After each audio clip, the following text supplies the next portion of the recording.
Okay. Hey everyone, welcome to this podcast, The Ultimate Marketing Game Plan. I'm your host, Thokchom Surmangol Singh. Today, our guest, our renowned Manipur entrepreneur who have done as successful so far until 2024. So today, I have your guest in front of you. It's Mr. Roshini Kumar Yambem, the founder and owner of Globis. Sir, welcome to this, The Ultimate Marketing Game Plan podcast. Thank you, Sir Surmangol, for inviting me to your podcast. Okay. And welcome everyone who is going to watch this podcast. Thank you. Thank you very much. Okay, sir. Ngasi akhoi podcast da ingbiriba myam viewers myam amadi akhoi main oina akhoi podcast da tawjuduno kari tawjuduno habse viewers myam da hana strategies macham de pizage akhoi main oina khana do se kaino hab matam da like budi myam am tamjaruba ko like tambalo salapum matam da youth myam ama zik kari tawduno khangdaba kadai da kari tawduno entrepreneur di yamno ojaningba ado business tawna mine hek tawjaragasu heta mai pakbudi heta ngamde ko paisa taninge na ingonda lakpiba myam do koi sir ko yamna experience orba koi degi plus 19 years and experience lere entrepreneur gi journey sida ado sir degi so koi na myam ama tamjningai oba ma mayam degi mayam da koi share tawjarke sigi podcast se atopu zu manaroi ko koi di mentally youth ngatani ai viewer guys so PhD yauri MBA yauri army book yauri ko dem myam se munna tabiu si loidribu si life changing oidaba podcast ni myam ko aduna koi Sir Roshini Kumar se magi background kamain na horoki ko magi education ko mana engineering ga tamaga ko adegi hek lorakpada mahaki mana first job magi punchida hambaga job tawkiba aduga mo kharler matungda kamain toroga entrepreneur gi journey sida kaigi damaktono sarne sida chang aise habi matangda sar kitang hobiro sar gi background dagi first job dagi sarna first leidana entrepreneurs kaino fellows yongoni the no I make up songoni sar kitang share tawiro viewers myam sida. Thank you. I journey haragadi samaito I saje class 12 11 ga karakpada degi the engineering community ithilsima dum the power no 1998 12 logo kampune pese Manipur public school adu class 11 dagi adum IT gumbagi preparation se dum manaba ni no koi yapan to class 11 dagi aduna asai lakot adu computer science kai no ga hai si yaka na khangdi matam do computer jam nawi dagi apna tawi wani u wawda fazana khuna pai ba phadri matam do ko 1998 97 ga hai matam sidadi adu ai torakanda ai engineering se dum khal ai Manipur gi ko state level gi ko gi AI triple hai ga dra matam do hai triple adum baze ko dum khale ai manaba ko se ko khale Manipur selection phange adu bo ko bokhuoga amta tamde engineering je ko adu ba ko si Delhi da mu lerame kano torome IIT coaching torome okay so AI triple is khalla mu tawdrini khalla koi toine koi huma ai manaba amana second time Manipur ko ai mana fifth rank tai adu ga ai akoi huma nga khwaidagi like som je ai ne akoi hum tina sa ai ma wa ni si pra top 2 top 5 ai uje top 5 ta bai mara uje kano white coaching day ni mazi mak khale akoi IT prepare to ganda mathang sai da mazi IT ko ati computer science ta akoi huma computer science na tre matam du ko okay akoi hum ne hai tare matam du ko ai mana bu du du mazi US da waina Silicon Valley da legre ma ko mazu Microsoft ta tawrambane du dagi mazi startup ma tawraga la yada yes ga sir yaragadi maming dom tang haibiram yadra hadi my maming sina Shankar ko ko mazi coaching waili pare kano kamla pare na le adu bidu da le ne ai jo mo ne ti saure adu ai to ga ma do le gre ada ko asamis ni ma lauraga mai adu mai to then ai marup amazina mazina second rank Manipur ge matam du da mas akoi gi nuai to ba thok hai ba tare masi loiraba matungda tam loira kanda masi Infosys ta torme adagi ꯃꯥꯁꯤ ꯍꯛꯆꯥꯡꯒꯤ ꯂꯥꯏꯅꯥ ꯑꯃ ꯂꯥꯛꯄꯗꯒꯤ ꯃꯥꯁꯤ ꯃꯅꯤꯄꯨꯔꯗ ꯊꯣꯛꯂꯛꯑꯝꯃꯤ ꯊꯣꯛꯂꯛꯑꯒ ꯃꯇꯝ ꯈꯔ ꯂꯩꯔꯝꯃꯤ NIC-ꯗꯒ ꯊꯕꯛ ꯇꯧꯔꯒ ꯑꯗꯨꯒ ꯃꯥꯁꯤ ꯃꯁꯥꯒꯤ ꯂꯥꯏꯅꯥꯗꯒꯤ ꯂꯩꯈꯤꯗ꯭ꯔꯦ ꯌꯥꯝ ꯉꯟꯅ ꯏꯃꯥꯟꯅꯕꯁꯦꯀꯣ ꯑꯗꯨꯒ ꯑꯩꯁꯤꯅ ꯑꯗꯨꯃꯥꯏꯅ ꯇꯧꯔꯀꯥꯟꯗ ꯑꯩꯅ ꯇꯝꯕ ꯆꯠꯄꯁꯤ 2000ꯗ ꯆꯠꯄꯅꯦꯀꯣ 2000ꯗ ꯆꯠꯂꯤꯕꯩ ꯃꯔꯝ ꯑꯩ 3ꯂꯛ ꯈꯜꯂꯦꯕ ꯏꯟꯖꯤꯅꯤꯌꯥꯔꯤꯡꯁꯦ 3 times ꯃꯅꯤꯄꯨꯔꯒꯤ ꯁꯦꯂꯦꯛꯁꯟ ꯐꯪꯕꯁꯦꯀꯣ AIEEE ꯁꯦ ꯑꯗꯣ ꯑꯩꯈꯣꯏꯅ AIEEE ꯃꯛꯇꯤ ꯍꯥꯏꯗꯦ ꯃꯇꯝꯗꯨꯗ ꯁ꯭ꯇꯦꯠ ꯁꯝꯊꯤꯡ ꯀꯩꯅꯣꯝ ꯍꯥꯏꯕꯅꯦ ꯀꯃꯟ ꯑꯦꯟꯇ꯭ꯔꯥꯟꯁ ꯇꯦꯁ ꯍꯥꯏꯕ ꯀꯥꯎꯈ꯭ꯔꯦ ꯑꯩꯁꯨ ꯑꯣꯀꯦ ꯑꯩꯈꯣꯏ ꯅꯤꯔꯤꯁ ꯀꯥꯏ ꯂꯩꯕ ꯇꯥꯏꯃꯤꯡꯗꯨꯔ ꯁꯥꯔ ꯌꯦꯁ ꯑꯣꯏꯔꯤꯉꯩꯒꯤꯅꯤ ꯑꯗꯨꯅ ꯑꯗꯨꯗ IIT ꯁꯤꯃꯗꯤ ꯈꯟꯕ ꯉꯝꯍꯧꯗ꯭ꯔꯦ ꯑꯩ ꯏꯃꯥꯟꯅꯕ ꯑꯩꯈꯣꯏ ꯑꯅꯤꯁꯤꯃꯀꯣ ꯑꯗꯩꯗꯤ ꯑꯩ ꯏꯃꯥꯟꯅꯕ ꯑꯍꯥꯟꯕ ꯍꯦꯛ ꯇꯧꯕꯗ ꯈꯜꯂꯦ ꯏꯃꯥꯟꯅꯕ ꯀꯛꯆꯤꯡꯒꯤꯁꯤꯃ ꯃꯥ ꯇꯝꯈ꯭ꯔꯦ ꯑꯗꯒꯤ ꯅꯦꯛꯁꯀꯤꯗ ꯑꯩꯒꯤ ꯏꯃꯥꯟꯅꯕ ꯑꯃꯁꯤꯁꯨ ꯑꯗꯨꯝ ꯃꯥꯁꯨ ꯁ꯭ꯇꯦꯠꯀꯤꯗ ꯑꯃꯨꯛꯀ ꯈꯜꯂꯒ ꯃꯥꯁꯨ ꯑꯗꯨꯝ ꯆꯠꯈ꯭ꯔꯦ ꯑꯗꯒꯤ ꯑꯩꯁꯤ ꯃꯅꯤꯄꯨꯔꯗ ꯑꯃꯨꯛꯀ ꯇ꯭ꯔꯥꯏ ꯇꯧꯁꯤꯔꯥꯅ ꯂꯩꯍꯧꯏ ꯌꯨꯝꯗꯀꯣ ꯑꯗꯨꯗꯩꯗꯨꯗ ꯑꯩꯈꯣꯏ ꯄꯥꯕꯨꯡꯁꯤꯅ ꯁꯨꯝ ꯆꯍꯤ ꯃꯥꯡꯍꯜꯂꯦꯅ ꯈꯜꯂꯦ ꯃꯥꯏ ꯋꯥꯈꯜꯗ ꯑꯗꯩꯗꯤ ꯃꯅꯤꯄꯨꯔꯗ ꯑꯩꯈꯣꯏꯒꯤ ꯃꯅꯤꯄꯨꯔꯒꯤ ꯏꯟꯁꯇꯤꯇ꯭ꯌꯨꯠ ꯑꯣꯐ ꯇꯦꯛꯅꯣꯂꯣꯖꯤ MITꯁꯦ ꯃꯇꯝ ꯍꯧꯔꯛꯇ ꯉꯥꯏꯔꯤꯌꯦ ꯃꯇꯝꯗꯨꯗ ꯑꯩꯁꯦ ꯁꯦꯀꯦꯟ ꯕꯦꯠꯁꯇ ꯇꯝꯃꯝꯃꯦꯕ ꯀꯣ ꯑꯁꯤꯒꯤ ꯀꯣꯂꯦꯖꯁꯤꯒꯤ ꯑꯩ ꯄꯥꯕꯨꯡꯅ ꯑꯩꯅ ꯌꯥꯝ ꯇꯝꯅꯤꯡꯉꯒ ꯇꯝꯕꯗꯤ ꯅꯠꯇꯦ ꯑꯩ ꯄꯥꯕꯨꯡꯅ ꯅꯪ ꯁꯨꯝ ꯐ꯭ꯔꯤꯗ ꯂꯩꯗꯧ ꯁꯔꯨꯛ ꯀꯣꯆꯤꯡ ꯆꯠꯄꯁꯨ ꯅꯠꯇ꯭ꯔꯦ ꯑꯩ ꯌꯨꯝꯗ ꯁꯦꯜꯐ ꯄ꯭ꯔꯤꯄꯦꯌꯔ ꯇꯧꯖꯕꯅꯦ ꯑꯗ ꯑꯩꯈꯣꯏ ꯄꯥꯕꯨꯡ ꯑꯩꯁꯦ ꯀꯝꯄ꯭ꯌꯨꯇꯔ ꯁꯥꯏꯟꯁꯇ ꯑꯃꯨꯛ ꯑꯁꯤꯗ ꯑꯩ ꯁꯦꯃꯤꯁꯇꯔ ꯑꯃ ꯀꯥꯔꯝꯃꯦ ꯁꯦꯃꯤꯁꯇꯔ ꯑꯦꯛꯖꯥꯝꯗꯤ ꯊꯥꯈꯤꯗ꯭ꯔꯦ ꯑꯗꯨꯕꯨ ꯑꯩ ꯁꯦꯃꯤꯁꯇꯔ ꯑꯃꯗꯤ ꯀꯥꯔꯝꯃꯦ ꯑꯗꯨꯒ ꯑꯃꯨꯛ 2000ꯗ ꯑꯩꯁꯦ ꯑꯃꯨꯛꯀ ꯊꯥꯔꯠ ꯁꯨꯕ ꯊꯥꯔꯒ ꯆꯠꯄꯅꯦꯕ ꯑꯗꯣ ꯃꯦꯟ ꯑꯣꯏꯅ ꯑꯩꯅ MIT ꯊꯥꯗꯣꯛꯑ ꯆꯠꯈꯤꯕꯒꯤ ꯃꯔꯝꯗꯤ ꯃꯇꯝꯗꯨꯗ ꯑꯩꯈꯣꯏꯒꯤ ꯀꯣꯂꯦꯖꯁꯦ ꯌꯥꯝ ꯉꯟꯅ ꯀꯦꯝꯄꯁ ꯐꯥꯎ ꯂꯩꯇ꯭ꯔꯤ ꯑꯁꯤꯒꯤ ꯄꯣꯂꯤꯇꯦꯛꯅꯤꯛꯀꯤꯗ ꯑꯦꯇꯦꯆ ꯇꯧꯔꯒ ꯂꯩ ꯑꯗꯨꯒ ꯄ꯭ꯂꯁ ꯉꯁꯥꯏꯒꯤ ꯑꯩꯈꯣꯏꯒꯤ ꯀꯩꯅꯣꯁꯦ ꯃꯇꯝꯗꯨꯗ ꯏꯟꯖꯤꯅꯤꯌꯥꯔꯤꯡꯁꯦ ꯇꯝꯕꯗ ꯃꯇꯝ ꯌꯥꯝ ꯀꯨꯏ ꯆꯪꯉꯦ ꯃꯅꯤꯄꯨꯔꯗ ꯆꯍꯤ 4 ꯆꯪꯒꯗꯕ ꯄꯣꯠꯁꯤ ꯑꯩꯈꯣꯏꯒꯤ ꯁ꯭ꯋꯥꯏꯒꯤ ꯏꯔꯥꯡ ꯐꯂꯥꯡ ꯅꯠꯇ꯭ꯔꯒ ꯁꯝꯊꯤꯡ ꯌꯨꯅꯤꯚꯔꯁꯤꯇꯤꯒꯤ ꯑꯣꯏꯕ ꯃꯥꯒꯤ ꯗ꯭ꯔꯣꯕꯦꯛ ꯈꯔꯅ ꯃꯔꯝ ꯑꯣꯏꯔꯒ ꯃꯇꯝ ꯍꯦꯟꯅ ꯆꯪꯉꯦꯕ ꯑꯗꯨꯅ ꯃꯔꯝ ꯑꯣꯏꯔꯀꯥꯟꯗ ꯑꯩꯁꯦ ꯑꯃꯨꯛꯀ ꯊꯥꯔꯒ ꯑꯩ ꯃꯄꯥꯟꯗ ꯆꯠꯄꯅꯦ ꯀꯣ ꯑꯗꯣ ꯑꯩꯅ ꯀꯝꯄ꯭ꯌꯨꯇꯔ ꯁꯥꯏꯟꯁ ꯇꯝꯅꯤꯡꯉꯛꯄꯩ ꯃꯔꯝꯁꯦꯀꯣ ꯀꯔꯤꯒꯤꯅꯣ ꯏꯟ ꯗ ꯃꯤꯟ ꯇꯥꯏꯝ 1999ꯁꯦ ꯌꯥꯝꯅ ꯂꯥꯏꯐ ꯆꯦꯟꯖꯤꯡ ꯑꯣꯏꯕ ꯃꯣꯃꯦꯟ ꯍꯥꯏꯕ ꯌꯥꯏ ꯑꯩ ꯂꯥꯏꯐꯇ ꯀꯩꯒꯤꯅꯣ ꯍꯥꯏꯔꯒ 1999ꯁꯤꯗ ꯑꯩꯈꯣꯏ ꯑꯍꯥꯟꯕ ꯑꯣꯏꯅ ꯃꯅꯤꯄꯨꯔꯗ ꯏꯟꯇꯔꯅꯦꯠ ꯀꯥꯏꯁꯦ ꯄꯕ꯭ꯂꯤꯛꯇ ꯎꯕ ꯐꯪꯉꯛꯄ ꯆꯍꯤꯅꯦꯕ ꯁꯤꯒꯤ ꯆꯍꯤꯁꯦꯀꯣ ꯁꯤꯗ ꯑꯩꯒꯤ ꯑꯣꯏꯅ ꯑꯩꯅ ꯑꯍꯥꯟꯕ ꯏꯟꯇꯔꯅꯦꯠ ꯑꯁꯤ ꯎꯖꯕ ꯅꯨꯃꯤꯠꯁꯤ ꯋꯥꯡꯈꯩꯗ ꯑꯩꯒꯤ ꯍꯧꯖꯤꯛ ꯗꯣꯛꯇꯔ ꯄꯥꯂꯤꯟꯒꯤ ꯃꯥꯒꯤ ꯃꯌꯥꯝꯕ ꯀꯣ ꯑꯃ ꯂꯩꯈꯤꯗ꯭ꯔꯦ ꯃꯣꯏꯒꯤ ꯑꯉꯥꯡ ꯃꯆꯥꯁꯤꯡꯁꯦ ꯑꯩꯒ ꯑꯌꯥꯝꯕ ꯂꯣꯏꯅꯃꯛ ꯐꯦꯃꯤꯂꯤ ꯐ꯭ꯔꯦꯟ ꯑꯣꯏꯕꯒꯤ ꯇꯥꯏꯞꯇ ꯂꯩꯕ ꯑꯩꯒ ꯂꯣꯏ ꯇꯤꯟꯅꯩ ꯃꯇꯝꯗꯨꯗ ꯑꯗꯨꯗ ꯑꯩꯅ ꯃꯣꯏꯗ ꯆꯠꯀꯥꯟꯗ ꯀꯝꯄ꯭ꯌꯨꯇꯔ ꯑꯃ ꯂꯩ ꯏꯟꯇꯔꯅꯦꯠꯁꯦ ꯍꯥꯡ ꯂꯩꯔꯝꯃꯦ ꯍꯥꯏꯇꯥꯔꯦ ꯋꯦꯕꯁꯥꯏꯠ ꯑꯩ ꯀꯝꯄ꯭ꯌꯨꯇꯔꯁꯦ ꯅꯣꯡꯃꯇ ꯀꯤꯕꯣꯔꯗ ꯊꯦꯡꯗ꯭ꯔꯤꯕ ꯃꯤꯁꯛꯅꯦ ꯃꯇꯝꯗꯨꯗ ꯑꯗꯨꯗ ꯑꯩ ꯃꯔꯨꯞꯁꯤꯡꯁꯤꯅ ꯍꯥꯏ ꯚꯥꯏ ꯁꯤꯁꯦ ꯋꯦꯕꯁꯥꯏꯠ ꯀꯧꯏ ꯑꯗꯨꯒ ꯁꯤꯁꯦ ꯏꯟꯇꯔꯅꯦꯠꯅꯤ ꯃꯁꯤꯁꯦ ꯄꯨꯔꯥ ꯑꯩꯈꯣꯏꯒꯤ ꯋꯥꯔꯜꯁꯤꯗ ꯍꯧꯖꯤꯛ ꯌꯥꯝ ꯅꯧꯅ ꯊꯣꯛꯂꯛꯏꯕ ꯀꯩꯅꯣꯃꯅꯤ ꯀꯥꯏꯅ ꯃꯣꯏ ꯑꯩ ꯀꯩꯅꯣꯗꯤ ꯈꯪꯗ꯭ꯔꯦ ꯇꯧꯕꯇꯕꯨ ꯅꯨꯃꯤꯠꯁꯤꯗ ꯑꯩꯉꯣꯟꯗ ꯌꯥꯝꯅ ꯏꯟꯁꯄꯥꯏꯔꯤꯡ ꯑꯣꯏꯔꯤꯁꯤ ꯀꯩꯅꯣ ꯍꯥꯏ ꯀꯥꯟꯗ ꯑꯩꯈꯣꯏ ꯑꯍꯨꯝ ꯃꯔꯤꯁꯤꯅ ꯐꯝꯃꯒ ꯑꯩꯈꯣꯏꯒꯤ ꯅꯥꯁꯥꯒꯤ ꯋꯦꯕꯁꯥꯏꯠꯁꯤ ꯌꯦꯡꯉꯦ ꯀꯣ ꯃꯇꯝꯗꯨꯗ ꯑꯩ ꯏꯁꯥꯁꯦ ꯐꯤꯖꯤꯛꯁ ꯌꯥꯝ ꯉꯥꯎꯔꯛꯑꯦ ꯑꯗꯨꯅ ꯉꯁꯥꯏꯒꯤ ꯑꯩꯈꯣꯏꯒꯤ ꯁ꯭ꯄꯦꯁ ꯀ꯭ꯔꯥꯐꯀꯨꯝꯕ ꯀꯩꯁꯦ ꯌꯥꯝ ꯅꯨꯡꯉꯥꯏꯖꯕ ꯍꯥꯏꯕ ꯇꯥꯔꯦ ꯑꯗꯨꯗ ꯑꯩꯅ ꯑꯩꯈꯣꯏꯁꯤ ꯅꯥꯁꯥꯒꯤ ꯋꯦꯕꯁꯥꯏꯠꯁꯤ ꯄꯨꯡ 2-3 ꯕ꯭ꯔꯥꯎꯁ ꯇꯧꯋꯦ ꯑꯗꯨꯒ ꯂꯥꯏꯟꯁꯦ ꯌꯥꯝ ꯇꯞꯄꯦ ꯃꯇꯝꯗꯨꯗ ꯑꯩꯈꯣꯏ ꯏꯟꯇꯔꯅꯦꯠ ꯍꯥꯏꯁꯤ ꯗꯥꯏꯜ ꯑꯞ ꯀꯅꯦꯛꯁꯟ BSNLꯒꯤ ꯇꯦꯂꯤꯐꯣꯟ ꯂꯥꯏꯟꯗ ꯇꯧꯔꯒ ꯁꯝꯕ ꯃꯇꯝꯗꯨꯅꯤꯀꯣ ꯑꯗꯨꯅ ꯃꯇꯝꯗꯨꯗꯗꯤ 12 kbps 20ꯒ ꯌꯧꯔꯗꯤ ꯌꯥꯝ ꯊꯨꯔꯦ ꯀꯥꯏꯅ ꯈꯟꯕ ꯇꯥꯏꯃꯤꯡꯅꯦ ꯍꯥꯏꯇꯥꯔꯦ kbpsꯇ ꯃꯇꯝꯒꯤ ꯋꯥꯅꯤ ꯑꯗꯨꯃꯥꯏꯅ ꯇꯧ ꯀꯥꯟꯁꯤꯗ ꯑꯩꯉꯣꯟꯗ ꯋꯦꯕꯁꯥꯏꯠꯁꯤ ꯌꯦꯡ ꯀꯥꯟꯁꯤꯗ ꯑꯩꯉꯣꯟꯗ ꯀꯔꯤꯒꯨꯝꯕ ꯐꯥꯎꯈꯤ ꯅꯨꯃꯤꯠꯁꯤꯗꯀꯣ ꯅꯨꯃꯤꯠꯁꯤꯗꯃꯛ ꯑꯩꯒꯤ ꯂꯥꯏꯐꯀꯤ ꯑꯍꯥꯟꯕ ꯏꯃꯦꯜ ID ꯍꯥꯡꯉꯦ ꯑꯩꯈꯣꯏꯒꯤ yahoo.comꯗ ꯏꯃꯥꯟꯅꯕꯅ ꯇꯧꯔꯒ ꯍꯥꯡꯕꯤꯕꯅꯦ ꯚꯥꯏꯁꯤ ꯏꯃꯦꯜ ID ꯀꯧꯏ ꯀꯥꯏꯅ ꯁꯤ ꯇꯧꯔ ꯑꯩꯈꯣꯏ ꯆꯤꯊꯤ ꯊꯥꯅꯕꯒꯤ ꯇꯥꯏꯞꯇ ꯊꯥꯅꯕ ꯌꯥꯏ ꯀꯥꯏꯅ ꯇꯧꯗꯅꯀꯣ ꯑꯗꯨꯗ ꯑꯩ ꯃꯇꯝꯗꯨꯗ ꯑꯗꯨꯃꯥꯏꯅ ꯍꯥꯡꯈ꯭ꯔꯦ ꯑꯍꯥꯟꯕ ꯑꯣꯏꯅ ꯑꯗꯨꯗ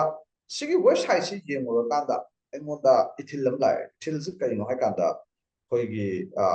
ꯒ꯭ꯂꯣꯞꯁꯤꯒꯤ ꯑꯣꯄꯣꯖꯤꯠ ꯁꯥꯏꯗꯇ ꯂꯩꯕ ꯑꯣꯔꯒꯅꯥꯏꯖꯦꯁꯟ ꯑꯃꯈꯛꯀꯤ ꯏꯟꯐꯣꯔꯃꯦꯁꯟꯁꯤ ꯑꯩꯈꯣꯏꯅ ꯁꯣꯝ ꯅꯥꯀꯟꯒꯤ ꯑꯗꯔ ꯁꯥꯏड ꯑꯣꯐ ꯗ ꯒ꯭ꯂꯣꯞꯇ ꯂꯩꯔꯤꯕ ꯃꯅꯤꯄꯨꯔꯒꯨꯝꯕ ꯌꯥꯝꯅ ꯔꯤꯃꯣꯠ ꯑꯣꯏꯕ ꯑꯦꯔꯤꯌꯥ ꯑꯃꯗꯒꯤ ꯑꯩꯈꯣꯏꯅ ꯑꯦꯛꯁꯦꯁ ꯇꯧꯖꯗꯅ ꯌꯥꯝꯅ ꯔꯤꯌꯦꯜ ꯇꯥꯏꯝꯗ ꯂꯣꯏꯅꯃꯛꯇ ꯎꯕ ꯐꯪꯕꯗꯣ ꯑꯁꯨꯛꯀꯤ ꯃꯇꯤꯛ ꯑꯩꯉꯣꯟꯗ ꯌꯥꯝꯅ ꯏꯟꯁꯄꯥꯏꯔꯤꯡ ꯑꯣꯏꯕ ꯍꯥꯏꯇꯥꯔꯦꯀꯣ ꯑꯗꯨꯗ ꯑꯩꯅ ꯈꯜꯂꯦꯕ ꯃꯁꯤ ꯋꯦꯕꯁꯥꯏꯠ ꯍꯥꯏꯁꯤ ꯁꯥꯕ ꯃꯤ ꯑꯃꯗꯤ ꯁꯣꯏ ꯂꯩꯔꯝꯒꯅꯤ ꯁꯤꯅꯤ ꯑꯩꯉꯣꯟꯗ ꯂꯥꯛꯏꯁꯦꯀꯣ ꯀꯩꯒꯨꯝꯕ ꯑꯩꯈꯣꯏꯁꯨ ꯃꯅꯤꯄꯨꯔꯁꯤꯗ ꯋꯦꯕꯁꯥꯏꯠ ꯀꯥꯏꯁꯦ ꯁꯥꯕ ꯉꯝ ꯇꯥꯔꯗꯤ Manipur je remotely Yes. leisure Money, money. whatever organization or business or anything globally yamna low cost kaino satellite ta thado pai ji ko dingamdre hai tare ko but alternative nearest akoi alternative internet oi hai tare website si ko adu da ingonda sigin numit si dei ne ingonda ai life ta engineer oi habigi ai adugi mamang dadi ingonda engineering tamgi di khalle adu tasengna ai ekta sima oirage computer science adu da akoi afang ba ta tam ya bai mong hai tare adu ma Yes. Sir, aduga hoigi kano sarna adugi inspire oraga lakibnina idea sagi magi 1998 to the hoiki uncle kano hoigi yumji da chatlaga website ki urakan adu numitu da sarje kano madi inspire si madi website ki sarage na khali neba adu hoiki hoigi current education de sir hoiki anga amana class 5 tegi na 10 book tamani 10 digi mu 12 ta hek lo salakpa matamda hoigi parents mayam jigi influence am ju chatli neba mo nang di engineering tamu nang di doctor tamu si parents te ju influence lakta bu na teba sir ado sir no zik inspire lai da hoigi parents side ju khari yobra natraga sir dagi na direct simdi ai tamage na sir chatli Swain to masigi influence loina mak ayam badum loi lei ko 90% of the family da masi influence loi lei nai khan aduga ai makti ai smaina auna ai ke do ga ka akhoi mungda tasengna doctor jam pam sai akhoi mai pana doctor si oheningi aduga khoda adugi capability su dum lei yana khanjai moina su ko adugo ai yoina di matam sida ai si biology si am pam da bai ko I nature is combined together. What's a shabagumba, then creative over for innovative over Tabok say, I'm Numaise, I passion. I know computer science is teenaging in Mawanga, I know fighting outside areas, electronics. Orduna, I know electronic, you have kids have a class 3-4 day, 3-4 day. I masa akhoi lem ka saba dagi radio ka saba se sum to we sigi aingonda si toropon to da yam help to bi bisina ai gi uncle hai ai ine lo ma ma le ma se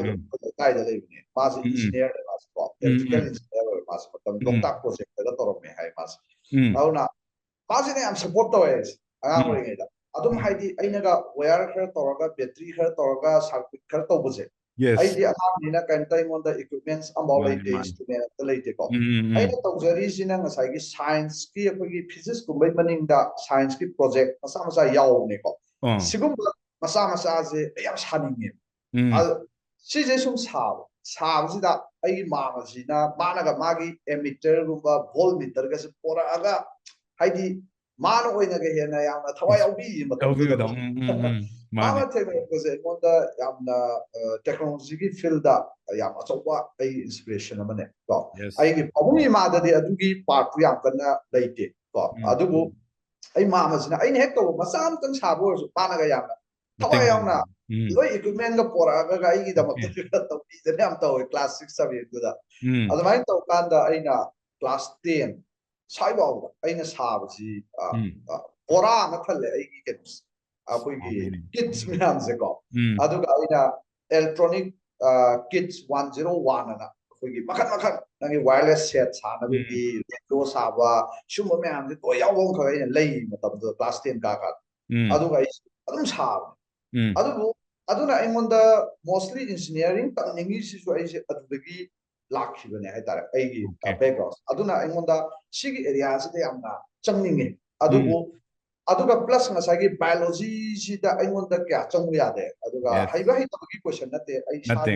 lesson je ai sa na zum khamjai hai tare ai sai de lei ko adu ai mai pa gi oinadi matam gi dum ko gi da yamna doctor jam pa mai pam doctor engineer doctor yam pa mi maram si ju ngasagi ko gi mai da job yam secure hoye na khalle me am ko engineering hai kanda job si kitang challenging way of the labor I know opportunity late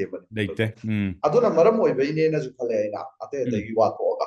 adumai to khadaina class 12 silor ko da conflict masa amdi lakpore sei khanga ai ai apambasiga then ahanjingi apambasiga adubo akhoi ai ahanjing hekta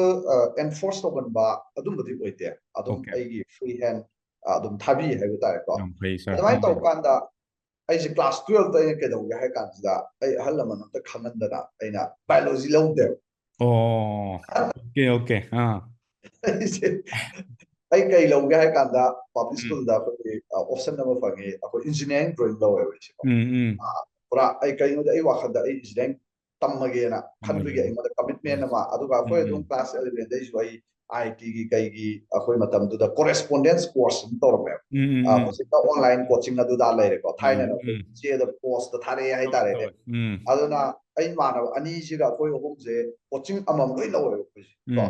aina agarwal classes na ama lawi adagi ai mana ba na vidya mandri class na ma adai mana ba na maming doi kaw re si ahum je lawraga akoi ahum je always group study tawdana khotana aduna maram oiraga akoi class 12 lor kon tamda engineering je thabda dum yam laina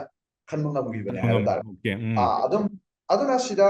uri si kai na kanda ina patam du the most of the people ke dawge da satra singje class 12 lor kanda akoi gi khona khale hai tare medical thaba har so ma sorry am thi chume adubu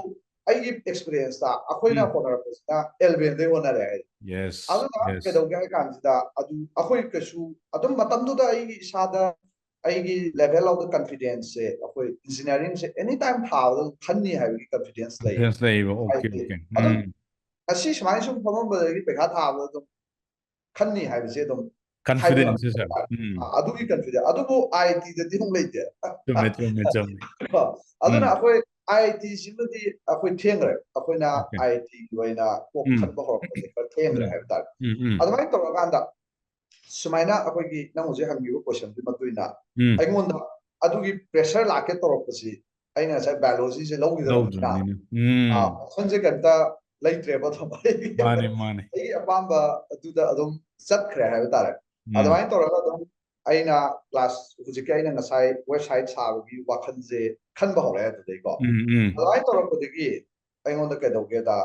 aina website hamba saba hai ta bi ai engineering to sare 1999 제거 아니 지금 한바 웹페이지 사자와 사히네 아니 sir adudane makthana san ahanba samatamda domain ga leibada challenging oigiba leidana hujikchu ai still student book da domain am leina bo honabja heitabu yaurineba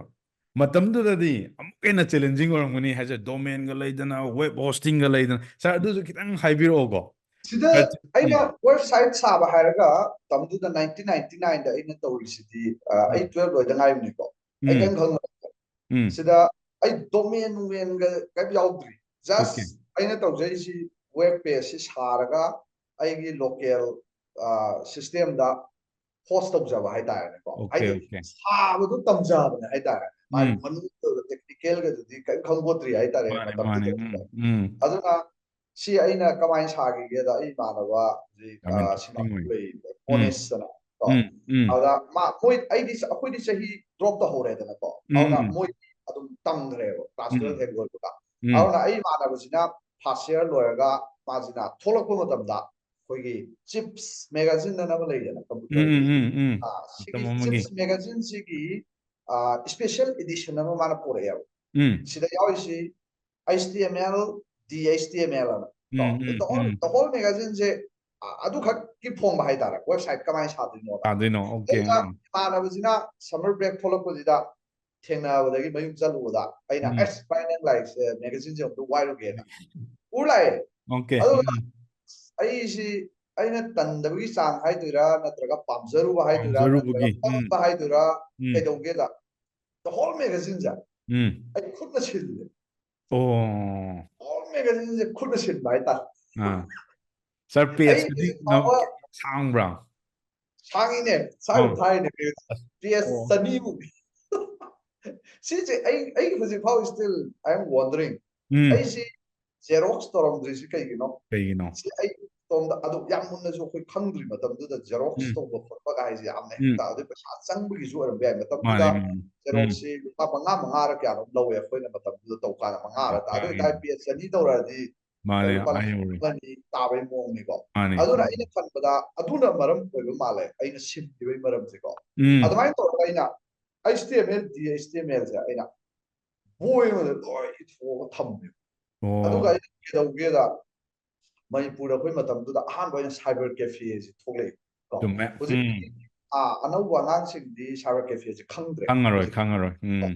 aduna matam du da akhoi cyber cafe ai si computer myam khilaga Ilaga. internet Mane. pesa piraga natra adu Mm. 하이시 ꯑꯩꯈꯣꯏꯅ ꯑꯩꯅ ꯑꯍꯥꯟꯕ internet ꯁꯤꯖꯤꯟꯅꯕꯁꯤ ꯃꯣꯏꯔꯥꯡꯈꯣꯡꯒꯤ ꯑꯩꯈꯣꯏꯒꯤ R ꯀꯦ ꯗꯣꯔꯦꯟꯗ꯭ꯔꯣ ꯁꯅꯥꯒꯤ ꯂꯩꯔꯛ ꯆꯪꯐꯝꯒꯤꯗꯨꯗ ꯑꯃ ꯂꯩꯔꯝꯃꯤ ꯁꯤꯗꯩꯁꯤꯗ ꯑꯩꯈꯣꯏꯅ ꯁꯤꯖꯤꯟꯅꯕꯁꯤ ꯄꯨꯡꯗ ꯂꯨꯄꯥ 35 ꯂꯧꯋꯦ ꯀꯣ Amine. 95 Oh, 95. ꯑꯍꯥꯟꯕ ꯑꯣꯏꯅ ꯑꯩꯅ ꯃꯅꯤꯄꯨꯔꯗ ꯏꯟꯇꯔꯅꯦꯠ ꯁꯤꯖꯤꯟꯅꯕꯁꯤ ꯈꯨꯠꯅ ꯄꯥꯏꯖꯔꯒ ꯍꯥꯏꯕ ꯇꯥꯔꯦꯀꯣ Okay. Sir, see, is 19 kya ke dai hoy no? 19. 99 Okay. 99 Mogdra. ꯆꯍꯤ 15 Yamine ꯍꯥꯏꯕꯗ dai di. ꯑꯗ 95 ꯂꯧꯋꯦ ꯑꯗꯨ ꯁ꯭ꯄꯤꯠꯁꯨ ꯌꯥꯝ ꯇꯞꯄꯦ ꯀꯣ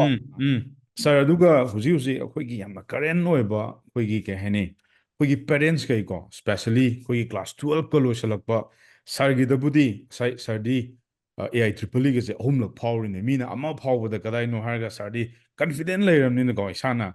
adu sir di ahumlak ka phawduna adagi sir gi di yam laibam du thokhreba adagi akhoi Manipur gi MIT matamdu da di MIT kamain tawndino sir mina dum ure ko hujiki di am phagre matamdudagadi kamain leramduno phibamdo amada leramaniba adai sarna third semester thamdaida amuk mapanda muk chatkre no sir akhogi Manipur gi husik parents mayam sida angang gai dusu 11 dagi ko sigumba AI triple E oro adagi IIT bu oro sidagi hotnaba ko hor agadi mai pakwe sarna haibdo confidence layer tharakpanina 100% khani da dum isada power in the confidence to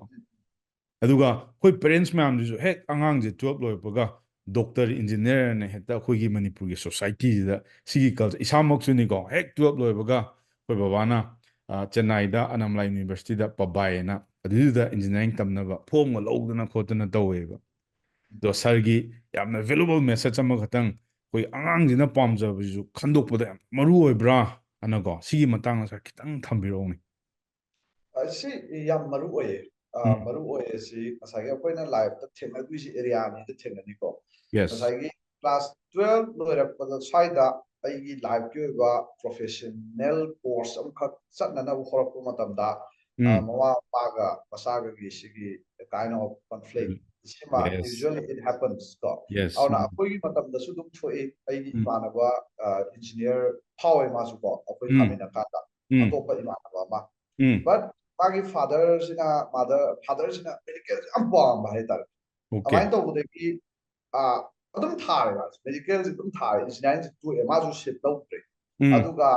ꯑꯗꯨꯝ ꯊꯥꯕꯁꯤ ꯃꯥ ꯃꯁꯥꯃꯛꯅꯗꯤ ꯑꯗꯨꯝ ꯍꯥꯏ ꯚꯥꯏ ꯑꯩ ꯃꯦꯗꯤꯀꯦꯜꯁꯦ ꯄꯥꯝꯗꯦ ꯑꯗꯨꯕꯨ ꯑꯩꯈꯣꯏ ꯄꯥꯕꯨꯡꯅ ꯌꯥꯝꯃꯟꯗꯕꯗꯒꯤ ꯑꯩꯁꯦ ꯏꯟꯖꯤꯅꯤꯌꯥꯔꯤꯡꯒꯤ ꯈꯜꯂꯕꯅꯤꯀꯣ ꯑꯗꯨꯝ ꯈꯜꯂꯤꯅꯤꯀꯣ ꯈꯜꯂꯤꯁꯤ ꯆꯠꯇ꯭ꯔꯦꯕ ꯑꯗꯨꯒ ꯂꯥꯁꯇ ꯃꯥꯁꯤ ꯃꯅꯤꯄꯨꯔꯒꯤ ꯀꯣꯂꯦꯖ ꯑꯃꯗ ꯁꯨꯝ ꯆꯟꯁꯤꯜꯂꯒ ꯁꯨꯝ ꯇꯝꯃꯒ ꯂꯥꯁꯇ ꯒ꯭ꯔꯦꯖꯨꯑꯦꯁꯟ ꯂꯣꯏꯈ꯭ꯔꯦ okay ꯉꯁꯥꯏꯒꯤ MBBS ꯁꯦ ꯑꯗꯨꯝ ꯈꯟꯈꯤꯗ꯭re 100 okay ꯏꯟꯖꯤꯅꯤꯌꯥꯔꯤꯡꯁꯨ ꯇꯝꯈꯤꯗ꯭re ꯀꯣ ꯑꯗꯒꯤꯗꯤ ꯂꯥꯁꯇ ꯒ꯭ꯔꯦꯖꯨꯑꯦꯁꯟ ꯂꯣꯏꯔꯛꯄ ꯁ꯭ꯋꯥꯏꯁꯤꯗ ꯃꯥꯁꯤ ꯌꯥꯝꯅ ꯅꯤꯡꯉꯝꯗꯕ ꯍꯥꯏꯒꯗ꯭ꯔꯥ ꯁꯝꯊꯤꯡ ꯑꯩꯁꯤ ꯏꯟꯖꯤꯅꯤꯌꯥꯔꯤꯡꯗꯣ ꯑꯗꯨꯝ ꯆꯠꯂꯝꯒꯗꯧꯅꯦ ꯀꯥꯏꯅ ꯈꯜꯂꯛꯄ ꯑꯗꯨꯝꯕ okay ꯃꯣꯃꯦꯟ ꯑꯃ ꯂꯥꯛꯑꯦ ꯑꯗꯨꯗꯒꯤ ꯃꯥꯒꯤ ꯄꯥꯕꯨꯡꯗꯨꯁꯨ ꯑꯗꯨꯝ ꯑꯗꯨꯒꯤ ꯋꯥꯈꯟꯗꯣ ꯑꯁ ꯑꯩ ꯂꯧꯔꯤꯕ ꯋꯥꯈꯟꯁꯤ ꯁꯣꯏꯈ꯭ꯔꯕ ꯖꯥꯠꯂꯥ ꯀ ꯍꯥꯏꯕ ꯄꯣꯠ ꯑꯃ ꯂꯥꯛꯑꯦ realize ꯑꯗꯨꯃꯥꯏꯅ lakpado ꯇꯧꯔꯀꯥꯟꯗ ꯑꯗꯨꯒ ꯏꯃꯥꯟꯅꯕꯁꯤ ꯂꯥꯁꯇ ꯑꯃ ꯆꯦꯟꯅꯥꯏꯗ MCA ꯇꯝꯃꯤ ꯀꯣ ꯑꯗꯨ ꯂꯣꯏꯔ ꯃꯇꯨꯡꯗ ꯏꯟꯖꯤꯅꯤꯌꯥꯔꯤꯡꯃꯛ ꯆꯠꯈꯤꯗ꯭ꯔꯒꯁꯨ ꯑꯗꯨꯒ MCA ꯇꯝꯃ ꯃꯇꯨꯡꯗ ꯑꯗꯩꯗꯤ ꯃꯥ ꯁ꯭ꯇꯦꯠ ꯈꯔꯗ ꯋꯥꯛ ꯇꯧꯔꯝꯃꯦ ꯑꯗꯩ ꯍꯧꯖꯤꯛꯇꯤ ꯅꯣꯔꯠ ꯏꯁꯀꯤ ꯁ꯭ꯇꯦꯠ ꯑꯃꯗ ꯃꯥ ꯌꯨꯅꯤꯚꯔꯁꯤꯇꯤ ꯑꯃꯒꯤ ꯄꯨꯔꯥ ꯀꯩꯅꯣ ꯑꯣꯏꯅ ꯔꯦꯖꯤꯁꯇ꯭ꯔꯥꯔ ꯀꯔꯤꯅꯣꯃ ꯑꯣꯏꯈꯤꯕꯅꯦ ꯂꯥꯁ ꯑꯣꯏꯅ ꯋꯥꯔꯤ ꯁꯥꯀꯥꯟꯗꯀꯣ ꯑꯗꯨꯃꯥꯏꯅ ꯇꯧꯔꯒ ꯂꯩ ꯑꯗꯨꯅ ꯁꯤꯒꯤ ꯄꯣꯠꯁꯤꯃ ꯑꯣꯜꯋꯦꯁ ꯁꯤ ꯃꯐꯝ ꯈꯨꯗꯤꯡꯗ ꯊꯣꯛꯑꯦꯀꯣ ꯀ꯭ꯂꯥꯁ 12 ꯂꯣꯏꯔꯛꯄ ꯃꯇꯝꯗ ꯑꯗꯨꯗꯒꯤ ꯑꯃꯨꯛ ꯍꯣꯔꯦꯟ ꯑꯃꯨꯛ ꯀꯔꯝ ꯀꯥꯟꯗ ꯊꯣꯛꯂꯛꯀꯦꯗ ꯑꯩꯈꯣꯏꯅ ꯁꯨꯝ ꯎꯖꯕ ꯃꯇꯝꯗ ꯍꯧꯖꯤꯛꯀꯤ ꯃꯇꯝꯁꯤꯗ ꯉꯁꯥꯏꯒꯤ ꯑꯩꯈꯣꯏꯅꯒ ꯆꯪꯉꯛꯏꯁꯤꯗ ꯑꯩꯈꯣꯏ ꯕꯤꯖꯤꯅꯦꯁ ꯑꯣꯟꯇꯔꯄ꯭ꯔꯦꯅꯔ ꯀꯥꯏꯅ ꯆꯪꯉꯛꯄꯁꯦ ꯁꯤꯃꯒ ꯑꯃꯨꯛ ꯑꯅꯗꯔ ꯕꯤగ్ ꯀꯟꯐ꯭ꯂꯤꯛꯅꯦ ꯄꯦꯔꯦꯟꯁꯁꯤꯡꯗꯀꯣ ꯉꯁꯥꯏꯒꯤ ꯃꯅꯤꯄꯨꯔꯗ ꯑꯩꯈꯣꯏꯒꯤ ꯏꯃꯥ ꯏꯄꯥ ꯍꯥꯏꯕ ꯇꯥꯔꯦ ꯑꯗꯨ ꯃꯈꯣꯏꯅ ꯈꯜꯂꯤꯗꯨꯁꯨ ꯂꯥꯟꯕꯗꯤ ꯅꯠꯇꯦ ꯀꯣ ꯇꯧꯕꯇꯕꯨ ꯃꯥꯒꯤ ꯂꯩꯔꯤꯕ ꯁꯣꯁꯥꯏꯇꯤꯁꯤꯗ ꯍꯣꯡꯉꯛꯏꯕ ꯑꯍꯣꯡꯕꯁꯤꯗꯤ ꯖꯦꯅꯦꯔꯦꯁꯟ ꯒꯦꯞ ꯂꯩ ꯍꯥꯏꯖꯕ ꯇꯥꯔꯦ ꯌꯥꯝ ꯁꯦꯡꯅ ꯆꯍꯤ ꯍꯨꯝꯐꯨ-ꯍꯨꯝꯐꯨꯃꯉꯥꯗ ꯂꯩꯔꯤꯕ ꯃꯤꯁꯛ ꯑꯃꯒ ꯉꯁꯤ ꯆꯍꯤ 20-30ꯗ ꯂꯩꯔꯤꯁꯤꯒ ꯁꯤ ꯌꯥꯝ ꯁꯥꯊꯤꯅ ꯒꯦꯞ ꯂꯩꯈ꯭ꯔꯦ ꯋꯥꯔꯜꯁꯤꯒꯤ ꯆꯦꯟꯖ ꯇꯧꯔꯛꯏꯕ ꯃꯑꯣꯡꯁꯤꯀꯣ ꯑꯗꯨꯅ ꯉꯁꯥꯏꯒꯤ ꯑꯍꯜ ꯂꯃꯟꯁꯤꯡꯁꯤꯅꯗꯤ ꯑꯗꯨꯝ ꯑꯩꯈꯣꯏ ꯒꯣꯔꯃꯦꯟꯗ ꯁꯨꯡꯁꯣꯏ ꯁꯣꯏꯗꯕ ꯒꯣꯔꯃꯦꯟ ꯄꯥꯝꯃꯤ ꯃꯔꯝꯁꯦ ꯀꯩꯁꯨ ꯅꯠꯇꯦ ꯑꯩꯈꯣꯏ ꯁꯨꯡꯁꯣꯏ ꯁꯣꯏꯗꯕ ꯊꯥꯒꯤ ꯁꯣꯏꯗꯕ ꯑꯃ ꯂꯩꯕꯗꯨꯒꯤ ꯋꯥꯐꯝꯅꯦ ꯑꯗꯣ ꯑꯩꯈꯣꯏꯅ ꯏꯃꯥ ꯏꯄꯥꯁꯤꯅ ꯈꯜꯂꯤꯁꯤ ꯌꯥꯝꯅ ꯂꯥꯟꯕꯒꯤ ꯋꯥꯐꯝꯁꯨ ꯅꯠꯇꯦ ꯏꯟ ꯋꯥꯟ ꯁꯦꯟꯁ ꯀꯣ ꯃꯔꯝꯗꯤ ꯑꯦꯁ ꯑꯦ ꯄꯦꯔꯦꯟꯁ ꯃꯥꯒꯤ ꯃꯆꯥꯁꯤ ꯁꯣꯏꯗꯅꯕ ꯍꯣꯠꯅꯕ ꯍꯥꯏꯁꯦ ꯃꯥꯒꯤ ꯑꯣꯜꯋꯦꯁ ꯐꯥꯔꯁ ꯄ꯭ꯔꯥꯏꯌꯣꯔꯤꯇꯤꯅꯦꯕ ꯑꯗꯨꯅ ꯑꯩꯈꯣꯏꯅ ꯌꯥꯝꯅ ꯂꯥꯟꯅ ꯂꯧꯅꯤꯡꯉꯥꯏꯁꯨ ꯑꯣꯏꯗꯦ ꯑꯗꯨꯒ ꯁ꯭ꯇꯤꯜ ꯍꯧꯖꯤꯛꯁꯨ ꯑꯗꯨꯒ ꯑꯃꯨꯛꯀꯁꯨ ꯍꯦꯟꯅ ꯍꯥꯏꯔꯤꯕ ꯄꯣꯠꯁꯤ ꯀꯗꯥꯏꯗ ꯔꯤꯂꯤꯚꯦꯟ ꯑꯣꯏꯒꯦꯗ ꯃꯅꯤꯄꯨꯔꯒꯨꯝꯕ ꯁꯤꯆꯨꯋꯦꯁꯟꯁꯤꯗꯗꯤ ꯑꯍꯟꯁꯤꯡꯁꯤꯅ ꯈꯜꯂꯤꯁꯤ ꯌꯥꯝ ꯔꯤꯂꯤꯚꯦꯟ ꯑꯣꯏꯕ ꯑꯃꯃꯨꯛ ꯍꯦꯛ ꯍꯦꯛ ꯌꯥꯎꯔꯛꯑꯦ ꯍꯥꯏꯕ ꯇꯥꯔꯦ ꯀꯩꯅꯣꯗꯤ ꯑꯩꯈꯣꯏꯒꯤ ꯏꯔꯥꯡ ꯐꯂꯥꯡꯁꯤ ꯃꯊꯣꯡ ꯃꯔꯝ ꯈꯪꯗꯕ ꯌꯥꯝ ꯊꯣꯛꯑꯦ ꯃꯅꯤꯄꯨꯔꯗꯗꯤꯀꯣ ꯃꯅꯤꯄꯨꯔꯗꯒ ꯑꯩꯈꯣꯏꯅ ꯕꯤꯖꯤꯅꯦꯁ ꯇꯧꯔꯤꯁꯤ ꯏꯟꯗꯤꯌꯥꯒꯤ ꯑꯇꯩ ꯑꯦꯅꯤ ꯁ꯭ꯇꯦꯠ ꯑꯝꯇꯗ ꯁꯨꯡꯊꯦꯡ ꯊꯦꯡꯅꯗꯕ ꯁꯤꯆꯨꯋꯦꯁꯟ ꯀꯌꯥ ꯑꯃ ꯊꯦꯡꯅꯔꯤꯅꯦ ꯃꯅꯤꯄꯨꯔꯁꯤꯀꯣ ꯍꯥꯏꯅ ꯑꯩꯈꯣꯏꯒꯤ MBA ꯇꯝꯕ ꯁꯕꯖꯦꯛꯅꯒ ꯌꯥꯗꯦ ꯍꯥꯏꯇꯥꯔꯦ ꯃꯅꯤꯄꯨꯔꯗ ꯁꯤꯆꯨꯋꯦꯁꯟꯁꯤ ꯃꯦꯅꯦꯖ ꯇꯧꯕꯁꯤ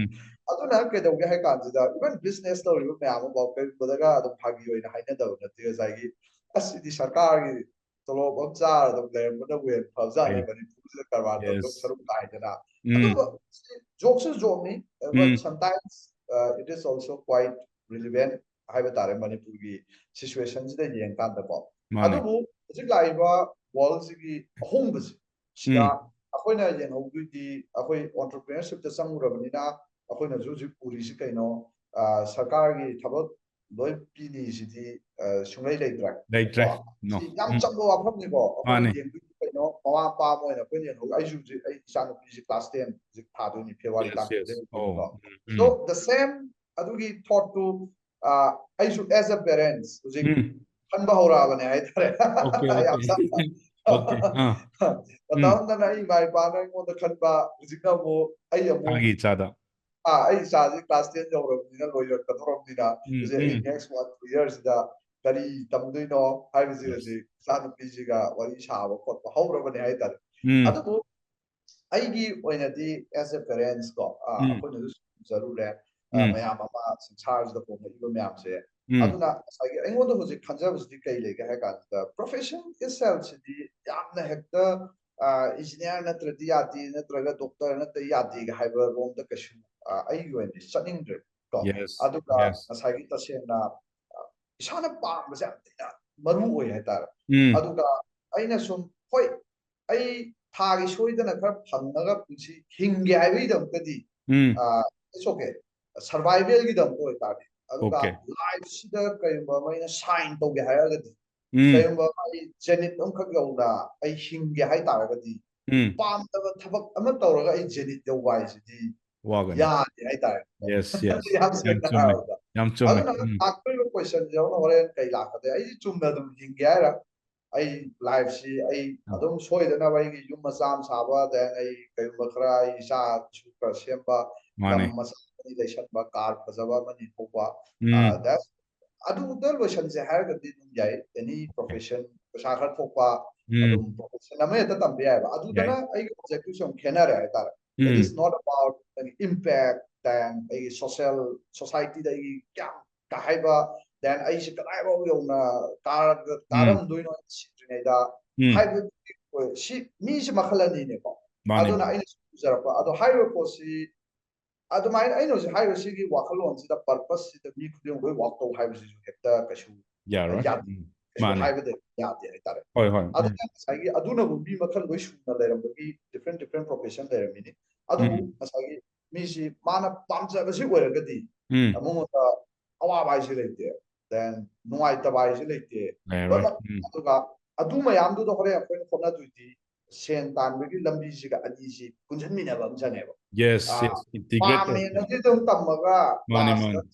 ꯄꯨꯟꯁꯤꯁꯤ ꯁꯦꯟ ꯇꯥꯟꯕꯒꯤ ꯃꯇꯥꯡ ꯌꯧꯔꯛꯄ ꯃꯇꯝꯗꯗꯤ ꯑꯩꯈꯣꯏ ꯁꯣꯁꯥꯏꯇꯤꯁꯤꯗ ꯁꯦꯟ ꯇꯥꯟꯕꯁꯤ ꯌꯥꯝꯅ ꯐꯠꯇꯕ ꯁꯦꯟ ꯇꯥꯟꯕꯒꯤ ꯋꯥꯔꯤ ꯁꯨꯝ ꯁꯥꯔꯕ ꯃꯤꯁꯤꯡꯁꯤ ꯌꯥꯝꯅ ꯅꯦꯒꯦꯇꯤቭ ꯑꯣꯏꯅ ꯎꯔꯛꯄ ꯃꯤ ꯌꯥꯎꯋꯦ ꯍꯥꯏꯇꯥꯔꯦꯀꯣ ꯑꯗꯨꯅ ꯑꯩꯈꯣꯏ ꯁꯦꯃꯤꯅꯥꯔꯗ ꯀꯩꯗ ꯋꯥ ꯉꯥꯡꯕ ꯃꯇꯝꯗꯐꯥꯎꯗ ꯔꯤꯌꯦꯛ ꯇꯧꯔꯛꯄ ꯌꯥꯎꯋꯦ ꯍꯥꯏꯇꯥꯔꯦ ꯑꯩꯈꯣꯏ ꯁꯦꯟ ꯇꯥꯟꯕ ꯍꯥꯏꯁꯤ ꯌꯥꯝ ꯐꯠꯇꯕꯗꯧꯅ ꯄ꯭ꯔꯖꯦꯟ ꯇꯧꯕ ꯀꯣ ꯑꯗꯨꯕꯨ sen yaudana kem do ya de ta si society that is the fact never Mm. aduna nga sai ta koina like tam mine like to sum tam ga last like tam do kan na lupa songa ka main ta du khan tragan de Yes, exactly. Money. adra ai khalo Money. ri me ando art ama itok tholok ta ba por ma thoi aduna nga sai sige ani si aina pamsa du tamba at the same time sen kamaina tanduino aina Yes. khano report knowledge si kamaina na traga skills business da na traga self earning mechanism da kamaina thok tuino Yes. ha sine hena maru oye Fazaba wani. Money, sir. Sir, yam fazay. Huziki ani ga puthok pek pado san. Like di miyam am tamzaluraga last da paisa kamaina tanduino sidi amuksu khangaro. yes Sidaneba khogi huzik yengbiriba viewers ma'am ju yengbiu ko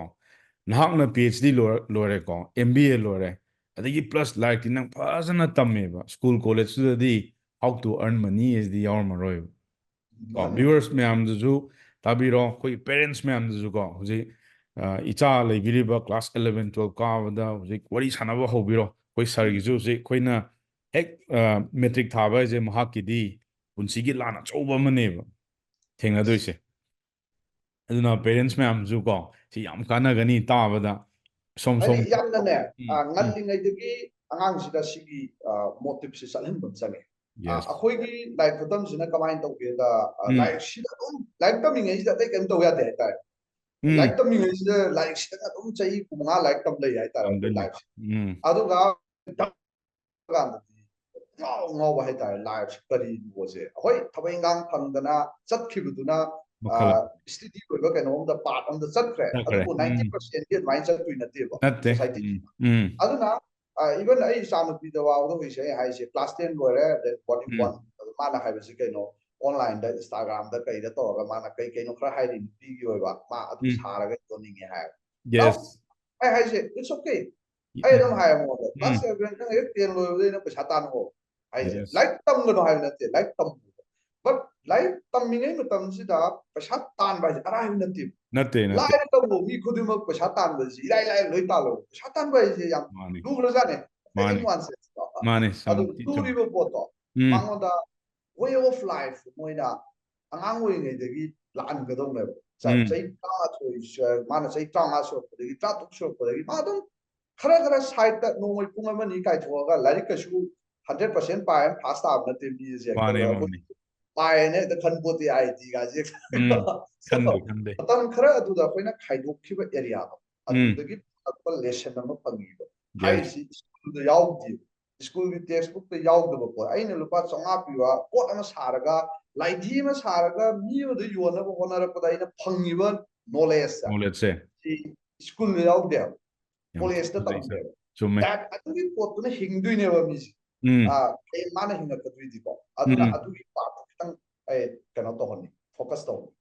Wonderful, wonderful, sir. Yam fazaba potne hujike do. Like su tam na atop su tawbi yai hebani da. Sam yes bit. Aduga paisa tam su su me am lai de ko free da paisa me am no si am na khanjaba do paisa yam lai adu yarga di 100% scam or tu ni. Honna bam yaudre skill lam haitana mine ta paisa je thiro oiba. Aduna ni sir yam na fazai hujik thambi do. Sir aduga koi naha me am je especially koi youth case 시제 hꯧzik entrepreneur di miyam ama changningbane ba ko aduga aigi thengjarapda aigi student gei desu ai haijageba sir desu tamina si ko sir mi ama hoigi general people ama haseba ko ado sir gi oina entrepreneur ama ko haidi business owner ama workna bohona pasi mipum khudimaki mipum khudimangna entrepreneur je hauba yabra sir si khitang sai matang da haibiro ko hojik tholei ma yen kakpoi ju entrepreneur Facebook te da habjalakani CEO na go ade kari no mathom ram da khangnadre entrepreneur hai gi kanu se definition ju lamgani do make saying na go sigi line ji da changning ga di isa je kari fit oibam darkar oe ab se ngasi sir da gi ko koi myam tamina seba okay so we see kind of entrepreneurship ka hai kan di Manipur si da akoi ayam si first generation entrepreneur ata ni yes sai family da kashu akoi jina ga mai pa na build tor ma ga empire do koi na ga sena ho ga ji di ko ji phau da pa yaw di hai ba tai yes Yam thi chume. Aduna akhoi 99% of the business owners is akhoi entrepreneur or first generation happen. Aduna asagi akhoi da sigi challenges mayam lay first generation or these challenges mayam lay. Yes. Aduga at the same time second generation or which challenge to ngale boy. First generation the thing about challenge to the boy the way there. Aduga second generation you over specific no kind of first lay hai tara akhoi second generation per wai sha kan the thing about the. Yes. Aduna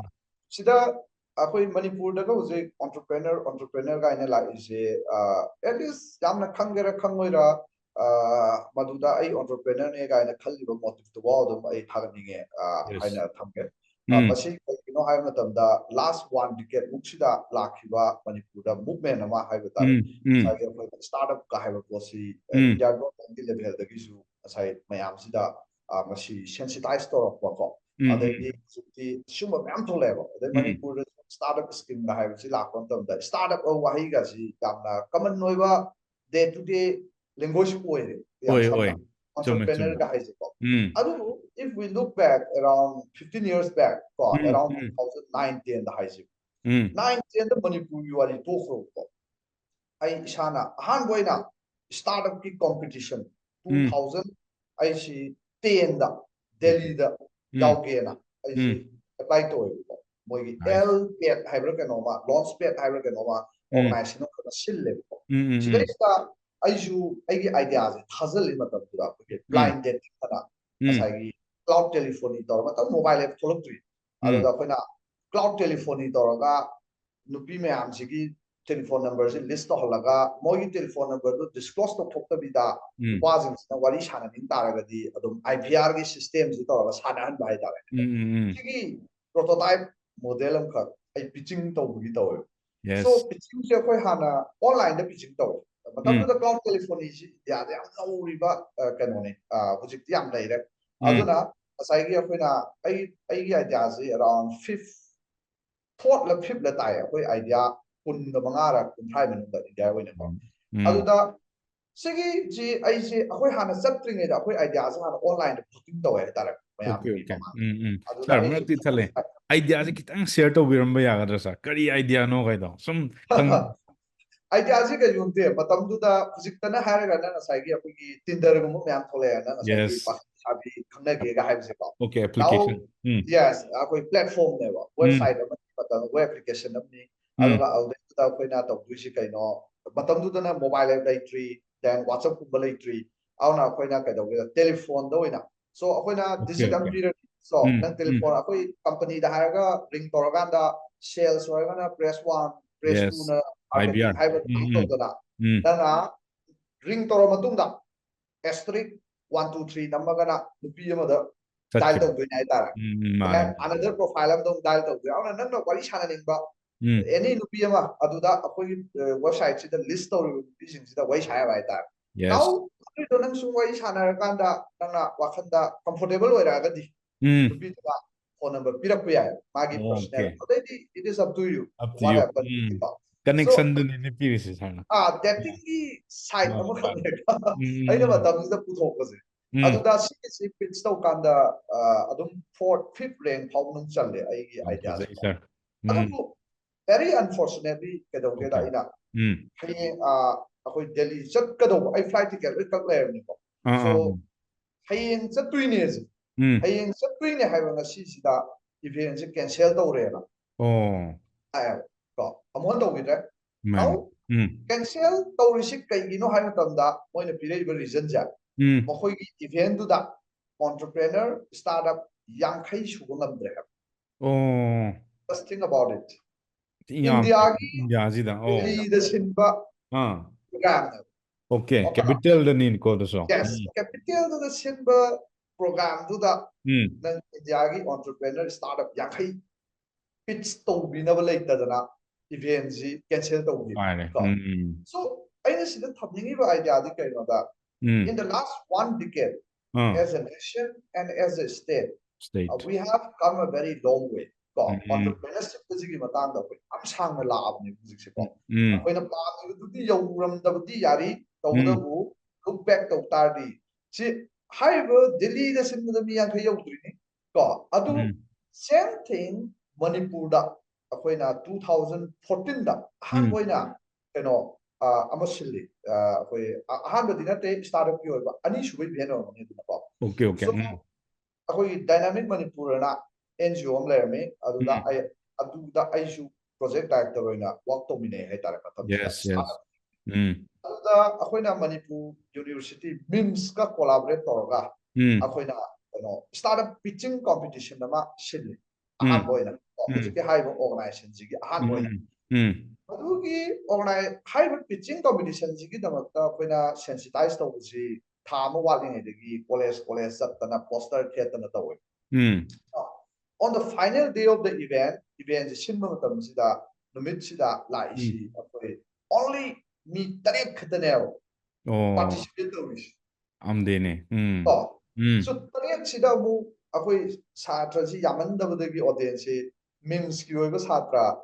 moi tara mugla nonga mu hapsal laga numit se akoi moi gi hol da tara ga tare la trampal la phamma akoi event hogi hai tare ko okay just think about it Manipur adumba business ki idea ama puthro pitching toksi ka haiba competition toksi ka haiba da mi tara hana laitri wa tabda ko it was not normal haiba tare ko adudai duda first time angang ama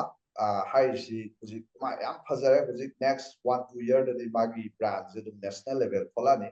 so aduda first time bane kuji taret foot sana ko tilbal haisi maji aduda first time agane so adudagi mala startup pe ju fund fangre aduga fugi notice venture capital gi ahanba first food processing unit ta 1 crore funding to bujima ahamane venture capital fund ta now se magi product se yam phajai magi product se packaging research and development among tare uji india wide hado ko ga hore then uji the best tore magi warehouse ma aduga hui si pura india on dei mai rajasthan da contract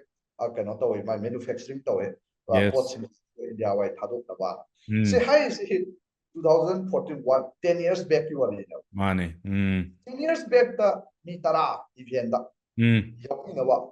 like the Manipur so then 2010 11 da Delhi da yankai startup pitching na to no kana da late so how you go to a city ke dore entrepreneur ro wahija it becomes a very buzzing word oire physics dum yamna layman kano the acceptable oiba kano mo oire ai startup ma tawri ka haibse yamna dum chana ba mayamna understand the wa osa mo oire adu that is adu yes apoi uje yamna structure naitri then sagi knowledge ang wabi apoi younger generation mayam college mayam sida ko now adu at least ngasagi sumba government gi kano mayam ama then atopa stakeholder mayam na last 10 years to torakhiba seminars webinars then makhan gi program mayam sida ba mo ga public ta asidi startup and entrepreneurship have that it becomes a common mainstream or word on the topic mo ora ko za siba ya phasaba ko mane nei tham aduga adudagi horen amu next stage to the higher mayam to the thole mayam to the success story mayam su tholakini then best case story haigadra best practice haigadra mayam tholakini ko aduna hojikku edi adum mana yen ka course then kan more mana ga wakhanda ai entrepreneur ne ga khalido ai ai thaganing haitar yes okay sir yam fazana mai chumna thambi ko sir aduga khoina hujik mayam amdi khoi hujik tanar mani mentorship mana ko ai business ama to matam da isai thana to jabudi sahi phanyam am changi ko isamuksu ai mentor mayam am lei ko ai moide tam ini ko sidara sekar rajib talraja rasul bansan adudagi tamak posina ai isai thanda to jabududi matam se doki matik change ba ko guideline ama yaudragadi sir phana khangagasu hadi fellow business as sir sarnabudi am sangala amina sir su fellow be yarangani sometimes up or be yarangani na sir sir sidai kogi mentorship aba kano se word je sir si aduki matik kogi nauna tawjariba business ki maramida khongdara iba myam sidane sir si aduki matik maru oi ko sir gida kamaina thambine si aduki matik maru oi yes aduga yam thuna yawningaba oi ta ꯑꯩꯅ ꯄꯥꯝꯃꯤꯕ ꯄꯟꯊꯨꯡꯁꯤ ꯌꯥꯝ ꯊꯨ ꯌꯧꯅꯤꯡ ꯇꯥꯔꯗꯤ mentor ꯑꯃ ꯇꯥꯞ ꯂꯥꯎꯅ ꯃꯥꯒ ꯃꯈꯨꯠ ꯁꯝꯅꯔ ꯆꯠꯄꯁꯦ ꯁꯤꯅ Yes. ꯈ꯭ꯋꯥꯏꯗꯒꯤ ꯏꯖꯤꯌꯦꯁ ꯑꯦꯟ ꯁꯣꯔꯇꯦꯁ ꯔꯨꯠꯅꯦꯕ ꯑꯗꯨꯅ ꯁꯤꯗ ꯑꯩꯈꯣꯏꯒꯤ ꯏꯟ ꯋꯥꯟ ꯑꯣꯐ ꯗ ꯏꯚꯦꯟꯗ ꯑꯩꯅ ꯊꯦꯡꯅꯈꯤ ꯃꯥꯅ ꯍꯥꯏꯁꯦ ꯅꯨꯄꯥ ꯑꯃꯈꯛ ꯃꯥꯁꯦ ꯃꯃꯤꯠ ꯄꯨꯟꯁꯤꯟꯗꯣꯏꯅꯦꯕ ꯄꯨꯔꯥ ꯔꯤꯕꯣꯟꯁꯤꯅ ꯃꯃꯤꯠ ꯄꯨꯔꯥ ꯄꯨꯟꯁꯤꯜꯂꯒ Yes. ꯃꯥꯁꯤ ꯃꯥꯅ ꯆꯠꯅꯤꯡꯕ ꯗꯦꯁꯇꯤꯅꯦꯁꯟ ꯑꯃꯗꯤ ꯂꯩꯌꯦꯕ ꯑꯗꯨꯕꯨ ꯃꯥꯁꯤ ꯃꯃꯤꯠꯁꯨ ꯂꯣꯏ ꯄꯨꯟꯁꯤꯜꯂꯒ ꯆꯠꯂꯣ ꯍꯥꯏꯕ ꯃꯥ ꯁꯨꯡꯌꯧ ꯌꯧꯔꯣꯏ ꯌꯧꯔꯣꯏꯕ ꯌꯧꯇꯥꯔꯁꯨ ꯌꯥꯝ ꯋꯥꯅꯉꯁꯥꯏ ꯖꯒꯥꯗ ꯈꯔ ꯊꯣꯝꯖꯟ ꯑꯃꯗ ꯈꯔ ꯊꯣꯝꯖꯟ ꯁꯨꯡꯌꯧ ꯌꯧꯈꯤꯗꯕꯁꯨ ꯌꯥꯏ ꯌꯧꯔꯁꯨ ꯌꯥꯝ ꯋꯥꯅ ꯌꯧꯅꯤ ꯍꯥꯏꯇꯥꯔꯦ Yes. ꯃꯇꯝꯁꯤꯗ ꯃꯃꯤꯠ ꯄꯥꯡꯊꯣꯛꯑꯒ ꯂꯩꯕ ꯂꯝꯕꯤꯗꯣ ꯈꯪꯕ ꯅꯨꯄꯥ ꯑꯃꯅ ꯃꯥꯏ ꯃꯈꯨꯠꯁꯦ ꯁꯝꯕꯤꯔꯒ ꯆꯠ ꯇꯥꯔꯒꯗꯤ Exactly. ꯃꯥꯁꯨ ꯁꯣꯏꯗꯅ Yogani. ꯉꯁꯥꯏ ꯃꯃꯤꯠ ꯄꯥꯡꯊꯣꯛꯄ ꯅꯨꯄꯥꯗꯨꯅ ꯌꯧꯕ ಚಾꯡꯗꯨꯃꯨꯛ ꯊꯨꯅ ꯃꯥꯁꯨ ꯑꯗꯨꯝ ꯌꯧꯅꯤ ꯍꯥꯏꯇꯥꯔꯦ Yogani. Mane. ꯑꯗꯨꯅ ꯃꯦꯟꯇꯣꯔꯁꯦ ꯀꯅꯥꯅꯣ ꯍꯥꯏꯀꯥꯟꯗ ꯑꯗꯨꯒꯤ ꯂꯝꯕꯤꯗꯨ ꯎꯔꯕ ꯁꯤꯒꯤ ꯂꯝꯕꯤꯁꯦ ꯂꯣꯏ ꯎꯔ ꯂꯩꯔꯕ ꯑꯗꯨꯒ ꯁꯣꯝꯗ ꯑꯃ ꯃꯦꯟꯇꯤꯁꯤꯅ ꯑꯃꯨꯛ ꯎꯗ꯭ꯔꯤꯕꯅꯦꯕ ꯕ꯭ꯂꯥꯏꯟ ꯑꯗꯨꯅ ꯈ꯭ꯋꯥꯏ ꯂꯥꯏꯕꯁꯤ ꯀꯩꯅꯣ ꯑꯗꯨꯒꯨꯝꯕ ꯃꯤꯁꯛꯇꯨꯒ ꯇꯥꯞ ꯂꯥꯎꯅ ꯆꯠꯃꯤꯟꯅꯔꯒ ꯃꯥꯏ ꯃꯇꯨꯡ ꯏꯟꯅꯔꯒ ꯊꯣꯛ ꯂꯥꯎꯅ ꯆꯠꯈꯤꯕꯁꯦ ꯁꯤꯅ ꯈ꯭ꯋꯥꯏ ꯂꯥꯏ Wonderful. Wonderful. ꯁꯤꯒꯤ ꯄꯣꯠꯁꯤ ꯑꯩꯈꯣꯏꯒꯤ ꯂꯥꯏꯐꯇ ꯑꯩ ꯕꯤꯖꯤꯅꯦꯁꯀꯤ ꯋꯥꯔꯜꯁꯤꯗꯗꯤ ꯀꯃꯥꯏꯅ ꯇꯧꯔꯛꯀꯦꯗ ꯁꯤ ꯄꯥꯔꯠꯁꯦ ꯑꯩꯈꯣꯏ ꯌꯥꯝ ꯊꯦꯡꯅ ꯈꯪꯉꯛꯑꯦꯕ Yes. Yes. Oh. ꯑꯩ ꯌꯥꯝ ꯊꯦꯡꯅ ꯈꯪꯉꯦ ꯑꯦꯔꯥꯎꯟ ꯕꯤꯖꯤꯅꯦꯁ ꯆꯍꯤ ꯇꯔꯥꯃꯨꯛ ꯇꯧꯔꯀꯥꯟꯗ ꯈꯪꯉꯛꯄ ꯂꯦꯁꯟ Okay. ꯑꯃ Okay. Oh. ꯑꯩꯅ ꯀꯩꯒꯨꯝꯕ ꯑꯗꯨꯒꯤ ꯅꯣꯂꯦꯖꯁꯤ ꯃꯇꯝꯗꯨ ꯂꯩꯔꯝ ꯇꯥꯔꯒꯗꯤ ꯑꯩꯅ ꯉꯁꯤ ꯈꯔ ꯖꯒꯥ ꯑꯃ ꯌꯧꯖꯔꯤꯁꯤꯗꯒꯤ ꯍꯦꯟꯅ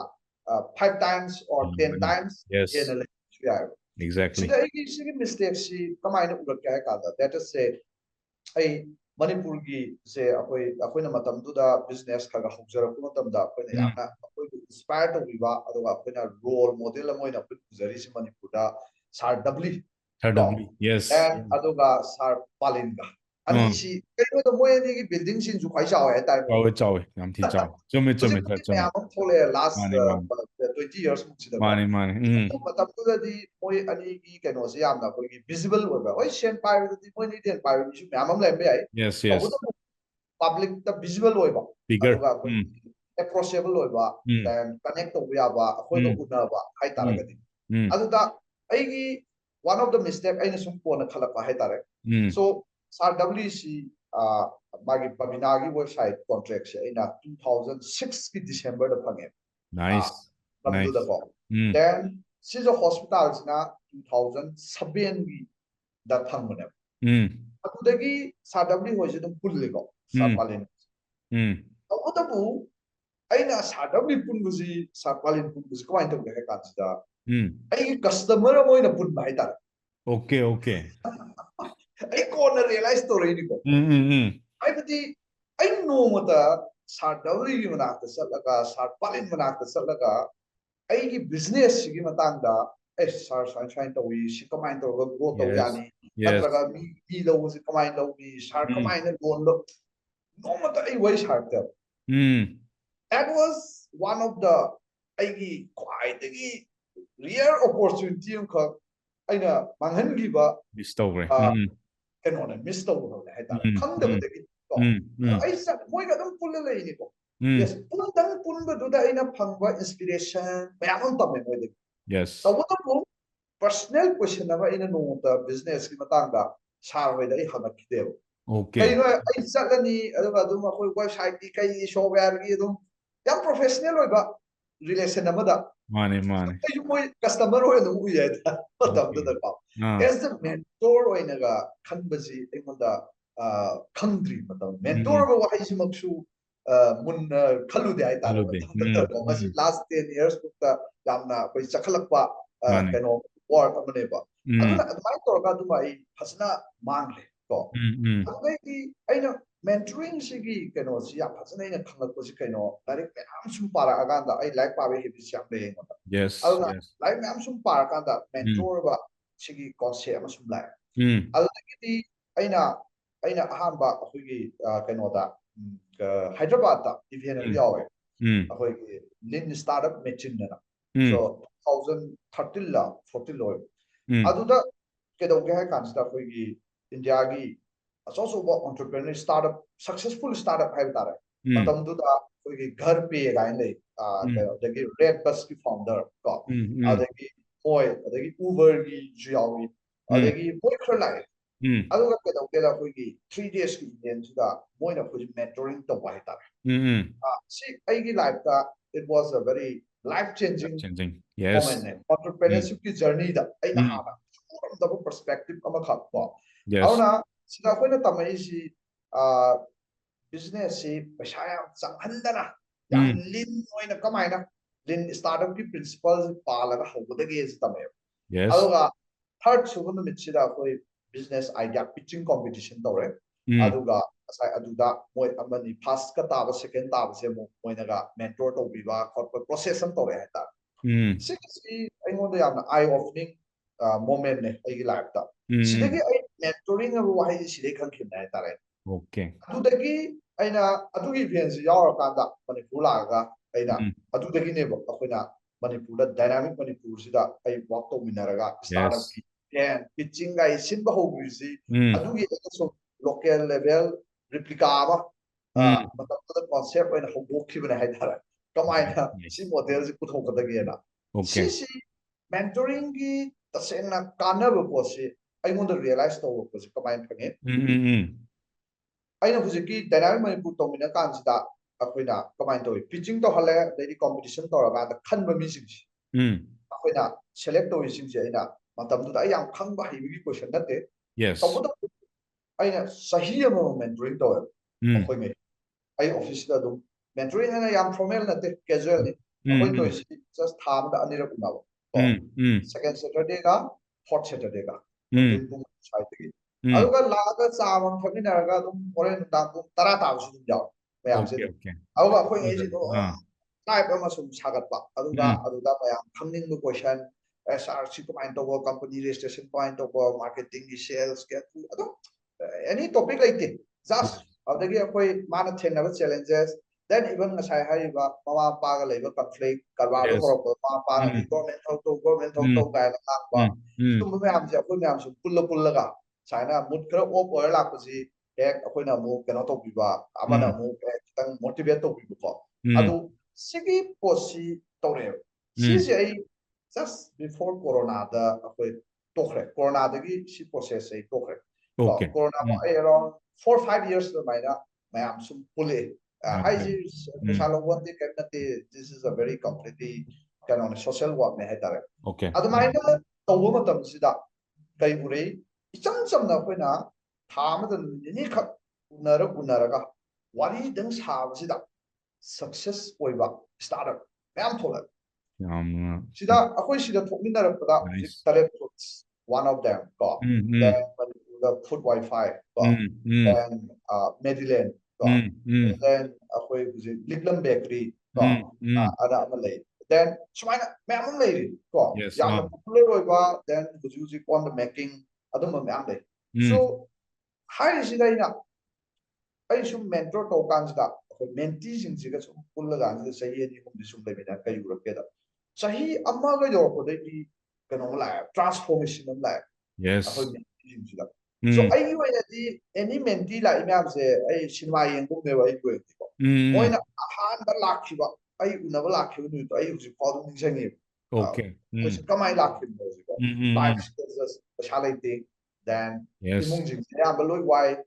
then just what he has is just a dream ꯀꯣ ꯑꯁ ꯑꯩ ꯁꯤꯃꯗꯤ ꯇꯧꯅꯤꯡꯉꯦ ꯑꯩ ꯁꯨꯝꯕ ꯑꯥꯏꯗꯤꯌꯥ ꯑꯃꯗꯤ ꯂꯩ ꯄꯩꯁꯥꯁꯨ ꯂꯩꯇꯦ ꯑꯗꯩ ꯑꯗꯨꯁꯨ ꯂꯩꯇꯦ ꯑꯁ ꯏꯃꯨꯡꯁꯨ ꯌꯥꯝ ꯋꯥꯏ ꯁꯤ ꯉꯥꯛꯇꯅꯦꯕ ꯂꯥꯛꯏ ꯃꯌꯥꯝ ꯄꯩꯁꯥ ꯌꯥꯝ ꯂꯩ ꯍꯥꯏꯕ ꯃꯤ ꯑꯃ ꯂꯥꯛꯇꯦ ꯍꯥꯏꯇꯥꯔꯦ ꯉꯁꯤꯐꯥꯎꯕ ꯑꯩ ꯄꯩꯁꯥ ꯌꯥꯝ ꯂꯩ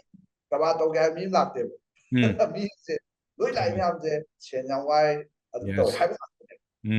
ꯑꯗꯨꯃꯥꯏꯅ ꯂꯩꯔꯝꯕ ꯅꯍꯥꯁꯤꯡꯗꯣ ꯆꯍꯤ ꯑꯃ ꯄꯨꯟꯃꯤꯟꯅꯔꯛꯑꯀꯥꯟꯗ some of them started making at least 50 lakhs 1 crore ko Amazing. haji sigi transformations si urakanda aingonda kari amu urakke ha kanda aigi business ki journey da aina 10 years sangiba milestones Exactly. aigi mentee sing sida Yes. 1.5 2 years da thangmangam Yes. si yam 시 멘토ꯔ ꯑꯃꯒꯤ ꯌꯥꯝꯅ 멘tor and mentee relationship ꯀꯥꯟꯅꯕꯗꯤ ꯁꯤꯅ ꯍꯥꯏꯇꯥꯔꯦ then ꯑꯩꯈꯣꯏ ꯏꯁꯥꯗ ꯀꯩꯗꯧꯏ ꯑꯩꯒꯤ first ꯑꯩꯅ bank ꯂꯣꯟ ꯐꯪꯈꯤꯕꯁꯦ 2015ꯗ ꯐꯪꯉꯦ Okay.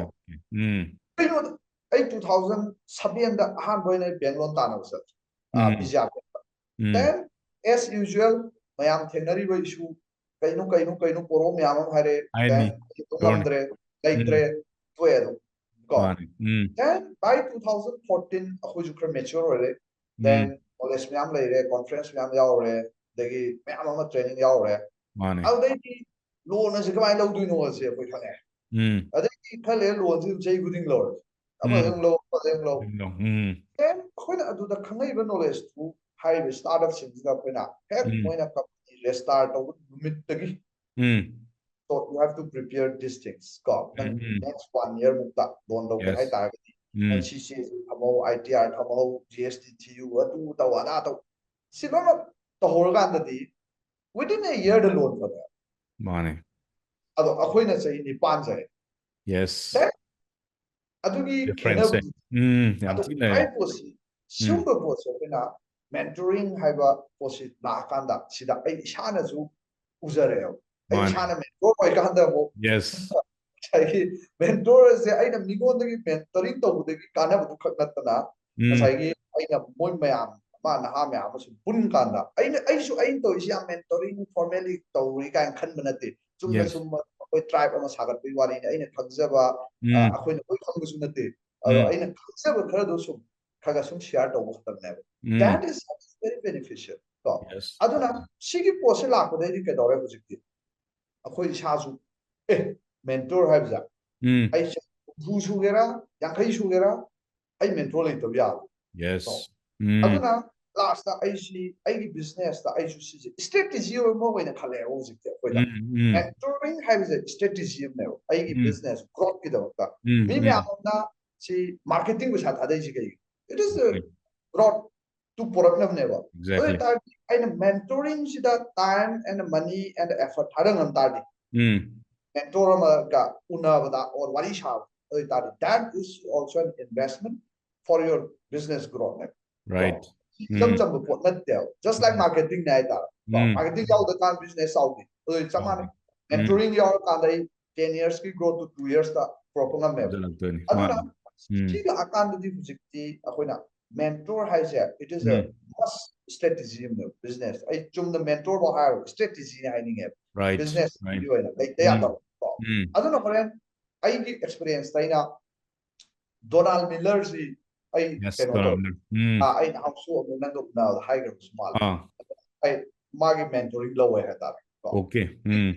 ꯑꯩꯅ ꯃꯥꯒꯤ ꯋꯥꯔꯤ ꯈꯪꯉꯛꯄꯗꯤ ꯃꯥꯒꯤ ꯂꯥꯏꯔꯤꯛ ꯁ꯭ꯇꯣꯔꯤ ꯕ꯭ꯔꯥꯟ ꯖꯤ 2016ꯗ ꯑꯩ ꯄꯥꯏ ꯑꯗꯨꯗꯒꯤ ꯃꯥꯒꯤ ꯀꯝꯃꯨꯅꯤꯀꯦꯁꯟ ꯑꯦꯟड ꯃꯥꯔꯀꯦꯇꯤꯡ ꯀꯣꯄꯤ ꯔꯥꯏꯇꯤꯡ ꯃꯣꯗꯦꯜꯁꯤ ꯑꯁꯨꯛꯀꯤ ꯃꯇꯤꯛ ꯌꯨꯅꯤꯛ ꯑꯣꯏ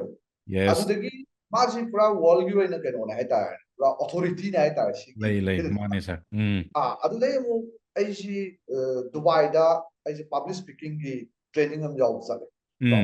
ꯁꯤ ꯌꯥꯎꯕ ꯆꯠꯀꯥꯟꯁꯤꯗ ꯑꯩꯈꯣꯏꯅ ꯋꯥ ꯉꯥꯡꯗꯣꯔꯤꯕ ꯁ꯭ꯄꯤꯆꯁꯤꯡꯁꯦ ꯗꯣꯅꯥꯜ ꯃꯤꯂꯔꯒꯤ ꯐ꯭ꯔꯦꯝꯋꯥꯔꯛꯇ ꯂꯣꯏ ꯁꯦꯝꯍꯜꯂꯦꯕ ꯁꯣ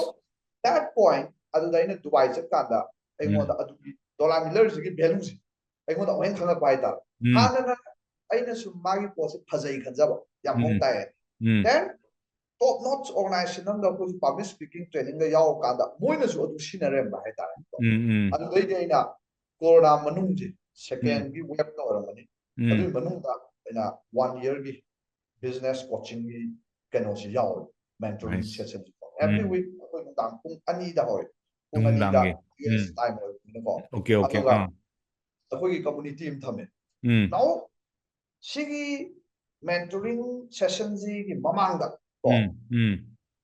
ꯑꯩꯒꯤ ꯕꯤꯖꯤꯅꯦꯁꯁꯤꯗ ꯀꯔꯤꯁꯨ ꯂꯩꯒꯦꯗ ꯑꯩꯒꯤ ꯁꯦꯜꯁꯁꯦ ꯁ꯭ꯇꯛ ꯇꯧ ꯂꯩꯔꯦ 2 to 3 years ꯑꯩ ꯑꯗꯨꯗꯩ ꯍꯦꯟꯅ ꯕꯦꯟꯆꯃꯥꯔꯛ ꯑꯃ ꯑꯩꯅ ꯀ꯭ꯔꯣꯁ ꯇꯧꯅꯤꯡꯕꯁꯤ ꯇꯧꯕ ꯁꯨꯡꯉꯝ ꯉꯝꯗ꯭ꯔꯦ ꯍꯥꯏꯇꯥꯔꯦ ꯗ ꯃꯣꯃꯦꯟ ꯑꯩꯅ ꯍꯧꯖꯤꯛꯀꯤ ꯗꯣꯅꯥꯜ ꯃꯤꯂꯔꯒꯤ ꯃꯥꯒꯤ ꯃꯦꯟꯇꯣꯔꯤꯡ ꯀꯣꯆꯤꯡꯁꯤ ꯌꯥꯎꯔ ꯃꯇꯨꯡꯗ ꯗ ꯅꯦꯛꯁ ꯐꯥꯏꯅꯥꯟꯁꯤꯌꯦꯜ ꯏꯌꯔꯗ ꯑꯩ ꯍꯥꯟꯅꯒꯤ ꯁꯦꯜꯁꯇꯨꯗꯒꯤ ꯑꯩꯈꯣꯏ 3 to 5 times ꯒ꯭ꯔꯣ ꯇꯧꯕ ꯉꯝꯃꯦ ꯑꯗꯨꯅ ꯁꯤ ꯍꯧꯖꯤꯛꯇꯤ ꯑꯩꯈꯣꯏ ꯀꯩꯗꯧꯔꯒꯦ ꯑꯩ ꯏꯁꯥꯁꯨ ꯍꯥꯏꯇꯥꯔꯦ ꯑꯩ ꯕꯤꯖꯤꯅꯦꯁꯗ ꯀꯩꯒꯨꯝꯕ ꯑꯃ ꯁ꯭ꯇꯛ ꯇꯧꯔꯛꯑꯕ ꯑꯗꯨ ꯑꯣꯏꯇꯥꯔꯗꯤ ꯑꯩ ꯊꯤꯔꯛꯀꯗꯣꯏꯁꯤ who can help this ꯍꯥꯏꯕ ꯀꯣꯏꯁꯟꯁꯤ ꯀꯣ ꯑꯗꯣ ꯁꯤꯒꯤ ꯄꯣꯠꯁꯤ ꯑꯩꯈꯣꯏ ꯀꯩꯅꯣꯗꯁꯨ ꯂꯥꯏꯔꯤꯛ ꯑꯃ ꯂꯩꯕꯅꯦ ꯗꯦꯟ ꯁꯨꯂꯤꯚꯥꯟ ꯃꯥꯅ ꯏꯕꯗ ꯀꯩ ꯍꯥꯏ who not how ꯍꯥꯏꯕ who not how who not how ꯌꯥꯝ ꯐꯖꯕꯅꯤꯀꯣ ꯁꯤ ꯀꯣꯟꯁꯦꯞꯁꯦ ꯃꯥꯅ ꯍꯥꯏꯁꯤ ꯀꯩꯅꯣ ꯅꯪꯅ how to grow my sales into 5 times ꯑꯅ ꯀꯣꯏꯊꯤ ꯊꯤꯗꯅ ꯀꯣꯛ ꯊꯥꯗꯅ ꯍꯣꯠꯅꯗꯅ ꯂꯩꯗꯧ ꯁꯔꯨꯛ you just look for who can help to grow my sales to 5 times ꯑꯗꯨꯏ ꯃꯤꯗꯨ ꯊꯤꯔꯣ ꯑꯗꯨꯏ ꯃꯤꯗꯨ ꯊꯤꯔꯣ ꯃꯥꯒ ꯐꯝꯃꯤꯟꯅꯔꯣ ꯃꯥꯒ ꯋꯥꯛ ꯇꯧꯃꯤꯟꯅꯔꯣ ꯃꯥꯒꯤ ꯑꯦꯗꯚꯥꯏꯁ ꯇꯧꯔꯣ then 5 times grow ꯇꯧ ꯑꯗꯨꯅ ꯃꯦꯟꯇꯣꯔꯤꯡꯒꯤ ꯑꯣꯏꯅꯗꯤ ꯁꯤꯒꯤ ꯀꯣꯟꯁꯦꯞꯁꯦ ꯑꯩ ꯍꯥꯏꯐꯦꯠ ꯊꯝꯒꯦꯀꯣ ꯁꯨꯃꯥꯏꯅ ꯌꯥꯝ ꯐꯖꯩ ꯁꯥꯔ ꯍꯥꯏꯗꯤ ꯑꯩꯈꯣꯏꯅ ꯑꯃꯨꯛ ꯃꯦꯟꯇꯣꯔꯅ ꯈꯤꯇꯪ ꯇ꯭ꯔꯦꯟꯁꯦ ꯁꯨꯝ ꯄꯟꯅ ꯇꯁꯦꯡꯅ ꯍꯥꯏꯔꯒꯗꯤ ꯁꯥꯔ ꯑꯩꯒꯤ ꯂꯣꯟꯗꯅꯤꯀꯣ ꯁꯤ ꯑꯣꯖꯥ ꯒꯨꯔꯨ ꯅꯥꯏꯔ ꯇꯝꯃꯛꯄ ꯍꯥꯏꯗꯤ ꯁꯤꯅ ꯂꯥꯛꯆꯔꯛꯄ ꯑꯃ ꯍꯦꯜꯂꯛꯑꯦꯕ ꯑꯗꯨꯅ ꯑꯩꯈꯣꯏ ꯚ꯭ꯌꯨꯋꯔ ꯃꯌꯥꯝꯁꯨ ꯀꯣ ꯍꯥꯏꯗꯤ ꯏꯁꯥꯅꯕꯨꯗꯤ ꯇꯧꯖꯅꯤ ꯍꯣꯏ ꯉꯝꯈꯤꯅꯤ ꯆꯍꯤ 10-10 ꯆꯪꯉꯒꯁꯨ ꯑꯗꯨꯒ ꯑꯣꯖꯥ ꯒꯨꯔꯨ ꯅꯥꯏꯔꯒꯗꯤ ꯅꯈꯨꯠ ꯄꯥꯏꯔ ꯇꯥꯛꯂꯛꯄ ꯃꯇꯝꯗꯗꯤ ꯉꯁꯥꯏ ꯑꯩꯈꯣꯏ ꯁꯥꯔꯅꯁꯨ ꯍꯥꯏꯕꯤꯈꯤꯕꯗꯣ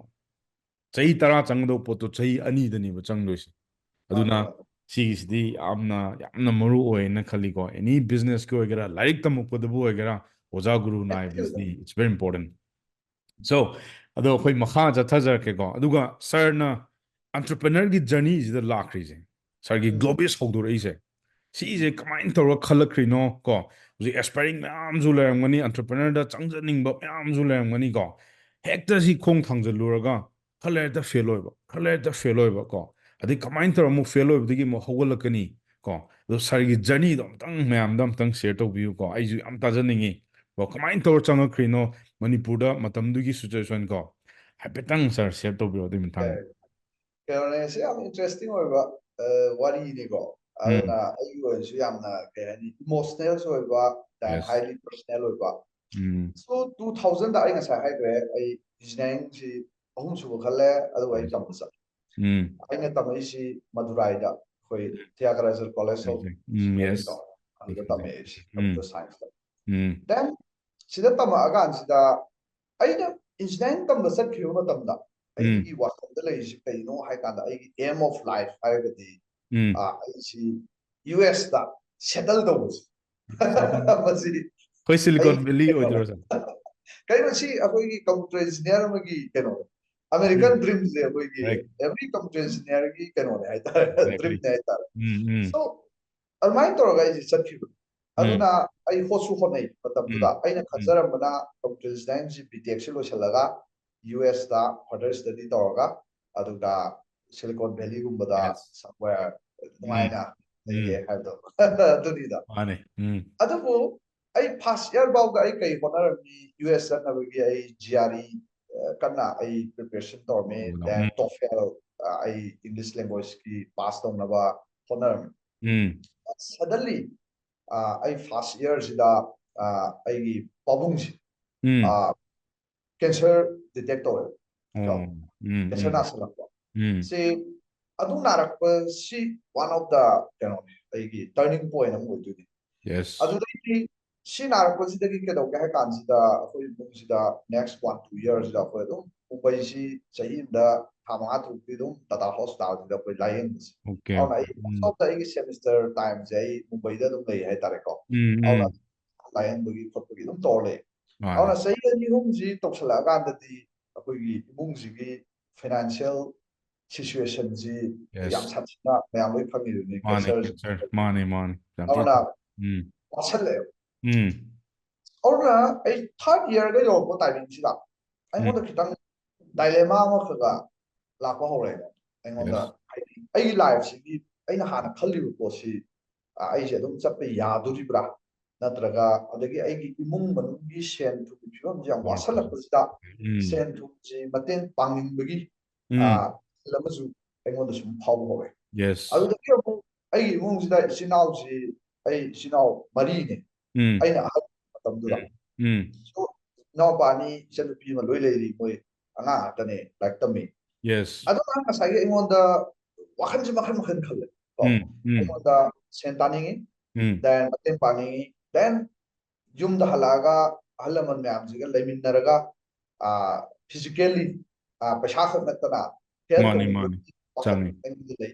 ꯗꯦꯟ ꯑꯗꯒꯤ ꯑꯃꯨꯛ ꯑꯩꯒꯤ ꯏꯅꯥꯎꯄꯥ ꯏꯆꯟꯅꯨꯄꯤꯁꯤꯡꯁꯤꯒꯤ ꯔꯦꯁꯄꯣꯟꯁꯤꯕꯤꯂꯤꯇꯤ ꯑꯩꯉꯣꯟꯗ ꯈꯜꯂꯤ ꯁꯤ ꯌꯦꯁ ꯃꯌꯥꯝ ꯈꯜꯂꯛꯄ ꯃꯇꯝꯁꯤꯗ ꯑꯩ ꯑꯦꯔꯥꯎꯟ ꯊꯥꯔꯠ ꯏꯌꯔꯒ ꯌꯧꯔꯛꯄꯗꯩꯗꯤ ꯑꯩꯉꯣꯟꯗ ꯁꯤꯒꯤ ꯀꯩꯅꯣꯝ ꯂꯥꯛꯑꯦ ꯑꯩꯉꯣꯟꯗ ꯑꯩ ꯐ꯭ꯌꯨꯆꯔꯁꯦ ꯑꯩ ꯈꯤꯇꯪ ꯀꯟꯐ꯭ꯌꯨꯖꯟꯒꯤ ꯁ꯭ꯇꯦꯠ ꯑꯃ ꯃꯇꯦꯛ ꯈꯔ ꯂꯩ ꯃꯔꯛꯁꯤꯗ ꯑꯩ ꯑꯗꯨꯝ ꯑꯩꯒꯤ ꯄꯦꯁꯟ ꯋꯦꯕꯁꯥꯏꯠ ꯁꯥꯕ ꯈꯣꯠꯄ ꯑꯗꯨꯝ ꯇꯧꯔꯦ ꯑꯩꯁꯦ ꯍꯣꯁꯇꯦꯜꯗ ꯂꯩꯔꯤꯉꯩꯁꯤꯗꯀꯣ ꯑꯩꯈꯣꯏ ꯋꯦꯕꯁꯥꯏꯠ ꯁꯥꯕꯁꯦ ꯍꯩꯔꯦ ꯃꯇꯝꯗꯨꯗ ꯗꯦꯟ ꯑꯩꯈꯣꯏꯒꯤ ꯑꯦꯄ꯭ꯂꯤꯀꯦꯁꯟꯒ ꯁꯥꯗꯅ ꯋꯦꯕ ꯑꯦꯄ꯭ꯂꯤꯀꯦꯁꯟꯒ ꯁꯥꯔꯦ ꯃꯇꯝꯗꯨꯗꯗꯤꯀꯣ ꯑꯗꯨꯃꯥꯏꯅ ꯇꯧꯔꯤꯀꯥꯟꯁꯤꯗ ꯅꯣꯡꯃ ꯑꯩꯅ ꯊꯥꯔꯠ ꯏꯌꯔꯒꯤ ꯂꯣꯏꯔꯒ ꯃꯅꯤꯄꯨꯔ ꯊꯣꯛꯂꯛꯏ ꯊꯣꯛꯂꯛꯄ ꯃꯇꯝꯗ ꯑꯩ ꯄꯥꯕꯨꯡꯅ ꯑꯩꯉꯣꯟꯗ ꯍꯥꯏꯌꯦ ꯁꯤꯗꯀꯣ ꯑꯣꯀꯦ ꯁꯔ ꯏꯕꯨꯡꯉꯣ ꯅꯪ ꯀꯩꯅꯣ ꯃꯈꯥ ꯇꯝꯊꯕꯒꯤ ꯋꯥꯈꯜꯁꯦ ꯅꯪ ꯊꯥꯗꯣꯛꯑꯣ ꯑꯣ ꯀꯣ ꯊꯥꯔꯠ ꯌꯥꯝ ꯏꯌꯔꯁꯤꯗꯅꯤꯀꯣ ꯁꯔ ꯍꯥꯏꯔꯦ ꯍꯥꯏꯗꯤ ꯏꯃꯨꯡ ꯃꯅꯨꯡꯁꯤꯒꯤ ꯐꯥꯏꯅꯥꯟꯁꯤꯌꯦꯜ ꯁꯤꯆꯨꯋꯦꯁꯟꯁꯦ ꯀꯟꯗꯤꯁꯟꯁꯦ ꯌꯥꯝꯅ ꯀꯩꯅꯣ ꯑꯣꯏꯗ꯭ꯔꯦ ꯍꯣꯏ ꯑꯉꯥꯡ ꯃꯌꯥꯝꯁꯤꯁꯨ ꯂꯥꯏꯔꯤꯛ ꯇꯝꯗ ꯌꯥꯗꯕꯅꯤꯅ ꯅꯪꯅ ꯈꯔ ꯄꯩꯁꯥ ꯇꯥꯟꯅꯕ ꯑꯣꯏꯅ ꯏꯟꯈꯥꯡ ꯇꯧꯕ꯭ꯔꯥ ꯈꯣꯠꯄ꯭ꯔꯥ ꯑꯩꯈꯣꯏ ꯄꯥꯎꯅ ꯍꯥꯏꯌꯦ ꯑꯩꯉꯣꯟꯗ ꯑꯗꯨꯒꯤ ꯄꯣꯠꯁꯤꯀꯣ ꯁꯤꯒꯤ ꯅꯨꯃꯤꯠꯁꯤꯗꯒꯤ ꯑꯩ ꯀꯩꯅꯣ ꯇꯧꯔꯦ ꯑꯩꯉꯣꯟꯗ ꯑꯩꯈꯣꯏ ꯑꯃꯦꯔꯤꯀꯥ ꯆꯠꯀꯦꯒ ꯍꯥꯏꯕꯒꯤ ꯑꯣꯀꯦ ꯋꯥꯈꯜꯁꯦ ꯑꯩ ꯑꯗꯨꯝ ꯄꯨꯔꯥ ꯊꯥꯗꯣꯛꯈ꯭ꯔꯦ ꯍꯥꯏꯇꯥꯔꯦ ꯑꯣꯀꯦ ꯇꯁꯦꯡꯅ ꯑꯗꯨꯗꯩꯗꯤ ꯑꯩꯁꯤ ꯈꯜꯂꯤ ꯑꯗꯨꯐꯥꯎꯗ ꯑꯩꯁꯤ ꯑꯗꯨ ꯑꯣꯏꯇꯥꯔꯗꯤ ꯀꯃꯥꯏꯅ ꯇꯧꯁꯤꯒꯦ ꯃꯅꯤꯄꯨꯔꯗ ꯍꯟꯁꯤꯔꯥ ꯑꯗꯩꯗꯤ ꯀꯝꯄꯅꯤ ꯑꯃꯗ ꯊꯕꯛ ꯇꯧꯁꯤꯔꯦ ꯏꯟꯗꯤꯌꯥꯗ ꯑꯗꯩꯗꯤ ꯏꯟꯗꯤꯌꯥꯗ ꯌꯦꯁ ꯊꯕꯛ ꯇꯧꯕ ꯑꯩꯈꯣꯏ ꯃꯇꯝꯗꯨꯗ ꯁ꯭ꯇꯥꯔꯇꯤꯡ ꯁꯦꯂꯔꯤꯁꯦ ꯑꯦꯔꯥꯎꯟ ꯏꯟꯗꯤꯌꯥꯗ TCS ꯀꯨꯝꯕ ꯑꯗꯒꯤ ꯁꯨꯝꯕꯁꯤꯡꯁꯤ ꯑꯩꯈꯣꯏ ꯑꯦꯔꯥꯎꯟ 7,000 8,000 9,000ꯒꯤ ꯃꯥꯅꯤ ꯃꯇꯝ ꯍꯥꯏꯇꯥꯔꯦꯀꯣ ꯑꯗꯨꯅ ꯄꯩꯁꯥꯁꯤ ꯌꯥꯝꯅ ꯍꯦꯛꯇ ꯍꯦꯜꯞ ꯇꯧꯕ ꯉꯝꯕꯒꯤ ꯐꯤꯕꯝꯁꯨ ꯂꯩꯇꯕ ꯃꯥꯅꯤ ꯑꯗꯨꯅ ꯑꯩꯁꯤ ꯋꯥꯈꯜ ꯃꯈꯜ ꯃꯈꯜ ꯈꯜꯂꯦꯀꯣ ꯑꯩꯅ ꯈꯟꯕꯁꯤ ꯃꯥꯔꯆꯦꯟ ꯅꯦꯚꯤ ꯑꯣꯏꯔꯁꯤꯔꯥ ꯀꯥꯏꯅ ꯈꯜꯂꯤ ꯃꯥꯔꯆꯦꯟ ꯅꯦꯚꯤ ꯑꯣꯏꯔꯁꯤꯔꯥ ꯈꯜꯂꯤꯁꯤ ꯀꯩꯅꯣ ꯍꯥꯏ ꯀꯥꯟꯗ ꯇꯣꯂꯣꯞ ꯈꯔ ꯆꯥꯎꯋꯦ ꯍꯥꯏꯌꯦꯕ ꯃꯣꯏꯁꯦ ꯆꯥꯎꯕꯒꯤ ꯌꯦꯁ ꯅꯠꯇꯦ ꯑꯩꯅꯀꯣ ꯑꯗꯩꯗꯤ ꯑꯗꯨꯃꯥꯏꯅ ꯇꯧꯔꯛꯄ ꯃꯇꯝꯁꯤꯗ ꯑꯩ ꯏꯃꯥꯁꯦ ꯑꯃꯨꯛ ꯐꯥꯏꯅꯦꯜ ꯏꯌꯔ ꯑꯩꯅ 8 ꯁꯦꯝ ꯇꯥꯀꯥꯟꯗ ꯃꯥꯁꯨ ꯀꯦꯟꯁꯔꯁꯤ ꯅꯥꯁꯜꯂꯛꯄ ꯍꯥꯏꯇꯥꯔꯦ ꯑꯣ ꯑꯁ ꯚꯦꯔꯤ ꯑꯗꯩꯗꯤ ꯃꯣꯏ ꯑꯅꯤꯁꯤ ꯄꯨꯂꯞ ꯅꯥꯁꯜꯂꯛꯄꯗꯩꯗꯤ ꯄꯩꯁꯥꯁꯤ ꯑꯃꯨꯛ ꯍꯦꯟꯅꯁꯨ ꯋꯥꯔꯦ ꯑꯩꯈꯣꯏ ꯋꯥꯔꯦ ꯇꯁꯦꯡꯅ ꯃꯥꯅꯤ ꯃꯥꯅꯤ ꯕꯦꯡꯀ꯭ꯔꯐ ꯑꯣꯏꯔꯦ ꯑꯗꯨꯗꯒꯤ ꯑꯩꯈꯣꯏ ꯄ꯭ꯔꯣꯄꯔꯇꯤ ꯂꯩꯔꯝꯕ ꯃꯌꯥꯝꯁꯤ ꯂꯣꯏꯅꯃꯛ ꯌꯣꯟꯈ꯭ꯔꯦ ꯃꯊꯪ ꯃꯊꯪ ꯀꯣ ꯑꯁ ꯑꯗꯩꯗꯤ ꯑꯩꯒꯤ ꯀꯣꯛꯁꯤ ꯄꯨꯔꯥ ꯁꯦꯟ ꯇꯥꯟꯕꯁꯤꯅꯦ ꯑꯩꯉꯣꯟꯗ ꯃꯇꯝꯗꯨꯒꯤ ꯋꯥꯟ ꯑꯣꯐ ꯗ ꯑꯩꯒꯤ ꯍꯥꯏꯌꯦꯁ ꯄ꯭ꯔꯥꯏꯌꯣꯔꯤꯇꯤ ꯍꯥꯏꯇꯥꯔꯦ ꯄ꯭ꯔꯥꯏꯌꯣꯔꯤꯇꯤꯁꯦ ꯑꯩ ꯋꯥꯈꯜꯗ ꯄꯨꯔꯛꯏꯁꯦ ꯃꯥꯅꯤ ꯃꯗꯨ ꯇꯧꯔꯛꯄ ꯃꯇꯝꯁꯤꯗ ꯑꯩꯁꯦ ꯏꯚꯟ ꯑꯩꯁꯤ ꯏꯌꯥꯔ ꯐꯣꯔꯁꯀꯤ ꯇꯦꯛꯅꯤꯀꯦꯜ ꯑꯣꯐꯤꯁꯥꯔꯁꯨ ꯊꯥꯔꯨꯔꯦ ꯊꯥꯕꯁꯤꯗ ꯑꯩ ꯔꯤꯇꯟ ꯈꯜꯂꯦ ꯑꯗꯨꯒ SSB ꯏꯟꯇꯔꯚꯤꯌꯨ ꯇꯧꯔꯛꯄ ꯃꯇꯝꯗ ꯑꯩꯒꯤ ꯐꯥꯏꯅꯦꯜ ꯁꯦꯝꯒ ꯄꯨꯂꯞ ꯐꯥꯡꯖꯟꯅꯕꯗꯒꯤ ꯑꯩꯁꯤ SSB ꯏꯟꯇꯔꯚꯤꯌꯨ ꯆꯠꯈꯤꯗꯦ ꯉꯝꯗ꯭ꯔꯦ ꯑꯗꯨꯒ ꯃꯣꯏꯅꯗꯤ ꯃꯊꯪꯒꯤ ꯑꯇꯣꯞꯄ ꯏꯟꯇꯔꯚꯤꯌꯨ ꯑꯝꯗ ꯑꯃꯨꯛ ꯑꯗꯨꯝ ꯄꯣꯁꯄꯣꯟ ꯇꯧꯕꯤꯒꯦ ꯍꯥꯏ ꯍꯣꯏ ꯏꯟꯇꯔꯚꯤꯌꯨꯗꯨ ꯑꯗꯨꯕꯨ ꯑꯩꯉꯣꯟꯗꯁꯨ ꯃꯇꯝꯗꯨꯗ ꯁ꯭ꯇꯤꯜ ꯑꯩꯁꯨ 50-50ꯅꯦꯕ ꯑꯩꯁꯤ ꯗꯤꯁꯤꯖꯟꯁꯦ ꯑꯩ ꯚꯥꯕ ꯑꯃ ꯏꯇꯥ ꯇꯥꯗ꯭ꯔꯤ ꯍꯥꯏꯇꯥꯔꯦꯀꯣ ꯑꯩ ꯑꯣꯀꯦ ꯄꯨꯔꯥ ꯉꯥꯎꯔꯤ ꯑꯗꯨꯗ ꯃꯇꯝꯗꯨꯗ ꯑꯩꯈꯣꯏ ꯀꯦꯝꯄꯁ ꯏꯟꯇꯔꯚꯤꯌꯨ ꯂꯥꯛꯑꯦ ꯀꯦꯝꯄꯁ ꯏꯟꯇꯔꯚꯤꯌꯨ ꯂꯥꯛꯀꯥꯟꯁꯤꯗ ꯑꯩꯁꯤ 5th ꯁꯨꯕ ꯀꯝꯄꯅꯤꯗ ꯈꯜꯂꯤ ꯑꯣꯀꯦ ꯑꯩꯈꯣꯏꯒꯤ ꯑꯥꯏꯅꯣꯇꯤꯛꯁ ꯑꯅ ꯕꯦꯡꯛ ꯑꯣꯐ ꯅ꯭ꯌꯨ ꯌꯣꯔꯛ ꯃꯣꯏ ꯇꯦꯛꯅꯣꯂꯣꯖꯤ ꯑꯥꯎꯠꯁꯣꯔꯁꯤꯡ ꯁꯦꯟꯇꯔ ꯍꯥꯏꯇꯥꯔꯦ ꯏꯟꯗꯤꯌꯥꯗ ꯆꯦꯟꯅꯥꯏꯗ ꯂꯩ ꯁꯤꯒꯤ ꯀꯝꯄꯅꯤꯁꯤꯗ ꯑꯩ ꯊꯕꯛ ꯐꯪꯗꯣꯏꯅꯤꯀꯣ ꯑꯗꯣ ꯁꯤꯗ ꯑꯩꯉꯣꯟꯗ ꯑꯣꯟꯇꯔꯄ꯭ꯔꯦꯅꯔ ꯑꯣꯏꯅꯤꯡꯕꯒꯤ ꯋꯥꯈꯜꯁꯦ ꯌꯦꯁ ꯂꯩꯗ ꯑꯩꯉꯣꯟꯗ ꯁꯔ ꯂꯥꯎꯅ ꯑꯩꯉꯣꯟꯗ ꯂꯥꯛꯇ꯭ꯔꯤꯁꯦ ꯑꯩꯉꯣꯟꯗ ꯏꯟꯁꯤꯗꯦꯟ ꯑꯍꯨꯝꯅꯦꯕ ꯄꯣꯠ ꯑꯍꯨꯝꯅ ꯑꯣꯀꯦ ꯅꯝꯕꯔ 1 ꯑꯩꯅ ꯌꯨꯝꯗ ꯍꯟꯅꯤꯡꯕ ꯁꯣ ꯌꯨꯝꯗ ꯍꯟꯕ ꯃꯇꯝꯗ ꯃꯅꯤꯄꯨꯔ ꯌꯧꯔꯒ ꯊꯕꯛ ꯂꯩꯇꯦ ꯁꯤꯗꯩꯁꯨ ꯈꯪꯉꯦꯕ ꯌꯦꯁ ꯑꯗꯨꯗ ꯀꯔꯤꯝ ꯂꯩꯇꯦ ꯁ꯭ꯇꯦꯠ ꯒꯣꯔꯃꯦꯟꯗꯁꯨ ꯂꯩꯇꯦ ꯄ꯭ꯔꯥꯏꯚꯦꯠ ꯁꯦꯛꯇꯔꯗꯁꯨ ꯂꯩꯇꯦ ꯀꯣ ꯀꯔꯤꯝ ꯂꯩꯇꯦ ꯁꯣ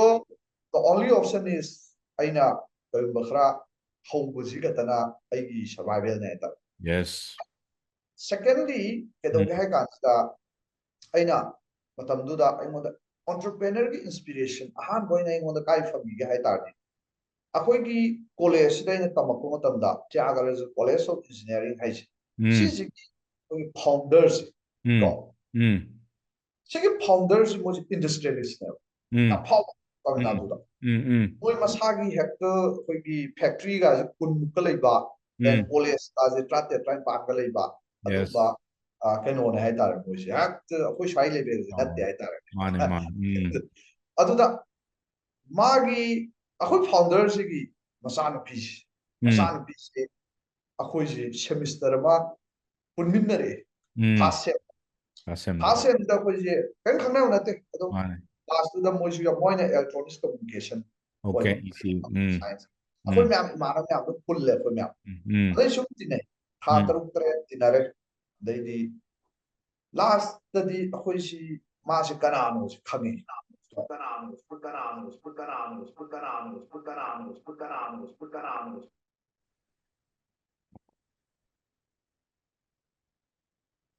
okay so yani sir makha tabro yani admai toraga akoi college ki masanu pi si jo akoi tinaro tinara pasida ke doge da makhoi imung sidagi aina tamakwa nature am khak hai tare hoi hoi she has father pai and they are very successful akoi saida le usina yo wamta yaw na tri yes tuga moi imung sigi nature ja yamna chamba hai da mi kaimta moida kaimta show off laite then kaim laite just as a common man moi adum hing bai tar me ama ta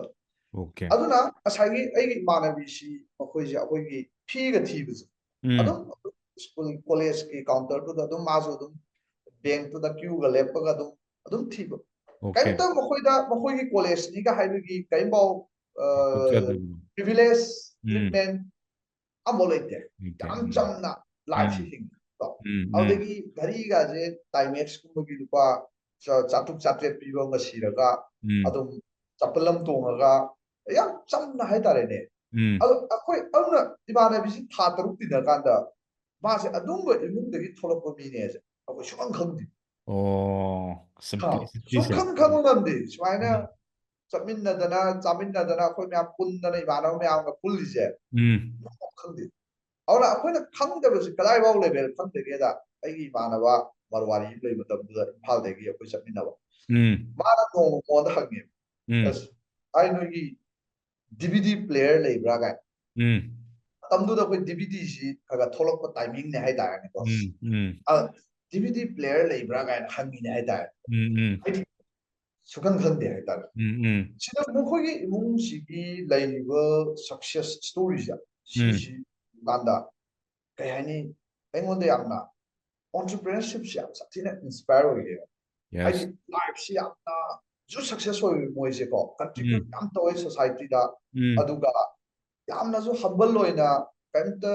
in ching kaim common man ngi ta ta dong samna hing pai ta loi mingle do ko yes aduda aina matam du khanji as life the entrepreneur ga si or ga khuju success or tar ga di matam du da mu khoi dong hing gi haibse ai gi one of the role model na hai ta aingonda aduna ai ngasi paw da wakhan ji da ko tai ji sanam sage du om ba ai si de hai ta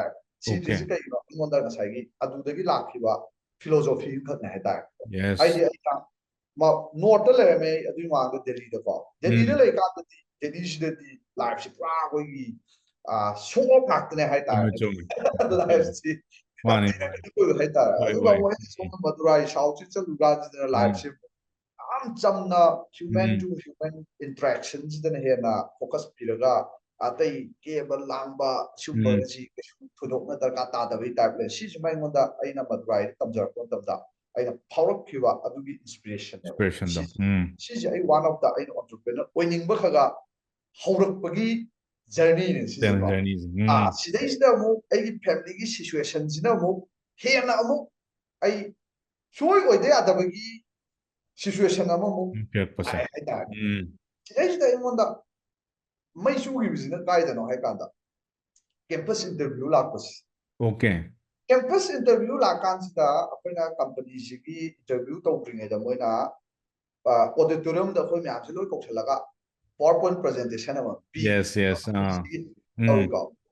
tawi ti tawkan sida aina pattern am khak pure pattern se kai no hai kada company la then moi hai se kai no moi founder yaurani then moi hai hai ba khoi company se we have started 7 years back yes matam di IT company se ka shu ya ma kui bam to oidri uidri IT 1999 2000 ji horta ngai mina ba we ko go forces ko banatna atai si anu ngakne ba chai mari nga abu mari manga 1995 dai thol ko ngakne ai ta yes sir aduna moi ki wahai sida ya toina yawa wahai si kai no hai kanda Sigi company se akhoi ani pullaga chahi mangagi mamanda hogibani adubu hujikti akhoi we have 700 employees with nice 1,000 crore revenue haiba nice adai among tholani company among lani ko the amount kai hai we have started this company with 50,000 rupees now we have a company valuation of 10,000 crore hai ka duino mane company se amala asu no mai dum hai amala asu no hai ama dum lai awda engunda kai phawke hai kanda as aina thabak tawduine na chapturiba company sing sisu ai mi amamna loi hougiba ngak to oi bisa ni hai bisa yes phawkiba ithil na ta aduna ngasai company se bari ba sugla ti ai ja china highly motivate motivated yes thabak tawgi motivation na tabo ngasai entrepreneur jam oiningakpagi aingonda hanadagi khara khara oige gaindi khallaga lairabani aingonda ko adu ai hekta adu soitana oirani habigi conviction dudi laitri bai tare yes still theory ba aduna sigi matam du da haiba du ba campus interview sigi interview ji sum taro kanda adai ai manipur halakoi moment yausalabne ba yes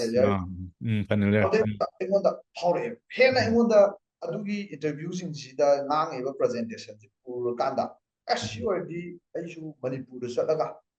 why not aishu manipur gi kedogi IT company no likhatpa ngamoi tuino ga haibagi aingonda ithil lama khak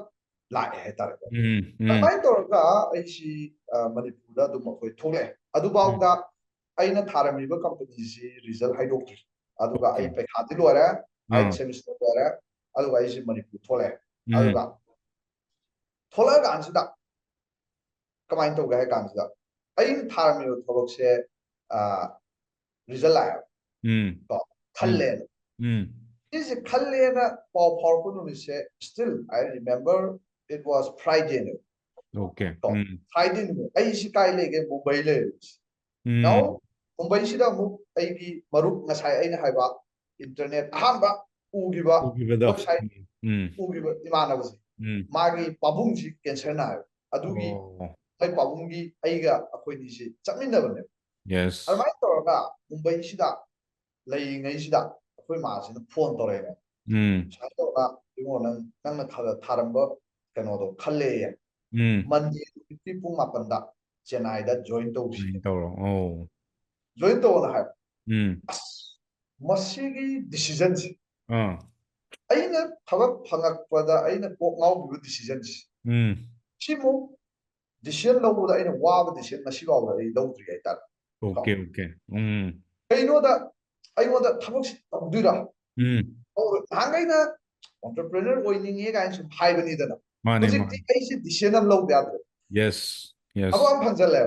mane now thabak si tawgi taragadi ayamu Chennai da kaida chattana ai life se pa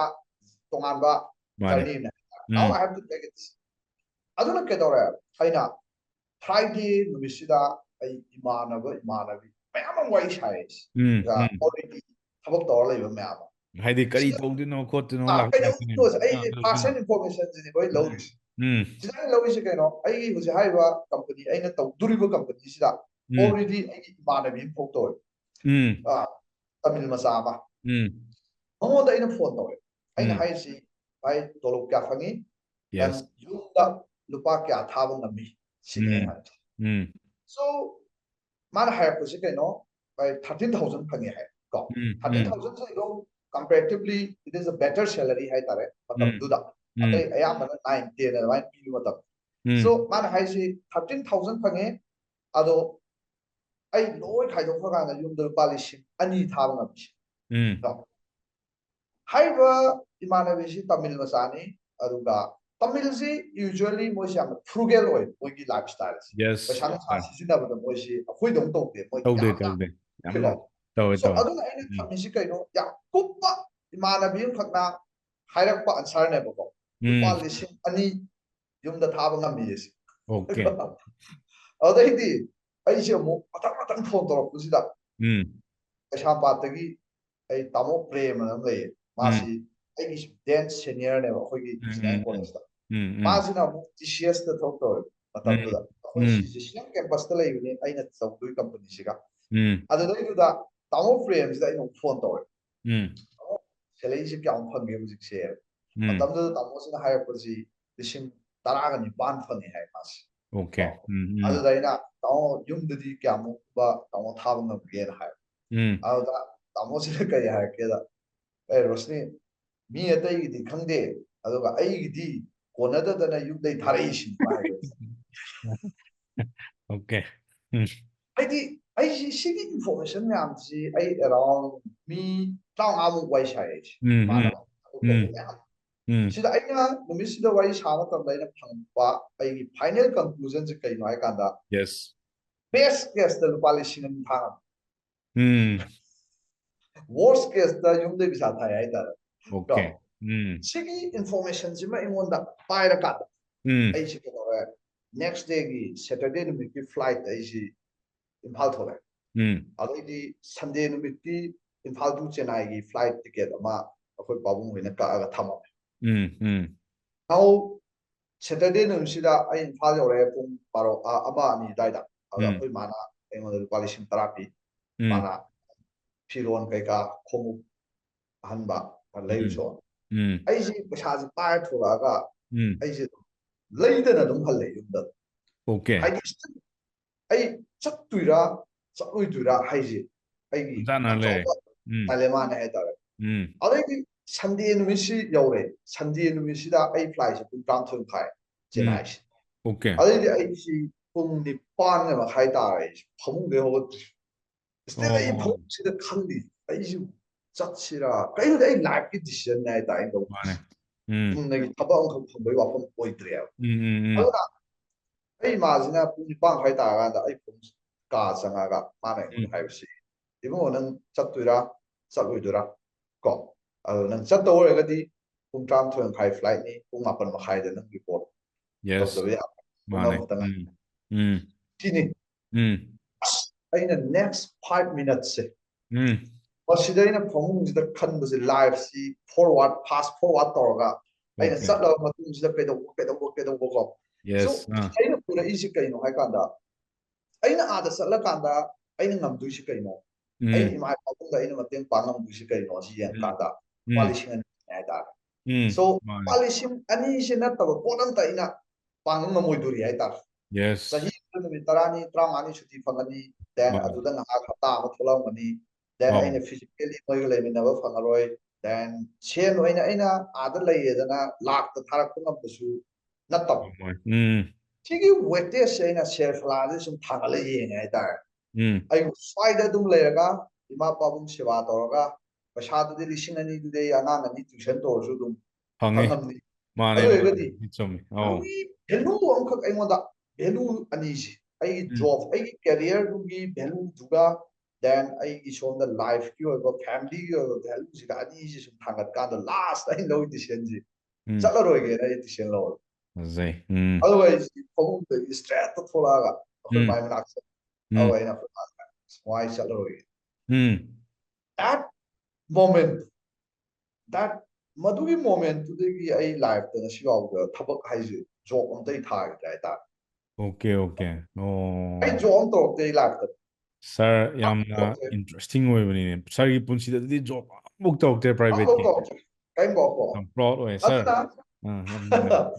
ꯑꯗꯨꯃꯥꯏꯅ ꯇꯧꯔꯒ ꯑꯗꯨꯒꯤ ꯃꯣꯃꯦꯟꯠꯇꯣ Hmm. ꯑꯗꯨꯗ ꯑꯩ job ꯑꯁꯤ ꯇꯧꯔꯔꯣꯏ ꯍꯥꯏꯕꯁꯦ ꯑꯩꯒꯤ final ꯍꯥꯟꯅꯁꯨ ꯈꯔꯒꯗꯤ ꯈꯜꯂꯤꯅꯤ ꯑꯗꯨꯕꯨ ꯑꯩꯒꯤ ꯀꯟꯚꯤꯛꯁꯟ 100% ꯀꯟꯚꯤꯛꯁꯟ ꯑꯦꯟ ꯀꯃꯤꯠꯃꯦꯟ ꯑꯣꯟꯇꯔꯄ꯭ꯔꯦꯅꯔꯁꯤꯞꯁꯤꯗ ꯑꯩ ꯂꯩꯇ꯭ꯔꯤ Okay. ꯑꯗꯨꯗꯩꯗꯤ ꯑꯗꯨꯒꯤ ꯗꯤꯁꯤꯖꯟꯗꯨꯃ ꯍꯦꯛ ꯂꯧꯕꯗꯩꯗꯤ ꯑꯩ ꯅꯦꯛꯁ ꯃꯟꯠꯇꯒꯤ ꯃꯅꯤꯄꯨꯔꯗ ꯕꯤꯖꯤꯅꯦꯁ ꯍꯧꯔꯦ ꯍꯥꯏꯇꯥꯔꯦ Nice. ꯀꯣ ꯑꯗꯨꯒꯤ ꯃꯇꯨꯡꯗꯗꯤ ꯑꯗꯨꯝ ꯑꯗꯨꯕꯨ ꯑꯩ ꯑꯍꯥꯟꯕ ꯍꯧꯔꯛꯄ ꯆꯍꯤ ꯑꯃꯅꯤꯗꯨꯗꯤ ꯑꯗꯨꯗꯩꯗꯤ ꯌꯦꯡꯉꯣ ꯑꯩ 2004 ꯅꯦ ಥꯣꯛꯂꯛꯏꯗꯣ Okay. 2004ꯗ ꯑꯩ ꯁꯤꯒꯤ ꯑꯣꯏꯅ ꯑꯍꯥꯟꯕ ꯋꯦꯕꯁꯥꯏꯠ ꯁꯥꯏ ꯃꯅꯤꯄꯨꯔꯗ ꯀ꯭ꯂꯥꯏꯟ ꯐꯥꯔꯁ ꯀ꯭ꯂꯥꯏꯟꯁꯦ 2004ꯗ ꯐꯪꯉꯦ ꯑꯗꯨꯗꯩꯗꯤ ꯗꯦꯜꯂꯤ ꯑꯩ ꯑꯗꯨꯝ ꯃꯨꯝꯕꯩꯁꯦ ꯊꯥ 3 ꯂꯩ Sir, first line ni kana oidino. First ꯀ꯭ꯂꯥꯏꯟꯁꯦ ꯁꯒꯣꯜꯕꯟꯗꯒꯤ ꯑꯩꯈꯣꯏꯒꯤ ꯂꯥꯏꯁ꯭ꯔꯝ ꯑꯦꯛꯁꯄꯣꯔꯠꯁ ꯂꯤꯃꯤꯇꯦꯠ ꯑꯅ Okay. ꯑꯩꯈꯣꯏꯒꯤ Hujiktu layribo. ꯍꯧꯖꯤꯛꯇꯤ ꯃꯣꯏꯁꯤ ꯀꯃꯥꯏꯅ ꯇꯧꯈ꯭ꯔꯕꯅꯣ ꯑꯩ ꯈꯪꯗ꯭ꯔꯦ ꯀꯨꯏꯔꯦ 1 ꯇꯤꯀꯦꯠ ꯄ꯭ꯂꯁ ꯑꯩ ꯄꯥꯎ ꯐꯥꯎꯅꯈꯤꯗ꯭ꯔꯦ Okay. ꯑꯗꯨꯒ ꯑꯩꯈꯣꯏꯁꯤ ꯇꯥꯃꯨꯛ ꯒ꯭ꯌꯥꯅꯦꯁꯣꯔꯅꯀꯣ ꯃꯣꯏꯁꯤ ꯄꯕ꯭ꯂꯤꯛ ꯂꯤꯃꯤꯇꯦꯠ ꯀꯝꯄꯅꯤꯅꯦ ꯀꯣ ꯄ꯭ꯔꯥꯏꯚꯦꯠꯀ ꯅꯠꯇꯦ ꯑꯗꯨꯅ ꯃꯣꯏꯁꯤꯅ ꯐꯥꯔꯁ ꯀ꯭ꯂꯥꯏꯟ ꯑꯗꯨ ꯂꯨꯄꯥ 5,000ꯒꯤ ꯋꯦꯕꯁꯥꯏꯠ ꯄ꯭ꯔꯣꯖꯦꯛꯅꯤ ꯃꯇꯝꯗꯨꯗ ꯁꯥꯔ 5,000 ꯑꯣꯏꯇꯥꯔꯒꯗꯤ ꯌꯥꯝ ꯌꯥꯝꯃꯤꯅꯦ ꯌꯦꯁ ꯑꯗꯨꯝ ꯌꯥꯝꯃꯤꯅꯦ ꯌꯥꯝꯃꯤ ꯍꯥꯏꯔꯤꯁꯤꯐꯥꯎꯗ ꯌꯥꯝꯗ꯭ꯔꯤꯅꯦ ꯑꯩꯅ ꯂꯧꯔꯝꯃꯤꯁꯦꯀꯣ ꯀꯣꯟꯅ ꯑꯩꯒꯤ ꯂꯦꯁꯟ ꯈꯪꯉꯛꯏꯅꯦ ꯍꯥꯏꯇꯥꯔꯦ ꯃꯤꯁꯇꯦꯛꯁꯦꯀꯣ ꯋꯥꯟ ꯑꯣꯐ ꯗ ꯃꯤꯁꯇꯦꯛ 5,000 ꯂꯧꯔꯝꯃꯤꯗꯣ ꯑꯗꯨꯕꯨ ꯑꯗꯨꯒꯤ 5,000ꯗꯨꯃꯨꯛ ꯆꯥꯎꯕ ꯄꯩꯁꯥꯗꯤ ꯑꯩꯒꯤ ꯂꯥꯏꯐꯇ ꯉꯁꯤꯐꯥꯎ ꯚꯦꯂꯨꯗꯤ ꯑꯇꯩ ꯂꯩꯇ꯭ꯔꯤ ꯍꯥꯏꯇꯥꯔꯦ ꯑꯗꯨ ꯍꯧꯖꯤꯛꯐꯥꯎ ꯑꯗꯨꯝ ꯅꯤꯡꯁꯤꯡꯉꯦ ꯑꯗꯨꯒꯤ ꯃꯣꯃꯦꯟ ꯀꯥꯟꯗ ꯅꯤꯡꯁꯤꯡꯕ ꯉꯝꯃꯦꯀꯣ ꯑꯗꯨꯒ ꯑꯩꯒꯤ ꯐꯥꯗꯔꯁꯤ 2005ꯗ ꯂꯩꯈꯤꯗ꯭ꯔꯦ ꯑꯗꯩꯗꯤ ꯑꯗꯨꯅ ꯑꯩ ꯍꯥꯟꯅ 2004-05ꯗ ꯑꯩꯅ ꯕꯤꯖꯤꯅꯦꯁ ꯇꯧꯔꯤꯁꯦ ꯑꯩ ꯀꯩꯁꯨ ꯕꯤꯖꯤꯅꯦꯁꯇ 100% ꯐꯣꯀꯁ ꯇꯧꯗꯦꯕ ꯑꯩ was just a freelancer ꯀꯣ ꯑꯗꯨꯝ ꯃꯨꯝꯕꯩꯗ ꯊꯥ 3 ꯂꯩꯔꯨꯔꯒ ꯑꯃꯨꯛ ꯑꯍꯜ ꯂꯃꯟ ꯇꯥꯌꯦꯡꯅꯔꯒ ꯉꯥꯏꯍꯥꯛ ꯃꯅꯤꯄꯨꯔꯗ ꯊꯥ 4-5 ꯊꯣꯛꯂꯛꯄꯗ ꯑꯃꯨꯛ ꯀ꯭ꯂꯥꯏꯟ ꯑꯃ ꯋꯦꯕꯁꯥꯏꯠ ꯃꯆꯥ ꯑꯃ ꯁꯥꯔꯝꯕ ꯑꯗꯩ ꯑꯃꯨꯛ ꯆꯠꯄ ꯁꯤꯅꯦ ꯑꯩꯅ ꯇꯧꯔꯛꯏꯁꯦꯀꯣ ꯑꯗꯩꯗꯤ 2005ꯗ ꯏꯃꯥ ꯂꯩꯈꯤꯗꯕꯗꯩꯗꯤ 2006ꯗ ꯑꯩ ꯑꯍꯥꯟꯕ ꯑꯣꯏꯅ ꯑꯩꯒꯤ ꯑꯣꯐꯤꯁ ꯑꯃ ꯃꯆꯥ ꯑꯃ ꯀꯣꯅꯨꯡ ꯃꯃꯥꯡꯗ ꯂꯧꯔꯦ ꯊꯥ 6,000 ꯑꯃꯨꯛ 2007ꯗ ꯑꯩ ꯄꯥꯕꯨꯡꯁꯦ ꯂꯩꯇ꯭ꯔꯦ ꯍꯥꯏꯇꯥꯔꯦꯅꯦꯀꯣ ꯑꯗꯨꯅ ꯁꯤ ꯑꯩꯅ ꯕꯤꯖꯤꯅꯦꯁ ꯍꯧꯔꯛꯈꯤꯕ ꯃꯣꯃꯦꯟꯁꯤ ꯑꯩꯒꯤ ꯂꯥꯏꯐꯀꯤ ꯑꯣꯏꯅꯗꯤ ꯑꯩꯅ ꯉꯁꯤꯐꯥꯎ ꯍꯤꯡꯉꯛꯏꯕ ꯂꯥꯏꯐꯁꯤꯗ ꯈ꯭ꯋꯥꯏꯗꯒꯤ ꯋꯥꯕ ꯐꯤꯖꯤꯀꯦꯜꯂꯤ ꯏꯃꯣꯁꯅꯦꯜꯂꯤ ꯐꯥꯏꯅꯥꯟꯁꯤꯌꯦꯜꯂꯤ ꯂꯣꯏꯅꯃꯛ ꯋꯥꯕ ꯃꯣꯃꯦꯟ ꯑꯃꯈꯛꯅꯦ ꯍꯥꯏꯇꯥꯔꯦ ꯑꯗꯨꯗ ꯁꯤ ꯕꯤꯖꯤꯅꯦꯁꯁꯦ ꯍꯧꯈꯤꯕꯅꯦ ꯍꯥꯏꯇꯥꯔꯦ ꯑꯗꯨꯅ ꯄꯥꯕꯨꯡ ꯍꯦꯛ ꯂꯩꯈꯤꯗꯕꯗꯩꯗꯤ ꯑꯗꯨꯒꯤ ꯃꯇꯨꯡꯗꯩꯗꯤ ꯑꯩ was completely 100% ꯐꯣꯀꯁ ꯕꯤꯖꯤꯅꯦꯁꯁꯤꯗ ꯄꯨꯔꯥ ꯐꯣꯀꯁ ꯇꯧꯔꯒ ꯑꯗꯨꯝ ꯍꯧꯕ ꯍꯧꯔꯛꯑꯦ ꯍꯥꯏꯇꯥꯔꯦ ꯌꯥꯝ ꯏꯟꯁꯄꯥꯌꯔ ꯑꯣꯏꯕ ꯀꯩꯅꯣꯅꯤ ꯁꯥꯔ ꯋꯥꯔꯤꯁꯦ ꯑꯩ 2004ꯗꯒꯤ ꯐꯥꯔꯁ ꯂꯥꯏꯟ ꯐꯪꯉꯦ ꯑꯗꯒꯤ ꯄꯦꯔꯦꯟꯁ ꯑꯃꯨꯛ ꯑꯩꯈꯣꯏ ꯐꯦꯃꯤꯂꯤꯗ ꯑꯃꯨꯛ ꯃꯤ ꯂꯩꯇꯕ ꯌꯥꯎꯁꯜꯂꯛꯑꯦ ꯑꯗꯒꯤ ꯑꯃꯨꯛ 6ꯗ ꯑꯗꯒꯤ ꯑꯃꯨꯛ 7ꯗ ꯑꯃꯨꯛ ꯁꯤ ꯂꯥꯏꯐꯁꯦ ꯁꯥꯔ ꯑꯦꯟꯇꯔꯄ꯭ꯔꯤꯅꯔꯒꯤ ꯖꯔꯅꯤꯁꯤꯗꯤ ꯂꯥꯏꯗꯦꯀꯣ ꯁꯥꯔ ꯃꯁꯤ ꯑꯔꯥꯏꯕ ꯅꯠꯇꯦ ꯑꯗꯨꯒ ꯑꯩꯅ ꯌꯥꯝꯅ ꯆꯥꯎꯊꯣꯛꯅꯤꯡꯉꯥꯏ ꯑꯃ ꯑꯣꯏꯕꯗꯤꯀꯣ ꯑꯗꯨ ꯃꯇꯝꯗꯨꯗ ꯁꯥꯔ ꯍꯥꯏꯗꯤ ꯏꯟꯖꯤꯅꯤꯌꯥꯔꯤꯡ ꯂꯣꯏꯔꯛꯄ ꯍꯥꯏꯁꯦ ꯑꯗꯨꯝ ꯆꯍꯤ ꯀꯌꯥꯃꯨꯛ ꯌꯥꯝꯗꯣꯔꯦ ꯆꯍꯤ 12-13 ꯃꯉꯥꯏꯔꯦ ꯑꯩ ꯀꯨꯜꯍꯨꯝꯗꯣꯏ ꯑꯗꯥꯏꯒꯤ ꯀꯨꯜꯍꯨꯝꯗꯣꯏ ꯑꯗꯥꯏ ꯑꯩ ꯕꯤꯖꯤꯅꯦꯁ ꯍꯧꯔꯛꯏꯁꯦ 3-4 ꯑꯗꯥꯏꯗꯩ ꯍꯧꯔꯛꯑꯦꯕ ꯍꯧꯔꯛꯑꯦ ꯁꯥꯔꯅ ꯍꯧꯕꯤꯔꯛꯏꯁꯦ ꯑꯗꯨꯒ ꯑꯩꯅ ꯌꯥꯝ ꯄ꯭ꯔꯥꯎꯗ ꯃꯣꯃꯦꯟ ꯑꯃ ꯉꯁꯤꯒꯤ ꯄꯣꯗꯀꯥꯁꯁꯦ ꯈꯛꯇ ꯅꯠꯇꯕꯤꯗ ꯂꯩꯗꯅ ꯑꯗꯨꯃꯥꯏꯅ ꯆꯍꯤ 18-14ꯗ ꯗꯤꯁꯤꯖꯟ ꯁꯨꯃꯥꯏꯅ 100% ꯑꯟꯇꯔꯄ꯭ꯔꯤꯅꯔ ꯑꯃ ꯑꯣꯏꯅ ꯂꯧꯒꯦ ꯀꯥꯏꯁꯦ ꯍꯧꯖꯤꯛꯀꯤ ꯃꯇꯝꯗ ꯁꯨꯃꯥꯏꯅꯒ ꯂꯧꯕꯤꯔꯝ ꯇꯥꯔꯒꯗꯤꯀꯣ ꯑꯩꯈꯣꯏ ꯃꯅꯤꯄꯨꯔꯁꯦ ꯐꯖꯅ ꯆꯥꯎꯈꯠꯀꯅꯤ ꯑꯗꯨꯒ ꯌꯥꯝꯅ ꯍꯥꯏꯗꯤ ꯂꯥꯏꯐꯇ ꯀꯩꯅꯣꯒꯤ ꯁꯨꯃꯥꯏꯅꯒ ꯄ꯭ꯔꯥꯏꯚꯦꯠ ꯖꯣꯕ ꯑꯝꯇ ꯇꯧꯔꯛꯇꯕ ꯀꯥꯏꯁꯦ ꯌꯥꯝ ꯇꯥꯡꯉꯦ ꯁꯥꯔ ꯑꯩ ꯏꯁꯥꯃꯛꯁꯨ ꯀꯝꯄꯅꯤ 3-4 ꯑꯗꯨꯝ ꯇꯧꯔꯛꯏ ꯁꯥꯔꯅꯒ ꯑꯝꯇ ꯇꯧꯔꯛꯇꯒꯩ ꯀꯩꯅꯣꯗꯒ ꯖꯣꯕ ꯂꯦꯇꯔ ꯂꯥꯛꯑꯦ ꯐ꯭ꯂꯥꯏꯠ ꯇꯤꯀꯦꯠꯀꯁꯦ ꯂꯣꯏ ꯀꯛꯄ ꯂꯣꯏꯔꯒ ꯐꯃꯨꯡꯗꯨꯗꯒꯤ ꯇꯥꯅꯒ ꯀꯩꯅꯣ ꯍꯥꯏꯗꯤ ꯗꯤꯁꯤꯖꯟ ꯂꯧꯈꯤꯕꯗꯣ ꯁꯥꯔ ꯑꯗꯨꯗꯤꯀꯣ ꯑꯁꯦꯡꯕ ꯑꯟꯇꯔꯄ꯭ꯔꯤꯅꯔ ꯑꯗꯣ ꯁꯥꯔ ꯉꯁꯤꯅꯅꯦ ꯁꯥꯔ ꯁꯤꯕꯨꯛ ꯌꯧꯅ ꯂꯦꯚꯦꯜ ꯌꯧꯅ ꯑꯩꯅꯁꯨ ꯌꯥꯝꯅ ꯔꯦꯁꯄꯦꯛ ꯇꯧꯋꯤꯀꯣ ꯁꯥꯔ ꯍꯥꯏꯗꯤ ꯃꯅꯤꯄꯨꯔꯗꯒꯤ ꯁꯨꯃꯥꯏꯅ ꯑꯩꯅ ꯋꯥꯔꯤ ꯃꯨꯟꯅ ꯑꯇꯣꯞꯄ ꯌꯨꯇ꯭ꯌꯨꯕꯇꯕꯨꯗꯤ ꯏꯁꯥꯅ ꯄꯔꯁꯅꯦꯜꯂꯤ ꯍꯪꯖꯔꯀꯥꯟꯗ ꯐꯤꯜ ꯑꯃ ꯇꯧꯋꯦꯕ ꯁꯥꯔ ꯀꯣ ꯇꯣꯉꯥꯟꯕ ꯁꯥꯔꯒꯤ ꯃꯒꯨꯟ ꯑꯃ ꯂꯩ ꯀꯩꯅꯣ ꯍꯥꯏꯕ ꯃꯇꯝꯗ ꯗꯤꯁꯤꯖꯟ ꯂꯧꯕ ꯃꯇꯝꯗ ꯌꯥꯝꯅ ꯃꯤ 35ꯗꯒ ꯐꯣꯟ ꯇꯧꯔꯒ ꯍꯥꯏꯗꯤ ꯏꯟꯐꯣꯔꯃꯦꯁꯟ ꯃꯌꯥꯝꯗꯣ ꯂꯣꯏꯅꯃꯛꯀ ꯄꯥꯏꯔꯒ ꯂꯥꯁꯇ ꯄꯩꯁꯥꯒꯤꯁꯨ ꯑꯃꯨꯛ ꯌꯦꯡꯉꯛꯇꯕꯁꯨ ꯑꯃꯨꯛ ꯌꯥꯗꯕ 2,000ꯒ ꯈꯛꯇꯅꯦ ꯑꯗꯩ ꯑꯃꯅ ꯋꯥꯠꯂꯒ ꯑꯃꯨꯛ ꯌꯨꯝꯗꯒꯤ ꯀꯧꯔꯛꯄ ꯔꯤꯁꯔꯆꯁꯨ ꯑꯃꯨꯛ ꯇꯧꯔꯤꯅꯦꯕ ꯑꯗꯨꯒ ꯑꯃꯨꯛ ꯌꯨꯝꯗ ꯀꯌꯥ ꯊꯥꯗꯣꯏꯅꯣ ꯑꯗꯣ ꯁꯥꯔ ꯌꯥꯝꯅ ꯊꯥꯒꯠꯅꯤꯡꯉꯥꯏ ꯑꯣꯏꯀꯣ ꯁ꯭ꯃꯥꯔꯠ ꯌꯥꯝ ꯑꯣꯏ ꯁꯥꯔ ꯌꯥꯝ ꯈꯪꯗꯦ ꯇꯝꯖꯅꯤꯡꯉꯥꯏ ꯑꯣꯏ ꯃꯇꯝꯗꯨꯒꯤ ꯁꯤꯆꯨꯋꯦꯁꯟꯗꯨꯅꯤꯀꯣ ꯁꯥꯔ ꯑꯗꯣ ꯃꯌꯥꯝꯁꯤꯗ ꯑꯃꯇꯪꯁꯨ ꯁꯥꯔꯒꯤ ꯃꯦꯁꯦꯖ ꯑꯃꯇꯪ ꯍꯥꯏꯕꯤꯔꯝꯃꯣ ꯔꯥꯏꯠ ꯗꯤꯁꯤꯖꯟ ꯁꯥꯔꯅ ꯂꯧꯈ꯭ꯔꯤꯕꯗꯣ ꯍꯧꯖꯤꯛꯀꯥꯟ ꯑꯩꯈꯣꯏꯒꯤ ꯌꯨꯠꯈꯩꯁꯤꯅ ꯗꯤꯁꯤꯖꯟ ꯂꯧꯕ ꯃꯇꯝꯗ ꯉꯝꯖꯗꯦꯕ ꯁꯣꯁꯥꯏꯇꯤꯒꯤ ꯑꯃꯨꯛ ꯂꯥꯛꯀꯅꯤ ꯄꯦꯔꯦꯟꯁꯀꯤ ꯑꯃꯨꯛ ꯂꯥꯛꯀꯅꯤ ꯁꯤꯒꯤ ꯀꯟꯐ꯭ꯂꯤꯛꯁꯦ ꯑꯗꯨꯝ ꯊꯣꯛꯇꯕ ꯅꯠꯇꯦ ꯏꯁꯥꯃꯛꯇꯁꯨ ꯊꯣꯛꯑꯦꯕ ꯑꯗꯨꯅ ꯁꯥꯔ ꯑꯩꯅ ꯕꯤꯖꯤꯅꯦꯁ ꯇꯧꯒꯦ ꯍꯥꯏꯕ ꯃꯇꯝꯗ ꯑꯩꯒꯤꯁꯨ ꯃꯃꯥ ꯕꯕꯥꯅ ꯁꯞꯄꯣꯔꯠ ꯏꯕꯨꯡꯉꯣ ꯒꯣꯔꯃꯦꯟꯒꯤ ꯊꯕꯛ ꯇꯧꯁꯤꯗ ꯍꯥꯏꯌꯦꯕ ꯍꯧꯖꯤꯛꯇꯕꯨ ꯈꯤꯇꯪ ꯈꯤꯇꯪ ꯇꯦꯛ ꯇꯦꯛ ꯇꯦꯛ ꯇꯧꯔꯛꯄꯗꯩ ꯑꯃꯨꯛ ꯁꯞꯄꯣꯔꯠ ꯇꯧꯔꯛꯑꯦꯕ ꯀꯣꯟꯅꯅꯤꯀꯣ ꯁꯥꯔ ꯁꯤꯗꯤ ꯑꯗꯣ ꯁꯥꯔ ꯁꯤꯒꯤ ꯁꯥꯔꯅꯒ ꯗꯤꯁꯤꯖꯟ ꯂꯧꯈꯤꯗꯣ ꯆꯍꯤ 18-14ꯗꯒ ꯁ꯭ꯇꯔꯣꯡ ꯗꯤꯁꯤꯖꯟꯅꯤꯗꯅ ꯑꯁꯤꯗ ꯑꯩꯅ ꯁꯨꯝ ꯈꯟꯖꯕ ꯍꯥꯏꯕ ꯇꯥꯔꯦꯀꯣ ꯑꯩꯅ ꯂꯧꯔꯤꯕ ꯗꯤꯁꯤꯖꯟꯗꯨꯃꯛꯁꯨ ꯑꯩꯁꯨ ꯌꯥꯝꯅ ꯆꯨꯝꯃꯤ ꯑꯣꯔ ꯂꯥꯜꯂꯤ ꯈꯜꯂꯒ ꯂꯧꯕ ꯀꯩꯁꯨ ꯅꯠꯇꯦ ꯍꯥꯏꯇꯥꯔꯦ ꯃꯥꯅꯦ ꯑꯗꯨꯕꯨ ꯑꯩꯅ ꯁꯨꯝ ꯂꯥꯏꯔꯤꯛ ꯂꯥꯏꯁꯨ ꯃꯌꯥꯝ ꯑꯃ ꯄꯥꯖꯔꯨꯔꯀꯥꯟꯗ then on some lives is he trying kun journey chakraganda Mm. look back to Rwanda Mm. they reflect side on the some reflection nama Mm. reflect on the urak popot have tare Mm. aina sum khanjabase masai gi akhina aigi nature se aina nainajai hai tare number 1 ai se Yes. karma bi haiba ma kha aina sum look back to atop da sum ja Mm. kan ta da adu da aina urak pasi kai no hai kan sita akhina nana kai ba ma yam strong desire ka kai yon change Yes. any pot amada ko Mm. aduna sigi posi yamna nanu pamba pot ama leira aganda di any decisions in the yam laire ai ta Yes. ai posi kanamatna namonda maduda ka phaijalakgi Yes. or pro dhanggi mafamji leiti na khal Yes. aduna aigi life ta ina ngasibaw lo decision da aina Mm. kama lo je ge hai ka da masi aigi nature oina la khara anang oi gi de dum masi gi nature je ko Mm. so ai ngasai to ngasai aina biology lo de to ai Yes. aingonda asibaw da aigi philosophy ni sina aina Mm. aingonda Mm. plan b su ai le ti hai ta Okay. just ai chang tar ga di changi pot tu da 100% Yes. dedication changi na khala Yes. aduga mi map amagi atopa philosophy lay ko plan Mm. A nang yada tar di plan B is lay gadaw ni C is lay gadaw ni D is lay Yes. gadaw Yes. Mm. but according to me Mm. plan B is always lay near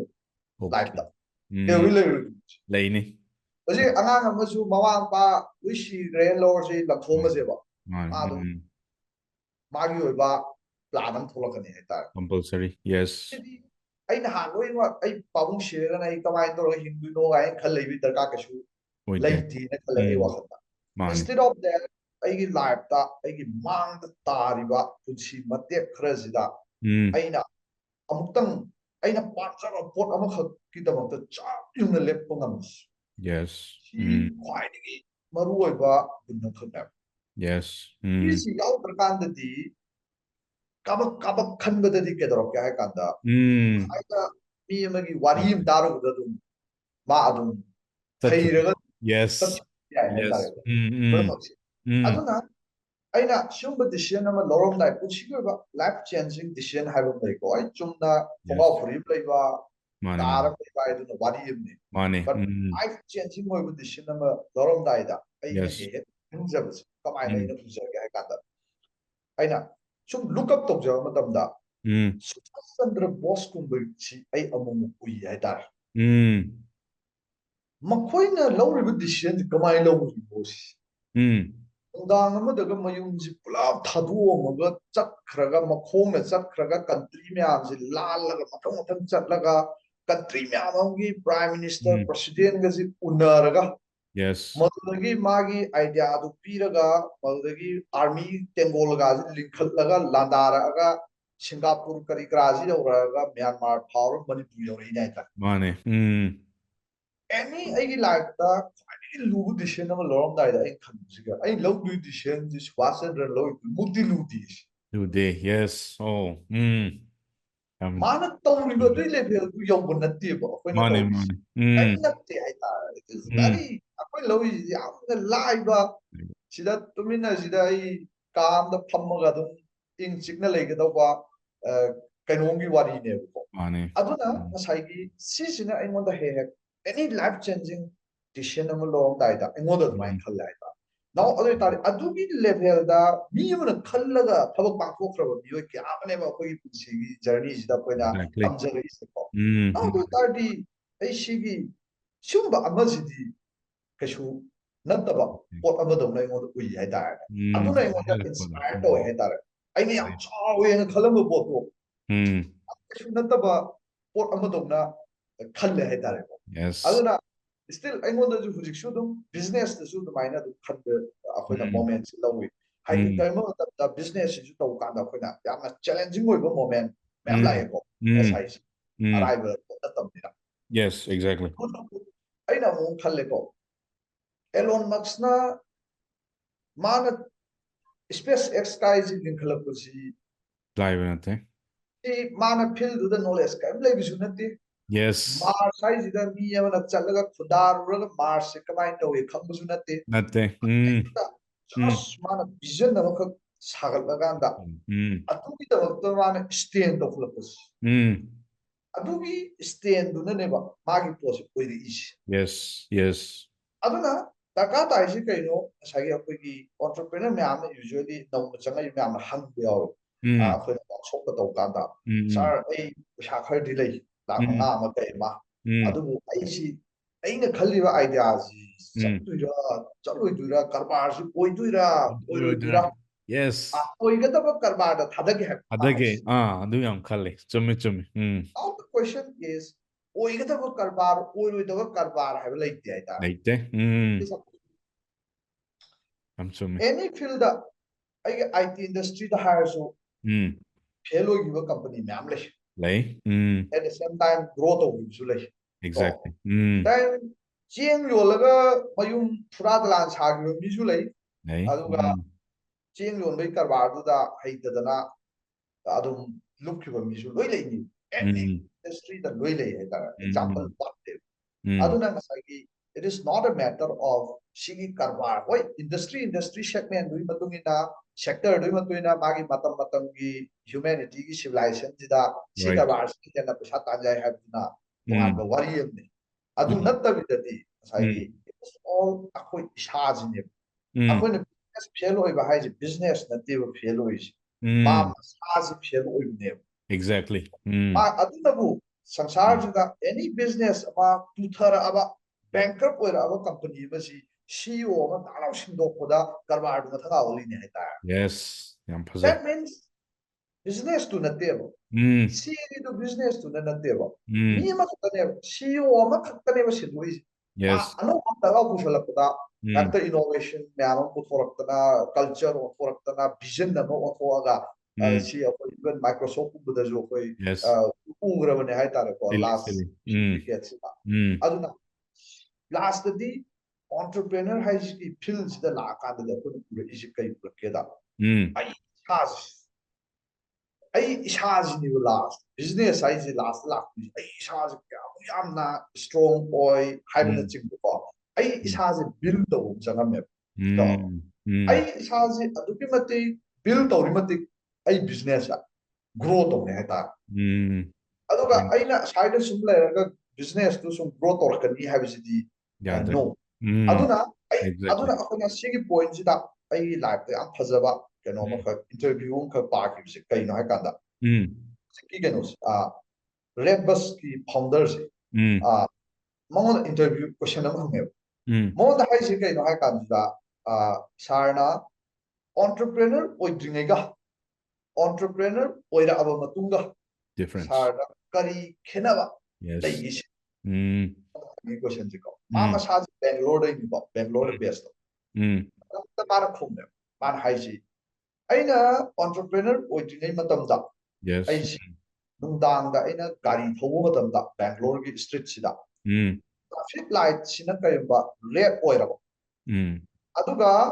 medium da chattam adu itardi ai adum gari se thojali si ai kem lepte adum thojali adum medium da leitamnina nungdang nina to adu once ai entrepreneur oira podaidi ai red to na stop haradi ai lepisi mental interest Okay. habdi discipline habza way of life mo ere mo Yes. Yes. mana discipline du yaw drakanda neba foreign fail hoibagi natraga accident thokki chances hen duji Correct. adu akoina any life ta rule lama kayumba principle lama da chap haisi discipline haisi kaygino adu minus chap limati aigi life ta accident ni chang probability hadare Nice. Very nice. aduna entrepreneurship haise every moment ta accident thokya Yeah. MBI, project fellow BI, customer current tabang thengnaru BI, then shapirak ta BI, employee the akoi loina bahai traga adum aduna crisis samo BI, a full of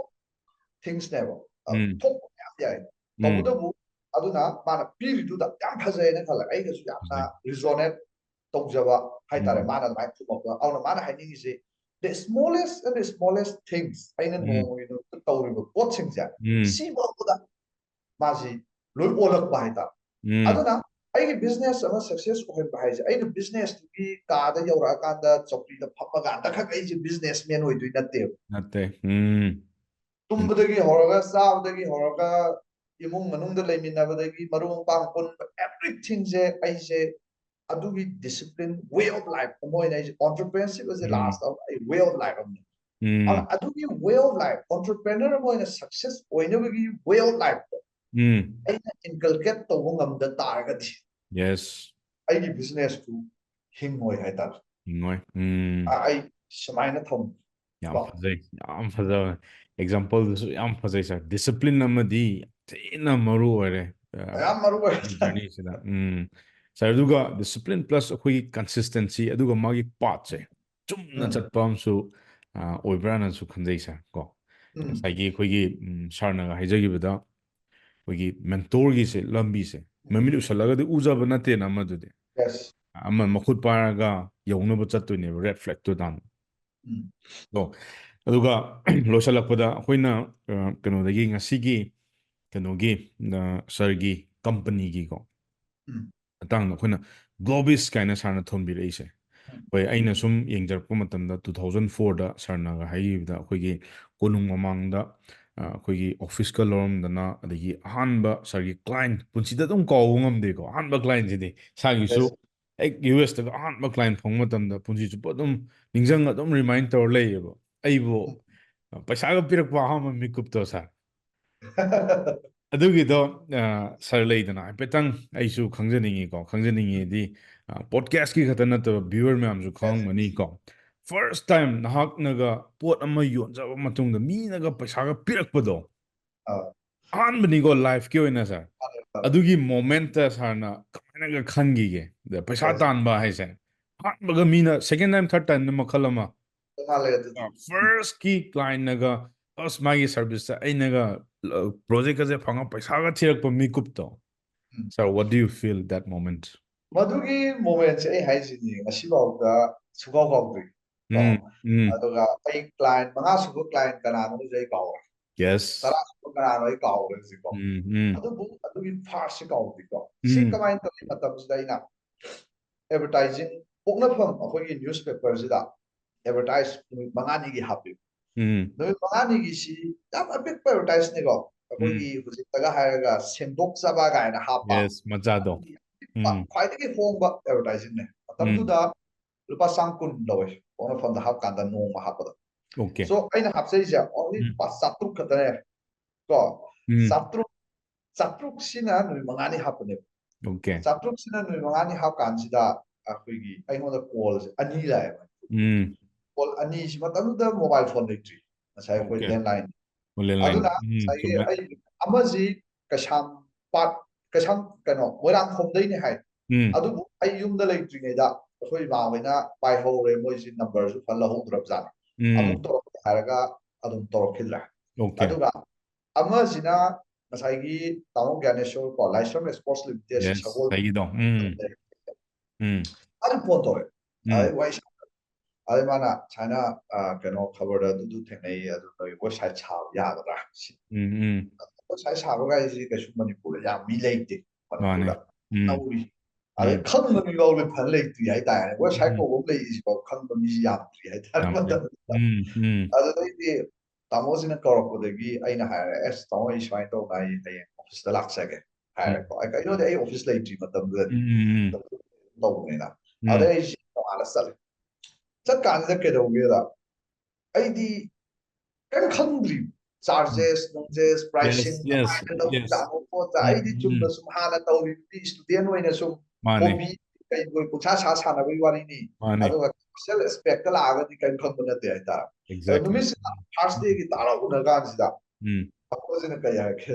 ꯅꯪ website ꯂꯨꯄꯥ ꯀꯌꯥ ꯂꯧꯗꯣꯏꯅꯣ ꯊꯣꯛꯂꯥꯎ ꯍꯪꯖꯜꯂꯛꯄ ꯍꯥꯏꯇꯥꯔꯦ ꯑꯗꯨꯗ ꯑꯩꯁꯨ ꯃꯦꯆꯨꯔꯤꯇꯤꯁꯨ ꯈꯔ ꯋꯥꯠꯂꯤꯒꯨꯝ ꯇꯧ ꯑꯗꯒꯤ ꯑꯉꯥꯡꯕꯣꯏ ꯀꯩꯕꯣꯏ ꯁꯥꯇ꯭ꯔ ꯑꯣꯏꯕ ꯂꯣꯏꯗꯅ ꯉꯥꯏꯕꯅꯤꯅ ꯑꯗ ꯑꯩꯁꯦ ꯈꯪꯕꯣꯏ ꯂꯥꯛꯄꯣꯏꯀꯣ ꯑꯗꯩꯗꯤ ꯑꯩ ꯋꯥꯈꯜꯁꯤꯗ ꯑꯩꯅ ꯇꯛ ꯂꯥꯎꯅ ꯂꯨꯄꯥ 5,000 ꯂꯧꯅꯤꯅ ꯍꯥꯏ ꯑꯣ ꯍꯥꯏꯁꯦ ꯁꯤꯗꯩꯁꯤꯗ ꯗꯣꯃꯦꯟ ꯅꯦꯝꯒꯤ ꯂꯨꯄꯥ 100 ꯌꯥꯎꯔꯦ ꯆꯍꯤ right ꯑꯃꯒꯤ ꯀꯣ oh ꯋꯦꯕ ꯍꯣꯁꯇꯤꯡꯒꯤ ꯂꯨꯄꯥ 2,000 ꯑꯃ ꯌꯥꯎꯔꯦꯀꯣ 2,000ꯒ price ꯁꯤꯗ ꯑꯗꯨꯝ including ꯁꯤꯗ right oh ꯑꯗꯨꯒ ꯑꯩꯅ ꯑꯣꯟꯂꯤ ꯋꯦꯕꯁꯥꯏꯠꯀꯤ ꯃꯃꯜꯁꯤꯗꯤ 2,200 ꯍꯥꯏꯇꯥꯔꯦ ꯌꯥꯝ mane ꯁꯝꯅ mane ꯍꯥꯏꯔꯕꯗ ꯀꯣ ꯍꯥꯏꯔꯤꯕ ꯄꯣꯠꯁꯤ ꯑꯩ ꯐꯨꯜ ꯑꯣꯐ ꯑꯦꯛꯁꯥꯏꯠꯃꯦꯟꯅꯤꯀꯣ ꯑꯩ ꯃꯥꯅ ꯈꯨꯗꯛꯇ ꯑꯗ ꯑꯩꯅ ꯍꯥꯏꯁꯤ 50% ꯑꯦꯗꯚꯥꯟꯁ ꯍꯥꯟꯅ ꯄꯤꯕꯤꯒꯗꯧꯅꯤ ꯑꯗꯨꯒ ꯊꯕꯛ ꯂꯣꯏꯔꯀꯥꯟꯗ 50% ꯑꯗꯨꯒ ꯑꯩꯅ 5,000 ꯑꯩ ꯋꯥꯈꯜꯗꯗꯤ ꯌꯥꯝ ꯆꯥꯎꯔꯦꯕ chawe chawe ꯃꯇꯝꯗꯨꯗꯀꯣ ꯀꯩꯅꯣꯗꯤ ꯑꯩꯈꯣꯏ ꯂꯥꯏꯔꯤꯛ ꯇꯝꯕ ꯆꯠꯀꯥꯟ ꯃꯇꯝꯗ ꯂꯨꯄꯥ 2,000ꯒ ꯊꯥꯔꯛꯄ yes 3ꯒ ꯊꯥꯔꯒ ꯃꯦꯅꯦꯖ ꯇꯧꯕ mane ꯃꯇꯝꯅꯦ tawe ꯑꯗꯨꯅ ꯑꯩ ꯋꯥꯈꯜꯁꯦ ꯁꯥꯇ꯭ꯔ ꯑꯣꯏꯔꯒ ꯁꯨꯝ ꯂꯥꯛꯆꯕꯅꯤꯅ 5,000ꯒ ꯍꯥꯏꯕꯁꯤ ꯌꯥꯝꯅ ꯑꯆꯧꯕ ꯑꯩꯗꯤ ꯚꯦꯂꯨ ꯑꯃꯅꯦ khajai ꯍꯥꯏꯇꯥꯔꯦ mane ꯃꯇꯝꯗꯨꯗ mane ꯑꯗꯩꯗꯤ ꯀꯩꯗꯧꯒꯦ ꯍꯥꯏ ꯀꯥꯟꯁꯤꯗ ꯑꯩꯁꯦ ꯋꯦꯕꯁꯥꯏꯠꯁꯦ ꯁꯨꯝ ꯁꯥꯔꯦꯅꯦ ꯋꯦꯕꯁꯥꯏꯠꯁꯦ ꯁꯥ ꯍꯧꯒꯠꯂꯀꯥꯟꯁꯤꯗ ꯀꯩꯗꯧꯒꯦ ꯋꯦꯕꯁꯥꯏꯠꯁꯦ ꯑꯩꯁꯨ ꯀ꯭ꯂꯥꯏꯟ ꯔꯤꯂꯦꯁꯟ ꯀ꯭ꯂꯥꯏꯟ ꯃꯦꯅꯦꯖꯃꯦꯟꯒꯁꯦ ꯈꯪꯗ꯭ꯔꯤ ꯑꯗꯒꯤ ꯀꯃꯔꯁꯤꯌꯦꯜ ꯑꯝꯇ ꯈꯪꯗ꯭ꯔꯤ mane ꯋꯦꯕꯁꯥꯏꯠꯁꯦ ꯑꯩꯅ ꯑꯃꯨꯛ ꯑꯃ ꯁꯥꯔꯦ ꯑꯗꯩꯗꯤ ꯑꯃꯨꯛ ꯑꯩ ꯁꯥ ꯂꯣꯏꯔꯀꯥꯟꯗ ꯑꯩ ꯏꯁꯥꯁꯤꯅ ꯑꯃꯨꯛ ꯈꯤꯇꯪ ꯄꯥꯝꯗ꯭ꯔꯦꯕ okay ꯑꯗꯩꯗꯤ ꯑꯃꯨꯛ ꯑꯃꯃꯨꯛ ꯑꯣꯟꯊꯣꯛꯑꯦ ꯑꯃꯨꯛ ꯁꯨꯃꯥꯏꯅ ꯀꯩꯅꯣꯅꯗꯤ ꯀꯁꯇꯃꯔꯗꯩꯗꯤ ꯑꯝꯇ ꯍꯥꯏꯔꯛꯇꯕ ꯁꯥꯔꯅ ꯑꯗꯨꯝ ꯑꯣꯟꯊꯣꯛꯄ ꯀꯁꯇꯃꯔꯗꯩꯁꯨ ꯈꯔ ꯑꯗꯨꯝ ꯍꯥꯏꯔꯛꯄ ꯌꯥꯎꯋꯤ ꯑꯗꯨꯕꯨ ꯍꯥꯏꯔꯛꯇꯕ ꯑꯩꯅ ꯍꯦꯟꯅ 70-80% okay ꯑꯩꯅ ꯑꯣꯏꯅ ꯍꯥꯏꯗꯤ ꯄꯔꯐꯦꯛꯁꯟ ꯇꯥꯟꯕꯗ ꯑꯩꯅ ꯈꯔ ꯇꯥꯗꯕꯒꯤ ꯇꯥꯗ ꯊꯥ 3 ꯆꯪꯉꯦ ꯑꯩ ꯐꯥꯔꯁט ꯀ꯭ꯂꯥꯏꯟꯁꯦ ꯗꯦꯂꯤꯚꯔ ꯇꯧꯕ okay okay ꯊꯥ 3ꯁꯤꯗ ꯑꯩꯅ ꯀꯁꯇꯃꯔꯁꯤꯒꯤ ꯃꯅꯥꯛꯇ ꯆꯠꯊꯣꯛꯀ ꯆꯠꯁꯤꯟꯒ ꯇꯧꯕꯁꯤꯗ ꯑꯩ ꯂꯨꯄꯥ 2,000-3,000ꯁꯤꯗꯤ ꯑꯗꯨꯝ ꯂꯣꯏꯈ꯭ꯔꯦ ꯍꯥꯏꯇꯥꯔꯦ ꯑꯣꯏꯒ꯭ꯔꯅꯤ ꯊꯥꯎꯗꯣ ꯑꯩ ꯍꯥꯟꯕ ꯈꯣꯠꯄ ꯃꯥꯅꯦ ꯑꯗꯨꯒ ꯉꯁꯥꯏ ꯇꯥꯃꯣꯁꯤꯅ ꯈꯨꯗꯛꯇ ꯑꯩꯉꯣꯟꯗ ꯑꯦꯗꯚꯥꯟꯁꯁꯦ ꯂꯨꯄꯥ 2,250 ꯆꯦꯛꯇ ꯏꯔꯛꯑꯦꯕ okay ꯆꯦꯛꯅꯦꯕ ꯃꯇꯝꯁꯤꯗ ꯑꯩ ꯃꯅꯤꯄꯨꯔ ꯊꯣꯛꯇ ꯉꯥꯏꯔꯤ ꯊꯥ 2 ꯉꯥꯏꯔꯤ ꯑꯩ ꯃꯅꯤꯄꯨꯔꯗ ꯕꯦꯡ ꯑꯦꯀꯥꯎꯟ ꯂꯩꯇꯦ ꯍꯥꯏꯇꯥꯔꯦ ꯑꯗꯨꯅ ꯀꯩꯗꯧꯔꯦ ꯃꯥꯏ 2,250ꯁꯦ ꯀꯥꯏꯅꯕ ꯍꯣꯠꯅꯕꯗ ꯑꯩ 2,200 ꯆꯪꯉꯒ ꯑꯦꯀꯥꯎꯟ ꯑꯃ ꯍꯥꯡꯉꯦ ꯑꯗꯨꯕꯨ ꯑꯗꯨꯒꯤ 2,250ꯗꯣ ꯑꯩꯅ ꯀꯥꯏꯊꯣꯛꯑꯒ ꯍꯜꯂꯛꯄ ꯅꯨꯃꯤꯠ ꯑꯗꯨꯗꯨ ꯋꯥꯂꯤꯔ ꯀꯩꯅꯣꯝꯃ ꯑꯣꯏꯌꯦ ꯁꯣ okay ꯑꯩꯁꯦ ꯑꯩꯈꯣꯏꯒꯤ ꯔꯁꯒꯨꯜꯂꯥ ꯀꯧꯇꯥ ꯑꯃ ꯂꯩꯔꯤꯑꯕ okay ꯑꯗꯨꯒ ꯑꯍꯥꯟꯕ ꯐꯪꯉꯛꯄꯒꯤ ꯍꯥꯏꯇꯥꯔꯦ ꯄꯩꯁꯥꯗꯣ ꯀꯣ ꯑꯩ ꯌꯨꯝꯗ ꯄꯨꯔꯛꯑꯒ ꯑꯩꯈꯣꯏ ꯄꯥꯕꯨꯡ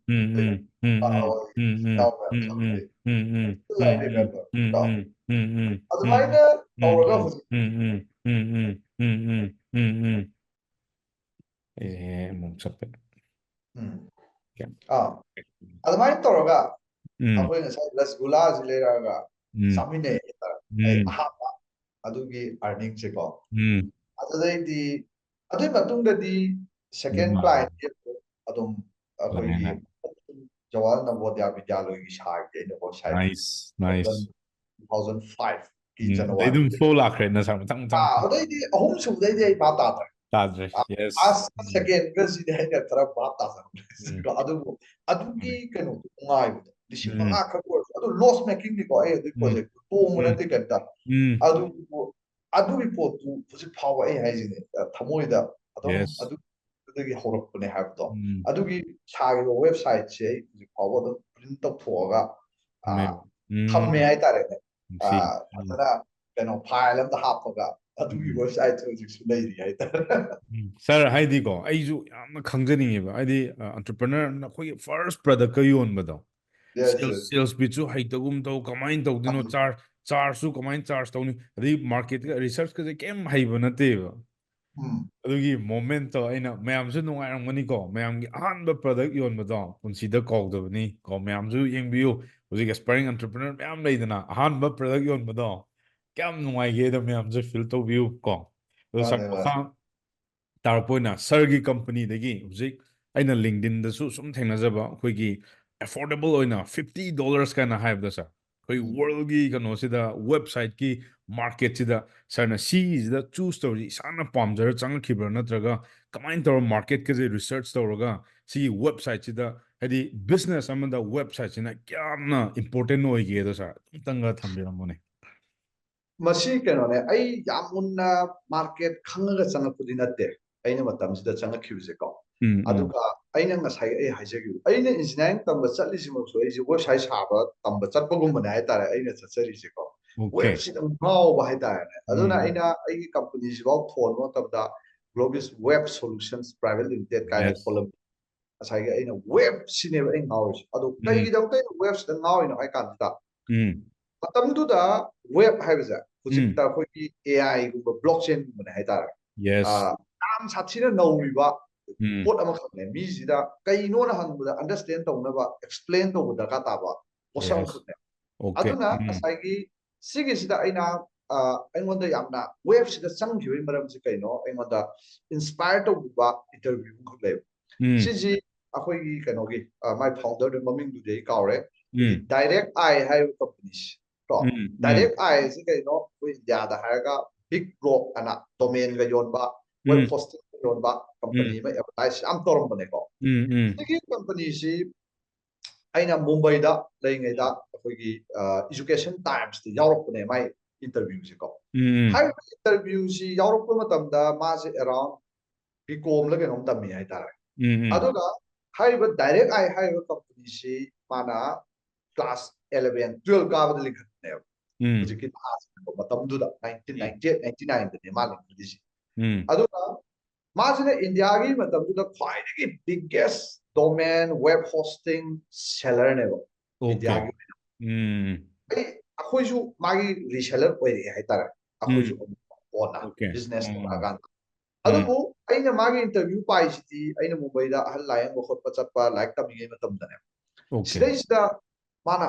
domain name si yon bo horok pa hai tara. 1998, 99 sida India da. Ado da ki hora aga web hosting si yorok ne. Si ko matam sida mana class 12 lawyer graduate how tama ko tam is my business si crore phanang business on gra tare adu dai to the engon the amna nungai gi interesting or possible kai no the web the business to bugi tongan ba new kenoma dimension na ma world sida lai project ta har ga na ko gi metaverse ko bugi model sin ai tare yes al atam tu da na pura ko physical world oina leram badagi web ka haisina mu digital world da karbar tawba pau phawna yarak system of black was si si sai ge porok sida si ge web sida ayam yawning ba haida sai gi revolutionary world da lani di ko oda bu akoi makna yamna achaw city da lerakwa dagi kano natamnina vision business perspective da yamna uding amte oda bu si ge fields da kayba achaw world da ahom am lani di khane auna si parak sida yawhoragadi asai Manipur sida aing sai je gi du mai na Manipur sida gi su khot pitru pi hai balam remotely mi kya chang dana kot dana connect tor ga lai tar ga su virtual world sida di akhoi su digitally connect wi yani ga hai gi yam chamba kano ne yam hai singa khan ba vision na te cham cham ki ba ko adu dagi chang gi bane aduga tasena ai gi wakhada amu khale ko okay I life I completely I say online business to again collective I know how to use it. Say asing by the I han boy na hokan the I Manipur the put yon there takra. Oh I give first client hire the move kalai they know I got the California they never. Okay US ki client I Manipur client the han banev. Since I give life the han boy in the Globis don't stop the Globis.com I was sorry, tha ama kren chak tam du ko sida 2004 sida na globis.com se sida khoina payment gateway seasonable okay india da tauri payment gateway guys tam du ko tam du da khoina online ko leina ba ja money order ga demand draft tharaga akhoi pot leinei bo id net banking ga ji fazana lak tri ga de ta aduna matamduda koina ai online transaction ga je loi hape ko matamduda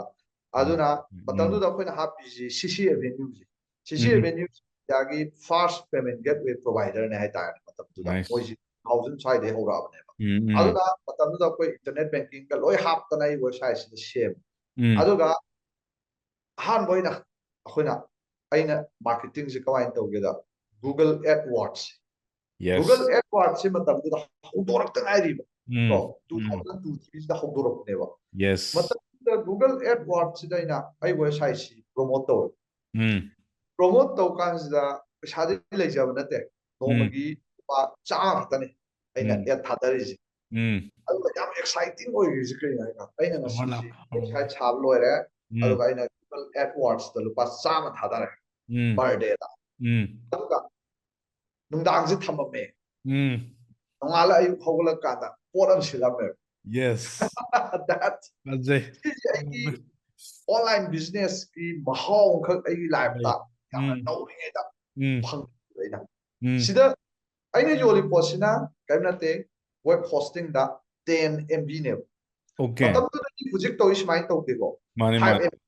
10 MB ꯀꯥꯏꯅ 50 MB ꯂꯩꯅꯔꯤꯅꯦ ꯍꯥꯏꯇꯥꯔꯦ Storage. 10 MB ꯁꯤ ꯑꯩꯅ ꯂꯨꯄꯥ 2,000 3,000 ꯌꯣꯜꯂꯦꯕ 3,000 ꯀꯣ 10 MB India ꯃꯇꯝꯗꯨꯗ 1 GB ꯁꯦ ꯂꯨꯄꯥ 90,000 ꯄꯤ ꯍꯥꯏꯇꯥꯔꯦ Indian ꯃꯥꯔꯀꯦꯠꯇ ꯀꯣ ꯑꯗꯨꯅ ꯋꯦꯕ ꯍꯣꯁꯇꯤꯡ ꯀꯔꯕꯥꯔꯁꯦ ꯀꯥꯟꯅꯩ ꯏꯟꯗꯤꯌꯥꯗ ꯇꯧꯀꯥꯟꯗ ꯏꯟꯗꯤꯌꯥꯗ ꯃꯥꯏ ꯃꯥꯔꯖꯤꯟꯁꯦ ꯑꯔꯥꯎꯟ ꯑꯩꯈꯣꯏꯅ ꯂꯩꯔꯛꯄ ꯑꯩꯅ ꯁꯥꯔꯚꯤꯁꯁꯦ ꯀꯦꯂꯤꯐꯣꯔꯅꯤꯌꯥꯗꯩ ꯂꯧꯋꯦꯕ ꯑꯗꯨꯒ ꯏꯟꯗꯤꯌꯥꯗ ꯌꯣꯟꯕꯅꯦꯕ ꯁꯣ ꯑꯗꯨ ꯏꯟꯗꯤꯌꯥ ꯑꯗꯨꯒ ꯑꯩꯅ ꯑꯍꯥꯟꯕ ꯍꯧꯕ ꯀꯥꯟꯁꯤꯗꯗꯤ ꯏꯟꯗꯤꯌꯥꯗ ꯅꯠꯇꯦꯕ ꯋꯥꯔꯜ ꯋꯥꯏꯗ ꯊꯥꯗꯣꯛꯄꯤꯅꯦꯕ ꯑꯦꯗꯁꯦ Okay. US ꯑꯗꯨꯝ ꯂꯩꯔꯛꯄꯩ ꯋꯥꯅꯤ ꯏꯟꯗꯤꯌꯥꯗꯗꯤ ꯌꯥꯝ ꯅꯧꯔꯤ ꯋꯦꯕ ꯍꯣꯁꯇꯤꯡ ꯒꯥꯏꯁꯦ ꯃꯇꯝꯗꯨꯗ ꯑꯗꯨꯗ ꯑꯍꯥꯟꯕ 10 MB ꯑꯃꯈꯛ ꯂꯩꯌꯦꯕ ꯂꯨꯄꯥ 1,000 that was my first customer ꯍꯥꯏꯔꯒꯗꯤ ꯑꯗꯨꯅꯦꯕ ꯑꯣꯟꯂꯥꯏꯟꯗꯀꯣ ꯑꯗꯨꯗ ꯑꯩꯒꯤ ꯗ꯭ꯔꯣꯕꯦꯛꯁꯤꯅ ꯀꯩꯅꯣ ꯍꯥꯏꯀꯥꯟꯗ ꯑꯩ ꯃꯥꯔꯀꯦꯇꯤꯡ ꯈꯪꯗꯦꯕ ꯑꯩꯒꯤ ꯋꯦꯕꯁꯥꯏꯠꯇꯣ ꯁꯥꯕ ꯍꯩꯖꯕꯩ ꯋꯥꯔꯤꯅꯤ ꯂꯣꯏ ꯍꯩꯔꯦ ꯄꯦꯃꯦꯟ ꯒꯦꯠꯋꯦ ꯍꯥꯞꯇꯅ ꯈꯣꯠꯇꯅ ꯄꯣꯠ ꯂꯩꯍꯜꯂꯦ ꯗꯣꯃꯦꯟ ꯅꯦꯝ ꯔꯦꯖꯤꯁꯇꯥꯔ ꯇꯧꯍꯜꯂꯦ ꯂꯣꯏ ꯌꯥꯔꯦ ꯑꯩ ꯋꯦꯕꯁꯥꯏꯠꯁꯤꯒꯤ ꯊ꯭ꯔꯨꯗ ꯑꯩ ꯃꯥꯔꯀꯦꯇꯤꯡꯁꯦ ꯍꯩꯇꯦ ꯍꯥꯏꯇꯥꯔꯦ ꯍꯩꯇꯕꯅꯤꯅ ꯀꯩꯗꯧꯔꯦ ꯑꯩ ꯄꯩꯁꯥꯁꯦ ꯁꯨꯝ ꯈꯔ ꯊꯥꯗꯔꯒ ꯊꯥꯈꯥꯏ ꯑꯃ ꯊꯥꯕ ꯔꯟ ꯇꯧꯔꯝꯃꯦꯕ ꯑꯗꯣ ꯄꯩꯁꯥ ꯑꯩꯁꯨ ꯂꯩꯕꯁꯨ ꯅꯠꯇꯦ ꯁꯣꯅꯥꯀꯟꯗ ꯌꯥꯝ ꯋꯥꯔꯤꯉꯩ ꯃꯣꯃꯦꯟꯅꯦ ꯑꯩ ꯂꯨꯄꯥ 1,000 ꯂꯩꯕ ꯃꯇꯝ ꯅꯠꯇꯦꯕ ꯑꯗꯨꯅ ꯉꯁꯥꯏꯒꯤ ꯑꯩꯁꯤ ꯑꯦꯗꯚꯔꯇꯥꯏꯖꯤꯡꯁꯤꯗ ꯑꯩ ꯑꯦꯗꯚꯔꯇꯥꯏꯖ ꯀꯃꯥꯏꯅ ꯇꯧꯗꯣꯏꯅꯣꯁꯨ ꯈꯪꯗꯦ ꯏꯁꯇ꯭ꯔꯦꯇꯦꯖꯤ ꯀꯃꯥꯏꯅ ꯗꯤꯖꯥꯏꯟ ꯇꯧꯗꯣꯏꯅꯣꯁꯨ ꯈꯪꯗꯦ ꯀꯔꯤꯝ ꯈꯪꯕ ꯅꯠꯇꯦ ꯑꯗꯨꯝ AdWords ꯈꯪꯉꯨꯕꯒꯤ ꯈꯨꯠꯊꯦꯡꯉꯨꯕꯒꯤ ꯑꯗꯨꯝ ꯊꯥꯗꯔꯨꯕꯅꯦ ꯍꯥꯏꯇꯥꯔꯦ ꯑꯗꯨꯗꯩꯗꯤ ꯀꯩꯗꯧꯒꯦꯗ ꯑꯩꯅ 1.5 months 2 months ꯀꯨꯝꯕꯁꯦ ꯑꯩ ꯑꯗꯨꯃꯥꯏꯅ ꯑꯗꯨꯝ ꯑꯦꯗ ꯊꯥꯗꯔꯒ ꯔꯟ ꯇꯧꯔꯝꯃꯦ ꯑꯗ ꯀ꯭ꯂꯥꯏꯟꯠꯁꯦ ꯑꯃꯗꯨꯗꯒꯤ ꯍꯦꯟꯅ ꯑꯩ ꯀꯟꯚꯔꯠ ꯇꯧꯕꯁꯨ ꯉꯝꯗ꯭ꯔꯦ ꯑꯗꯨꯗꯒꯤ ꯑꯩꯉꯣꯟꯗ ꯂꯝꯕꯤꯁꯦ ꯈꯤꯇꯪ ꯕ꯭ꯂꯔ ꯆꯠꯂꯦ ꯍꯥꯏꯇꯥꯔꯦ what is next ꯑꯩꯉꯣꯟꯗ ꯍꯧꯖꯤꯛꯀꯤ ꯁꯨꯃꯥꯏꯅ ꯑꯩꯈꯣꯏ ꯗꯤꯖꯤꯇꯦꯜ ꯃꯥꯔꯀꯦꯇꯤꯡ ꯑꯗꯨ ꯑꯗꯥ ꯀꯥꯏꯅ ꯇꯝꯐꯝ ꯈꯣꯠꯐꯝ ꯂꯩꯕ ꯅꯠꯇꯦ ꯃꯇꯝꯗꯨꯗꯗꯤ ꯑꯗꯨꯅ ꯀꯩꯗꯧꯔꯒꯦ ꯍꯥꯏ ꯀꯥꯟꯗ ꯑꯩꯁꯤ ꯄꯩꯁꯥꯁꯤꯗꯤ ꯈꯔꯗꯤ ꯇꯥꯟꯗ ꯌꯥꯗꯕꯅꯤ나 ꯑꯩꯅ ꯂꯣꯀꯦꯜ ꯃꯥꯔꯀꯦꯠꯁꯤꯗ ꯑꯩꯅ ꯈꯨꯠꯅ ꯈꯣꯡꯅ ꯎꯕ ꯆꯠꯂꯒ ꯋꯥꯔꯤ ꯁꯥꯕ ꯌꯥꯕꯅ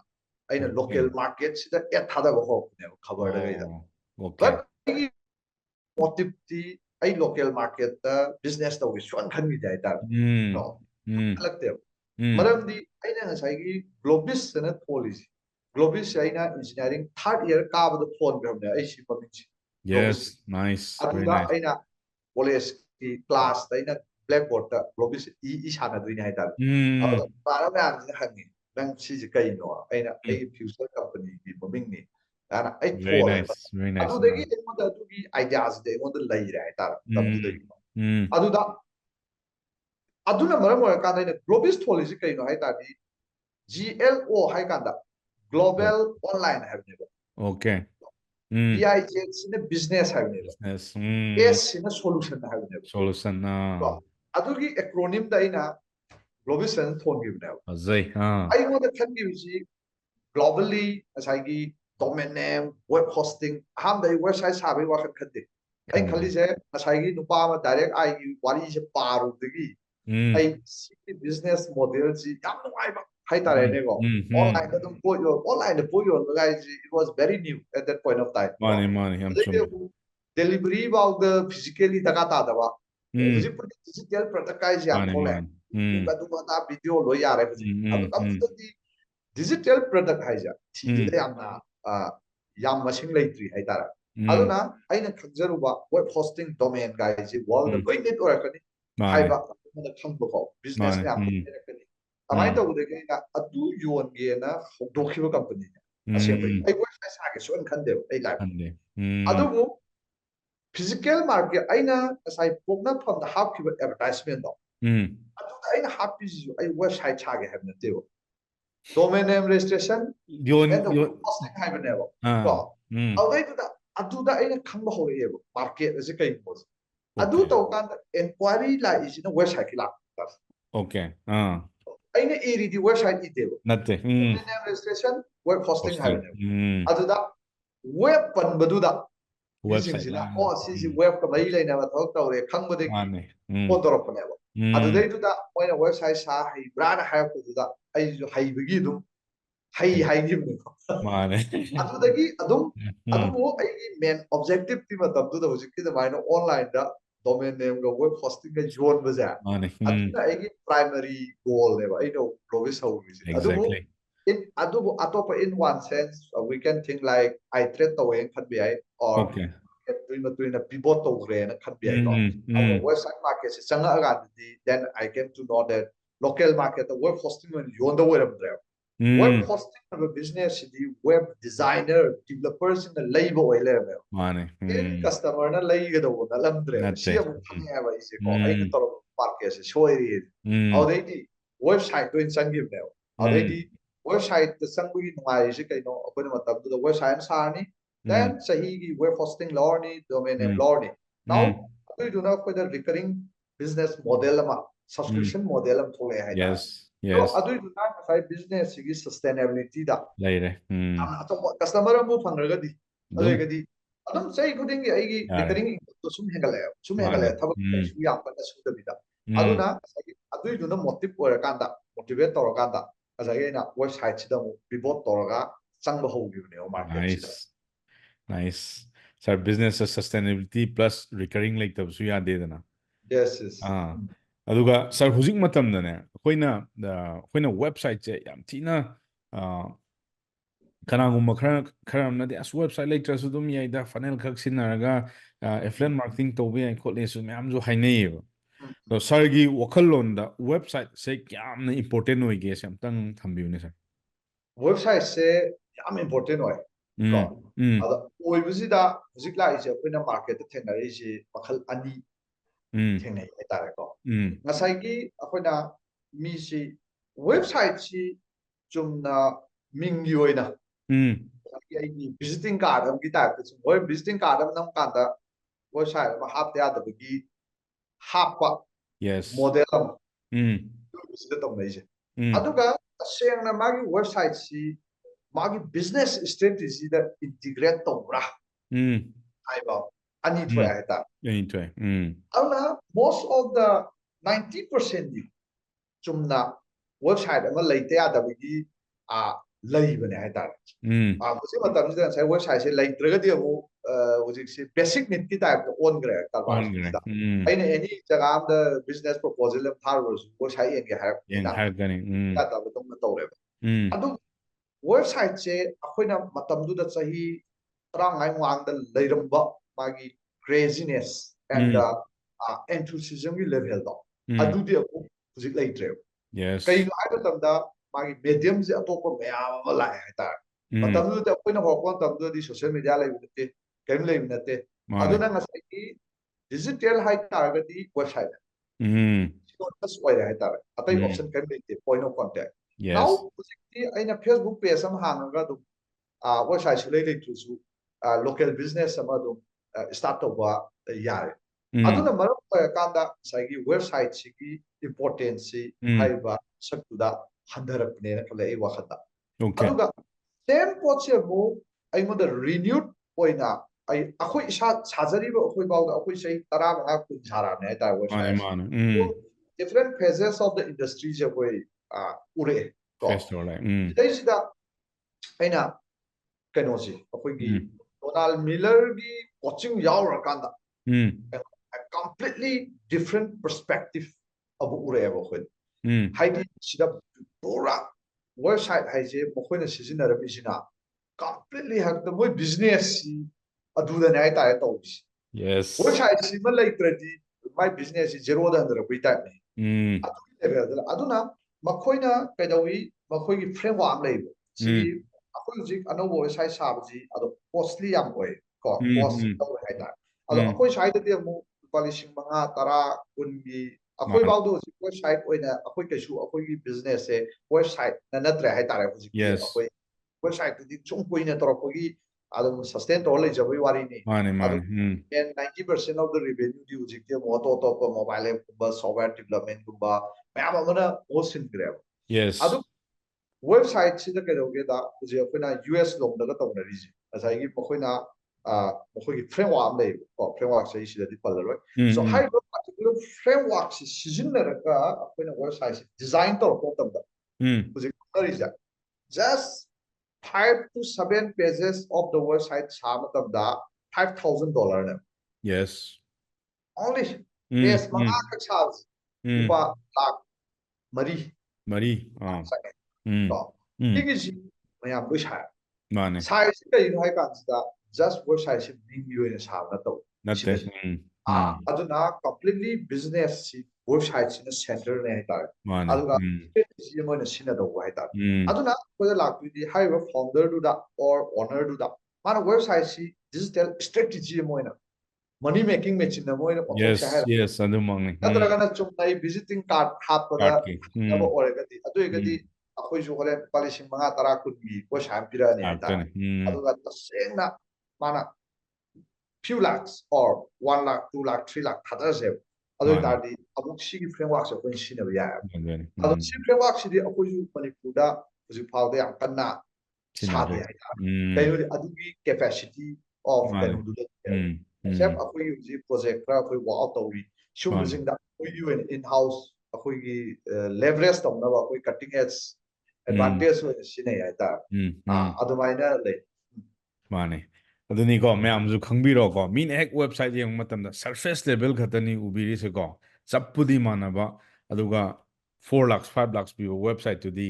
ꯃꯅꯨꯡꯗ ꯈꯔ ꯂꯩꯔꯤꯁꯦ ꯃꯌꯥꯝ ꯒ꯭ꯌꯥꯟ ꯇꯥꯕꯤꯔꯣꯀꯣ ꯕꯦꯛꯑꯦꯟꯗꯅꯤ ꯈꯔ ꯇꯧꯔꯛꯇꯣꯏꯁꯦ ꯑꯗꯨꯅ ꯚ꯭ꯌꯨꯋꯔꯁ ꯃꯌꯥꯝꯁꯨ ꯋꯦꯕꯁꯥꯏꯠ ꯌꯥꯝ ꯊꯤꯅ ꯃꯔꯨ ꯑꯣꯏ ꯀꯣ ꯁꯣꯝꯅ ꯑꯩꯈꯣꯏꯒꯤ ꯚꯤꯖꯤꯇꯤꯡ ꯀꯥꯔꯠꯁꯀꯤ ꯑꯣꯏꯇꯥꯔꯒꯗꯤ ꯏꯆꯝ ꯆꯝꯕ ꯋꯦꯕꯁꯥꯏꯠ 5,000 ꯑꯃ 10 ꯑꯃ ꯑꯗꯨꯅ ꯑꯗꯨꯝ ꯁꯥꯕ ꯌꯥꯏ ꯀꯣ ꯌꯥꯝ ꯆꯝꯅ ꯑꯗꯨꯒ ꯇꯁꯦꯡꯅ ꯋꯦꯕꯁꯥꯏꯠꯇꯨꯃ ꯑꯩꯈꯣꯏꯒꯤ ꯂꯦꯚꯔꯦꯖ ꯁ꯭ꯇ꯭ꯔꯦꯇꯦꯖꯤ ꯕꯤꯖꯤꯅꯦꯁꯇꯨꯒꯤ ꯍꯕ ꯑꯣꯏꯅꯒ ꯁꯦꯟꯇꯔ ꯑꯣꯏꯅꯒ ꯉꯁꯥꯏ ꯍꯥꯏꯕꯤꯕꯗꯣ ꯑꯗꯨꯃꯥꯏꯅ ꯁꯤꯟꯅꯒꯦ ꯍꯥꯏꯇꯥꯔꯒꯗꯤ ꯀꯣ ꯑꯗꯨꯝ ꯍꯧꯖꯤꯛꯀꯤ ꯄ꯭ꯔꯥꯏꯁ ꯑꯗꯨꯝ ꯈꯪꯕꯤꯔꯣ ꯀꯩꯒꯤꯗꯃꯛꯇ ꯃꯤꯅ ꯌꯥꯝꯅ ꯆꯥꯔꯖ ꯂꯧꯔꯤꯅꯣ ꯑꯗꯣ ꯃꯅꯨꯡꯗꯨꯗ ꯂꯩꯔꯤ ꯀꯣ ꯑꯗꯨꯅꯅꯤ ꯁꯣ ꯁꯥꯔ ꯑꯗꯨꯒ ꯍꯧꯖꯤꯛꯁꯦ ꯑꯩꯈꯣꯏꯒꯤ ꯁꯣꯁꯥꯏꯇꯤꯗꯁꯨ ꯑꯩꯈꯣꯏ ꯌꯥꯝꯅ ꯃꯅꯤꯄꯨꯔꯁꯦ ꯑꯗꯨꯝ ꯐꯥꯏꯅꯥꯟꯁꯤꯌꯦꯜꯂꯤ ꯀꯣ ꯋꯥꯔꯁꯨ ꯇꯧꯔꯤ ꯃꯔꯛꯁꯤꯗ ꯁꯤꯗꯩꯁꯤꯗ ꯑꯩꯈꯣꯏꯒꯤ ꯌꯨꯠ ꯃꯌꯥꯝꯁꯤꯗ ꯁ꯭ꯄꯦꯁꯦꯜꯂꯤ ꯀꯣ ꯁꯥꯔꯒꯤ ꯁꯨꯝ ꯑꯦꯛꯁꯄꯤꯔꯤꯌꯦꯟꯁꯇ ꯁꯤꯒꯤ ꯁ꯭ꯀꯤꯜꯁꯤꯃ ꯍꯩꯔꯒꯗꯤ ꯀꯣ ꯃꯅꯤꯄꯨꯔꯗ ꯈꯛꯇ ꯅꯠꯇꯕ ꯑꯩꯈꯣꯏꯒꯤ ꯃꯄꯥꯟ ꯂꯝꯗꯁꯨ ꯊꯣꯛꯂꯛꯑꯒ ꯊꯕꯛ ꯇꯧꯕ ꯌꯥꯅꯤ ꯀꯣ ꯂꯥꯏꯔꯤꯛꯄꯨꯗꯤ ꯃꯌꯥꯝ ꯒ꯭ꯔꯦꯖꯨꯑꯦꯁꯟ ꯂꯣꯏꯕ ꯃꯌꯥꯝ ꯌꯥꯎꯔꯝꯒꯅꯤ ꯏꯟꯖꯤꯅꯤꯌꯥꯔꯤꯡ ꯂꯣꯏꯕ ꯃꯌꯥꯝ ꯑꯃ ꯌꯥꯎꯔꯝꯒꯅꯤ ꯁꯤꯗꯩꯁꯤꯗ ꯁꯥꯔꯅ ꯁ꯭ꯀꯤꯜ 3 ꯈꯛꯇꯪ ꯁꯤ ꯍꯩꯒꯦ ꯇꯥꯔꯒꯗꯤ ꯃꯄꯥꯟ ꯂꯝꯗꯁꯨ ꯊꯣꯛꯂꯛꯑꯒ ꯑꯣꯟꯂꯥꯏꯟꯒꯤ ꯄ꯭ꯂꯦꯠꯐꯣꯝꯁꯦ ꯁꯤꯖꯤꯟꯅꯔꯒ ꯊꯕꯛ ꯇꯧꯕ ꯌꯥꯕ ꯁꯥꯔꯅ ꯁꯨꯝ ꯔꯤꯀꯣꯃꯦꯟ ꯑꯩꯈꯣꯏꯒꯤ ꯃꯅꯤꯄꯨꯔꯗ ꯂꯩꯕꯤꯔꯤꯕ ꯌꯨꯠ ꯃꯌꯥꯝꯁꯤꯗꯀꯣ ꯈꯤꯇꯪ ꯑꯦꯗꯚꯥꯏꯁ ꯇꯧꯕꯤꯔꯝꯃꯣꯅꯦ ꯁꯤꯗ ꯑꯩꯅ ꯁ꯭ꯀꯤꯜ 3ꯁꯤ ꯗꯥꯏꯔꯦꯛ ꯍꯥꯏꯗ꯭ꯔꯤꯉꯩꯗ ꯀꯣ ꯑꯩ ꯍꯥꯏꯐꯦꯠꯇꯪ ꯀꯩꯅꯣ ꯗꯤꯐ꯭ꯔꯦꯟꯁꯤꯌꯦꯁꯟ ꯀꯩꯅꯣ ꯑꯣꯀꯦ ꯁꯤꯗ ꯑꯩꯈꯣꯏꯅ ꯈꯪꯗꯣꯏꯁꯤ ꯐꯥꯔꯁꯇ ꯀꯃꯥꯏꯅ ꯇꯧꯒꯦꯗ ꯅꯣꯂꯦꯖ ꯍꯥꯏꯕ ꯁ꯭ꯀꯤꯜ ꯍꯥꯏꯕ ꯑꯅꯤꯁꯦ ꯑꯩꯈꯣꯏꯅ ꯌꯥꯝ ꯃꯨꯟꯅ ꯑꯟꯗꯔꯁꯇꯦꯟ ꯇꯧꯕ ꯆꯪꯉꯦ ꯍꯥꯏꯇꯥꯔꯦ ꯃꯥꯅ ꯌꯦꯁ ꯈꯪꯉꯤ ꯅꯣꯂꯦꯖ ꯂꯥ ꯅꯠꯇ꯭ꯔꯒ ꯁ꯭ꯀꯤꯜ ꯂꯥ ꯁꯣ ꯁꯤ ꯑꯩꯈꯣꯏꯅ ꯀꯃꯥꯏꯅ ꯈꯪꯗꯣꯏꯅꯣ ꯍꯥꯏ ꯀꯥꯟꯗ ꯋꯥꯠ ꯌꯨ ꯅꯣ ꯍꯥꯏꯕ ꯁꯤ ꯅꯣꯂꯦꯖꯅꯦꯕ ꯋꯥꯠ ꯌꯨ ꯅꯣ ꯁꯤ ꯅꯣꯂꯦꯖ ꯁ꯭ꯀꯤꯜ ꯍꯥꯏꯔꯒꯗꯤ ꯋꯥꯠ ꯌꯨ ꯀꯦꯟ ꯗꯨ ꯍꯥꯏꯕꯅꯦꯕ ꯌꯦꯁ ꯅꯪ ꯀꯩꯗꯧꯉꯝꯒꯦ ꯍꯥꯏꯕ ꯄꯩꯁꯥꯁꯦ ꯀꯔꯝ ꯀꯥꯟꯗ ꯇꯥꯟꯕ ꯌꯥꯒꯦꯗ ꯅꯪꯅ ꯀꯔꯤꯒꯨꯝꯕ ꯈꯔ ꯇꯧꯕ ꯉꯝꯃꯀꯥꯟꯗ ꯄꯩꯁꯥ ꯇꯥꯟꯕ ꯌꯥꯏꯕ ꯑꯦꯛꯖꯦꯛꯠꯂꯤ ꯈꯪꯕꯅꯁꯨ ꯌꯥꯏ ꯈꯪꯕ ꯍꯥꯏꯕ ꯑꯃ ꯉꯝꯕ ꯍꯥꯏꯕ ꯑꯃ ꯑꯅꯤꯁꯤꯕꯨ ꯑꯩ ꯈꯦꯠꯅꯩ ꯍꯥꯏꯇꯥꯔꯦ ꯐꯖꯩ ꯑꯃꯅ ꯑꯥꯏ ꯀꯦꯟ ꯗꯨ ꯍꯥꯏꯕꯅꯤ ꯑꯃꯅ ꯑꯥꯏ ꯅꯣ ꯏꯠ ꯍꯥꯏꯕꯅꯦꯕ ꯁꯣ ꯑꯗꯨꯅ ꯁꯤꯗ ꯈꯪꯉꯒꯗꯤ ꯄꯩꯁꯥ ꯍꯦꯟꯅ ꯇꯥꯟꯕ ꯌꯥꯏꯕ ꯑꯗꯨꯒ ꯈꯪꯕ ꯉꯝꯃꯒꯅ ꯑꯃꯨꯛ ꯈꯪꯕꯗꯒꯤ ꯑꯃꯨꯛ ꯍꯦꯟꯅ ꯄꯩꯁꯥ ꯇꯥꯟꯕ ꯌꯥꯏꯕ ꯁꯣ ꯑꯗꯨꯅ ꯈꯪꯕ ꯑꯣꯏꯔꯒꯗꯤ ꯑꯣꯖꯥꯒꯨꯝꯕ ꯑꯣꯏꯕ ꯌꯥꯏ ꯖꯁ ꯑꯩ ꯅꯣꯂꯦꯖ ꯑꯣꯏꯅ ꯁꯤꯌꯥꯔ ꯇꯧꯕꯒ ꯂꯩ ꯇꯥꯕ ꯑꯗꯨꯕꯨ ꯁ꯭ꯀꯤꯜ ꯍꯥꯏꯁꯤ ꯂꯩꯔꯛꯑꯒꯗꯤ ꯑꯃꯨꯛ ꯁꯤ ꯄꯥꯔꯠꯁꯤꯗꯅꯤꯀꯣ ꯈꯦꯠꯅꯔꯤꯁꯤ ꯁ꯭ꯋꯥꯏꯁꯤꯗ ꯀꯩ ꯂꯥꯛꯀꯗꯒꯦ ꯍꯥꯏ ꯀꯥꯟꯁꯤꯗ ꯁꯤ ꯍꯧꯖꯤꯛ ꯑꯩꯈꯣꯏꯅ ꯑꯅꯧꯕ ꯀꯩꯅꯣ ꯃꯌꯥꯝ ꯑꯃ ꯍꯥꯏꯔꯦ ꯑꯅꯧ ꯇꯦꯛꯅꯣꯂꯣꯖꯤ ꯃꯌꯥꯝ ꯊꯣꯛꯂꯛꯑꯦ ꯍꯧꯖꯤꯛꯀꯣ ꯃꯅꯤꯄꯨꯔꯗ ꯍꯧꯖꯤꯛ ꯑꯩꯈꯣꯏ ꯌꯥꯝ ꯀꯟꯅ ꯑꯩꯈꯣꯏꯒꯤ ꯀ꯭ꯔꯤꯞꯇꯣ ꯃꯥꯏꯅꯤꯡꯒꯁꯦ ꯌꯥꯝ ꯇꯧꯅꯔꯦ ꯍꯧꯖꯤꯛ Manipur yes now ꯀꯂꯥꯝꯕ ꯃꯤꯁꯦꯜꯅ 마이닝기 마람시다 너무 따와 유튜브다 마나 빠라가 마이닝지마 캉비야 아이 하이닝 이제 캉비야 해는 거 캉바 Mane. 캉해 보고 맞아 Mm. then 아이 뭐지 아이기 마이너 아무 부토라게 삐르게 망칼로 샤달로 하게 망한 클라스 마이너 두각 방칸나 보라고 마도 남바로 했다 Amaroi. 아니지 걔네 Kenai. 마세 마이닝 디 캉해 Kaya ini question hama mara kuma kane aita mining ase dunia Mane. auda bu machine du pire pesa talo hare bu adu dino Ngamo. aduna that means machine du sizinaraga setup toroga aduga on toroga bitcoin du pesa tanba ho vibe sina bu skill lam janga ba Mane. aduna ngasai gi apena kham du jikan any world company mana theory ji kai bu company mana theory ja I can do hydrogen theory. Yes, I know exactly. it, not there. Nothing. I know most of the people as an employer, as a company, maybe director, mo ina ko na bi. Among it resume as you black on the ka da lai. Ma hydrogen no, I Python je khang hydrogen. She be Angular khang hydrogen. Mayam haba ka ni ma na khang bari na ma. Now, phare do tadi. Nang sab nam bra. Exactly. Ko. ꯑꯩ ꯁꯥꯕ ꯉꯝꯃꯤ ꯑꯩ mobile app ꯑꯃ ꯁꯥꯕ ꯉꯝꯃꯤ ꯍꯥꯏꯕ ꯋꯥꯍꯩꯁꯤꯒ ꯑꯩ ꯈꯪꯉꯤ ꯍꯥꯏꯕꯁꯤ ꯌꯥꯝ ꯈꯦꯠꯅꯩ Kenai. ꯑꯗꯨꯅ ꯁ꯭ꯇꯨꯗꯦꯟ ꯂꯥꯏꯐꯇꯗꯤ ꯑꯩꯈꯣꯏꯅ ꯀꯣꯂꯦꯖꯇ ꯇꯝꯃꯤꯁꯤꯗꯤ ꯀꯩꯅꯣꯗ ꯑꯥꯏ ꯅꯣ ꯏꯠ ꯇꯨ ꯉꯥꯛꯇꯅꯦꯕ Exactly. ꯑꯗꯨꯅ ꯀꯣꯂꯦꯖꯀꯤ ꯂꯥꯏꯐꯇ ꯂꯩꯔꯤꯉꯩ ꯃꯇꯝꯗ ꯀꯩꯕ ꯑꯩꯅ ꯑꯥꯏ ꯀꯦꯟ ꯗꯨ ꯏꯠꯀꯤ ꯄꯥꯔꯠꯁꯤ ꯇꯧꯍꯧꯔꯕ ꯑꯗꯨ ꯑꯣꯏꯇꯥꯔꯗꯤ ꯃꯥ ꯊꯕꯛ ꯐꯪꯕꯗ ꯄꯪꯍꯦꯜ ꯂꯥꯛꯑꯦꯕ ꯑꯗꯨꯅ ꯍꯣꯔꯦꯟ ꯔꯤꯖꯨꯃꯦ ꯑꯅꯤ ꯂꯥꯛꯀꯥꯟꯗ ꯑꯃꯅ ꯈꯪꯉꯦ ꯍꯥꯏꯕ ꯑꯃꯅ ꯁꯥꯔ ꯑꯩꯗꯤ ꯁꯤ ꯉꯝꯃꯤ ꯍꯥꯏꯕ Mane. ngam duneeba lawbidoise Exactly. yes ngam haibase amta yawtragadi akhangba du lawrakaneba akhangba du dagi semgattoineba kainodi khangdaba mi dagi amu ngamhanna bo hona base waieba aduna ngasai gi khangba myam dui marakta ahiba ma angamba yawradi angamba du han lawne ta Nice. aduna ngasai gi skill aduna ngasai oi kanona skill haibio hai kada aina si hayo gi mo jikan skill is kai nu ngam jagi si number 1 Mane. skill auna mayam wa khadda kai khale tutorial phar yemure then ai maji horen khange haide adu ngam banate abo sikhene abge hai tadi ma pot kon change ngam basidi ana practice tawdana larik tang paraga ngam be ade hai tar Mane. sidi ma masana makut potla dawni computer wan phamma dawni tha khradi ma masaji involve tawdu yade abo Exactly. skill ji akoina si khanga dawni ko adu skill loina focus tawni not just knowledge our knowledge da khanga skill lam yaw gati kan kanaro heta aduna saigi skill ji da akoina yengu di buju ji kyoina aina kana wa out to jari area hai tadi buji walls da laiba akoi gi movement ji da blockchain ko blockchain hai ji akoi ji akon wa out to ri ko sagi wa ju ji akoi coming March की first week तक कोई blockchain जी online training हो कोई नहीं nice कांदा blockchain developer जी थी बियां वाव कहीं नो दी तुम को पोसी कहीं दे काने के दा blockchain I ji world the next 5 years मुक्सिदा web3 application पे आमा मा कोई लाख करोड़ ने वो आउ ना stage दो जी blockchain आई जी normal engineering college ता बाकी syllabus ता याउद्री तो बनी ना उसी अखोई ना market तो फंगी जी करम बनी नो है कांदा masana kitang pamjabagi thijaruraba onaruba mi thopangisi aduna aina blockchain ji certified tokanda IIT kanpu da tammi ko IIT kan online training da ko around moi lat among lising moi fu charge toy so sida koi tamminai si mi kuthra um tammi kuthra ji ayamana engineer already engineer oi mi atane yawi so that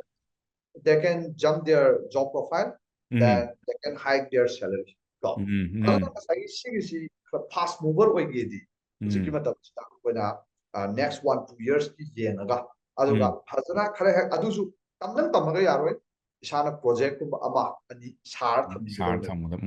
So that adu aina sadui maram se kaino so that I can do it have to. Utpa yana la hai tar mi kondo kore sa matabda. Aduna si head blockchain developer uje market ta phangde aduga ꯂꯩꯕ ꯃꯇꯝꯗꯅꯦ ꯅꯣꯏꯗ ꯂꯩꯕ꯭ꯔꯥ ꯍꯥꯏꯅꯔꯒ ꯀꯣꯏꯊꯤ ꯊꯤꯅꯕ ꯃꯇꯝꯅꯦꯕ Yes. ꯑꯗꯨꯅ ꯃꯃꯥꯡꯗ ꯑꯩꯅ ꯒꯣꯋꯥꯗ ꯌꯥꯎꯏ ꯋꯦꯕ3ꯒꯤ AWSꯅ ꯁꯤꯟꯕ ꯑꯃꯥꯖꯣꯟꯅ ꯁꯤꯟꯕ ꯀꯩꯅꯣꯃꯀꯣ ꯑꯗꯨꯗ ꯒꯨꯋꯥꯍꯥꯇꯤꯗꯒꯤ ꯅꯨꯄꯥ ꯑꯃ ꯊꯦꯡꯅꯩ ꯕ꯭ꯂꯣꯛꯆꯦꯟꯗ ꯋꯥꯔꯛ ꯇꯧꯕ ꯕꯦꯡꯒꯂꯣꯔꯗ ꯃꯥ ꯑꯩꯉꯣꯟꯗ ꯍꯪꯉꯦ ꯃꯅꯤꯄꯨꯔꯗ ꯕ꯭ꯂꯣꯛꯆꯦꯟ ꯗꯤꯕꯦꯂꯄꯔ ꯂꯩꯕ꯭ꯔꯥ ꯑꯗ Yes. ꯑꯩꯅ ꯀꯩꯅꯣ ꯑꯍꯨꯝꯃꯨꯛꯇꯤ ꯂꯩ ꯑꯩꯒꯤ ꯑꯣꯏꯅ ꯍꯥꯏꯃ ꯑꯩꯈꯣꯏ ꯈꯔ ꯀꯩꯅꯣ ꯇꯧꯕ ꯌꯥꯒꯗ꯭ꯔꯥ ꯃꯣꯏ Connect over. ꯍꯥꯏꯌꯔ ꯇꯧꯕ ꯌꯥꯒꯗ꯭ꯔꯥ ꯍꯥꯏ ꯑꯇꯩ ꯂꯩꯒꯗ꯭ꯔꯥ ꯁꯤꯒꯤ ꯁ꯭ꯇꯦꯠꯁꯤꯡꯗꯣ ꯂꯩꯔꯤꯁꯤ ꯍꯧꯖꯤꯛꯀꯣ Nice. ꯗꯦꯟ ꯍꯟꯗꯛ ꯔꯤꯁꯦꯟꯂꯤ ꯑꯩ ꯃꯃꯥꯡꯒꯤ ꯗꯤꯁꯦꯝꯕꯔꯗ ꯀꯣ ꯑꯩ ꯕꯦꯡꯀꯣꯛ ꯆꯠꯂꯦ ꯕꯦꯡꯀꯣꯛꯇ ꯑꯩꯈꯣꯏꯅ ꯕ꯭ꯂꯣꯛꯆꯦꯟ ꯁꯃꯤꯠ ꯑꯃ ꯌꯥꯎꯋꯦ ꯑꯗꯨꯗ ꯔꯁꯤꯌꯥꯟ ꯅꯨꯄꯤ ꯑꯃ ꯊꯦꯡꯅꯩ ꯁꯣ ꯃꯥꯅ ꯇꯧꯔꯤꯁꯤ ꯀꯩꯅꯣ ꯔꯁꯤꯌꯥꯗꯒꯤ ꯕ꯭ꯂꯣꯛꯆꯦꯟ ꯗꯤꯕꯦꯂꯄꯔꯁꯤꯡꯁꯦ ꯃꯥꯅ ꯑꯃꯨꯛ ꯑꯣꯟꯂꯥꯏꯟꯗ ꯔꯤꯃꯣꯠ ꯋꯥꯔꯛ ꯑꯣꯏꯅ Okay. ꯍꯥꯏꯌꯔꯤꯡ ꯔꯤꯀ꯭ꯔꯨꯠꯃꯦꯟ ꯄꯤꯕ ꯍꯥꯏꯇꯥꯔꯦ ꯀꯝꯄꯅꯤ ꯑꯗꯨꯒꯨꯝꯕ ꯌꯥꯝꯅ ꯐ꯭ꯌꯨꯆरिꯁꯇꯤꯛ ꯑꯣꯏꯕ ꯁ꯭ꯀꯤꯜ ꯁꯦꯠꯅꯦ ꯕ꯭ꯂꯣꯛꯆꯦꯟꯁꯤꯀꯣ ꯑꯗꯨꯅ ꯁꯤꯃ ꯍꯧꯖꯤꯛꯇꯒꯤ ꯈꯔ ꯇꯦꯛꯅꯤꯀꯦꯜ ꯐꯤꯜ ꯂꯣꯝꯗ ꯂꯩꯕ ꯃꯤ ꯑꯣꯏꯔꯒꯗꯤ ꯁꯤ Yes. ꯑꯦꯔꯤꯌꯥꯁꯤꯃ ꯆꯪꯕ ꯌꯥꯔꯦ ꯗꯦꯟ ꯅꯝꯕꯔ 2ꯗ ꯍꯧꯖꯤꯛꯁꯤ ꯑꯩꯈꯣꯏꯅ ꯗꯤꯖꯤꯇꯦꯜ ꯃꯥꯔꯀꯦꯇꯤꯡ ꯀꯣ ꯗꯤꯖꯤꯇꯦꯜ ꯃꯥꯔꯀꯦꯇꯤꯡꯁꯤ ꯁꯤꯗꯤ ꯑꯃꯨꯛ ꯇꯦꯛꯅꯤꯀꯦꯜꯗꯒꯤ ꯂꯥꯛꯄ ꯍꯥꯏꯕ ꯀꯩꯁꯨ ꯂꯩꯇ꯭ꯔꯦ ꯑꯦꯅꯤꯋꯦꯌꯔ ꯑꯦꯅꯤ Yes. ꯄꯔꯁꯟ ꯆꯪꯕ ꯌꯥꯏ ꯀꯩꯒꯤꯅꯣ ꯍꯥꯏꯕ ꯃꯇꯝꯗ ꯁꯤ ꯆꯪꯕꯒꯤ ꯀꯥꯟꯅꯕꯁꯤ ꯀꯩꯅꯣ ꯍꯥꯏ ꯀꯥꯟꯁꯤꯗ ꯑꯩꯈꯣꯏꯅ ꯑꯦꯅꯤ ꯕꯤꯖꯤꯅꯦꯁ ꯇꯧꯒꯦꯔꯥ ꯃꯤꯒꯤꯗ ꯑꯩꯅ ꯖꯣꯕ ꯑꯣꯏꯅ ꯇꯧꯒꯦ ꯍꯥꯏꯕ꯭ꯔꯥ ꯅꯠꯇ꯭ꯔꯒꯅ ꯑꯩ ꯏꯁꯥꯒꯤ ꯕꯤꯖꯤꯅꯦꯁ ꯇꯧ ꯇꯥꯔꯒꯁꯨ ꯍꯥꯏꯔꯤꯕ ꯁ꯭ꯀꯤꯜꯁꯤꯕꯨ ꯂꯩ ꯇꯥꯔꯒꯗꯤ ꯑꯩꯈꯣꯏ ꯄꯩꯁꯥ ꯇꯥꯟꯕ ꯌꯥꯏ ꯍꯥꯏꯇꯥꯔꯦ Money. 100%. ꯗꯤꯖꯤꯇꯦꯜ ꯃꯥꯔꯀꯦꯇꯤꯡꯁꯦ ꯊꯣꯛꯂꯛꯄꯗꯒꯤ ꯁꯪꯁꯥꯔꯁꯤꯗ ꯃꯥꯔꯀꯦꯇꯤꯡ ꯑꯁꯦ ꯑꯗꯨꯛꯀꯤ ꯃꯇꯤꯛ ꯅꯨꯡꯉꯥꯏꯔꯦ No, I. ꯌꯥꯝ ꯁꯦꯡꯅ ꯀꯣ ꯁꯤ ꯑꯩꯈꯣꯏꯅ 10 years ꯃꯃꯥꯡꯗ ꯁꯤꯒꯤ ꯐꯦꯁꯤꯂꯤꯇꯤꯁꯦ ꯂꯩꯇꯦ ꯍꯥꯏꯇꯥꯔꯦ ꯁꯤ ꯌꯧꯅ ꯅꯨꯡꯉꯥꯏꯇꯦ ꯗꯦꯟ No, I. ꯃꯇꯝꯗꯨꯗ ꯑꯩꯈꯣꯏ ꯈꯕꯔ ꯀꯩꯀꯥ ꯇꯤꯚꯤ Yes. ꯃꯌꯥꯝ ꯑꯃ ꯊꯥꯗꯔꯝꯃꯦ ꯗꯦꯟ ꯍꯧꯖꯤक ꯅꯣꯡꯃꯗ ꯑꯩꯈꯣꯏ ꯈꯕꯔ ꯍꯥꯞꯇ꯭ꯔꯦ ꯇꯤꯚꯤ Money. ꯍꯥꯞꯇ꯭ꯔꯦ ꯗꯦꯟ ꯍꯥꯏꯗꯤ ꯃꯥꯔꯀꯦꯠꯁꯦ ꯀꯝꯄ꯭ꯂꯤꯠꯂꯤ ꯑꯩꯈꯣꯏꯒꯤ ꯕꯤꯖꯤꯅꯦꯁ ꯑꯣꯅꯔꯁꯤꯒꯤ ꯀꯟꯇ꯭ꯔꯣꯜꯗ ꯂꯩꯕꯩ ꯇꯥꯏꯞ ꯂꯥꯛꯑꯦꯕ ꯍꯧꯖꯤꯛꯁꯦ Money. ꯑꯩꯅ ꯂꯥꯛꯅꯤꯡꯕ ꯖꯒꯥꯗ ꯀꯁꯇꯃꯔꯗꯨ ꯇꯥꯔꯒꯦꯠ ꯇꯧꯅꯤꯡꯕ ꯑꯦꯔꯤꯌꯥꯗ ꯂꯣꯏ ꯇꯧ ꯌꯥꯔꯦ Yeah. ꯗꯦꯟ ꯃꯥꯒꯤ ꯗꯥꯇꯥ ꯃꯦꯇ꯭ꯔꯤꯛꯁꯤ ꯌꯥꯝꯅ ꯃꯣꯏꯗꯤ ꯐꯖꯅ ꯄꯤꯕꯅꯤꯅ ꯏꯟ ꯗꯦꯞꯊ ꯑꯩꯒꯤ ꯏꯁꯇ꯭ꯔꯦꯇꯦꯖꯤ ꯑꯦꯟ ꯑꯦꯅꯥꯂꯥꯏꯁꯤꯁ Yeah. ꯂꯣꯏ ꯇꯧ ꯌꯥꯔꯦ ꯑꯗꯨꯅ ꯉꯁꯥꯏꯒꯤ ꯑꯩꯈꯣꯏ ꯂꯥꯁ 4-5 yearsꯇꯒꯤ ꯑꯩꯈꯣꯏꯅ ꯀꯝꯄ꯭ꯂꯤꯠꯂꯤ ꯑꯩꯈꯣꯏ ꯗꯤꯖꯤꯇꯦꯜꯗ ꯑꯣꯏꯅ ꯂꯣꯏꯅꯃꯛ ꯁꯤꯞ ꯇꯧꯈ꯭ꯔꯦ ꯍꯥꯏꯇꯥꯔꯦ ꯑꯦꯅꯤ ꯀꯥꯏꯟ Yes. ꯑꯣꯐ ꯃꯥꯔꯀꯦꯇꯤꯡꯁꯤ ꯐꯤꯖꯤꯀꯦꯜ ꯁꯨꯡꯌꯥꯎ ꯌꯥꯎꯈꯤꯗ꯭ꯔꯤꯕ ꯑꯩꯈꯣꯏ ꯕꯤꯜꯕꯣꯔꯗ ꯀꯥꯏꯕꯒꯨꯝꯕ ꯈꯕꯔ ꯑꯗꯥ ꯑꯗꯨꯒ ꯄꯩꯁꯥꯁꯨ ꯗꯤꯖꯤꯇꯦꯜ ꯃꯥꯔꯀꯦꯇꯤꯡꯅ ꯍꯦꯟꯅ ꯌꯥꯝ ꯁꯥꯊꯤꯅ ꯁꯦꯚꯤꯡ ꯇꯧꯋꯤ Money. Oi. ꯌꯥꯝ ꯊꯤꯅ ꯑꯗꯨꯒ ꯃꯥꯒꯤ ROI ꯁꯤ ꯌꯦꯡꯕ ꯃꯇꯝꯗ ꯀꯥꯟꯅ ꯌꯥꯝ ꯐꯩ ꯑꯗꯨꯒ ꯌꯥꯝꯅ ꯐꯩ ꯍꯥꯏꯗꯅ इखंग खंगदना मार्केटिंग तौ तारगदि पैसा हेन चले Change. मार्केटिंग Yam याम chumbo साथि money. Money. माना नॉलेज सी यही हैतना तौरुरबा मयाम तौनेरा अदुदि शेत ओवेन चतनी मोदना Change. Chumme. अदुना ngसाइगी आइना ngसा हाइजब सिमा फाजना सिगी स्किल जी हाइहोरबा अदु ताइ हुजिक सी it is in full demand हुजिक डिजिटल मार्केटिंग हाइरबा फाजना बु हाइरबा मा अदुम जोब Money. 100%. इफंग फंगे हाइतारे सिदी कैंता कोइना वांगन निगाइ दगाइते मणिपुर दा बावदो हुजिकसे डिजिटल मार्केटिंग पेनिट्रेशन जा सुके मतिक लो ने कशु इंडस्ट्री सिगी लैबा बिजनेस हाउस लिसिंग अमा लै हाइ कांदा बिजनेस हाउस कुंथ्रा फाना हुजिकसे कशु याखै फाना डिजिटल मार्केटिंग स्ट्रेटजी एडॉप्ट तो दे हाइतारे अदुना ngसाइगी मणिपुर की वाइ ने को high अदुना globally and tardi then nationwide and tardi magi opportunity je asuke mate yamna chauna dai to sigi part sima ani on blockchain jima soidana si changba changi to then koina keno sima hujiki digital marketing gi part sima ko aduga amana always aina hujik thamning skill di kaino hai kan da koina any person माजी like आइगरा हाइरोइरा any field दगी लाको को Koyna investment की skill sets knowledge and skills तो सी सिने ultimate तो लाकु अकोना skill गा हाइजिदी Ahab पैसा लेट्रिङै की थौक सुबै वारी माने कयदि अहाब की सेन तान से हाइ तारगति सिदा कोइ सेन लेरा हो तुनते योइबा मोइन सम सम लाइक खर तमुरे लोरे दैट अहाब स्किल दगी पैसा तान तुने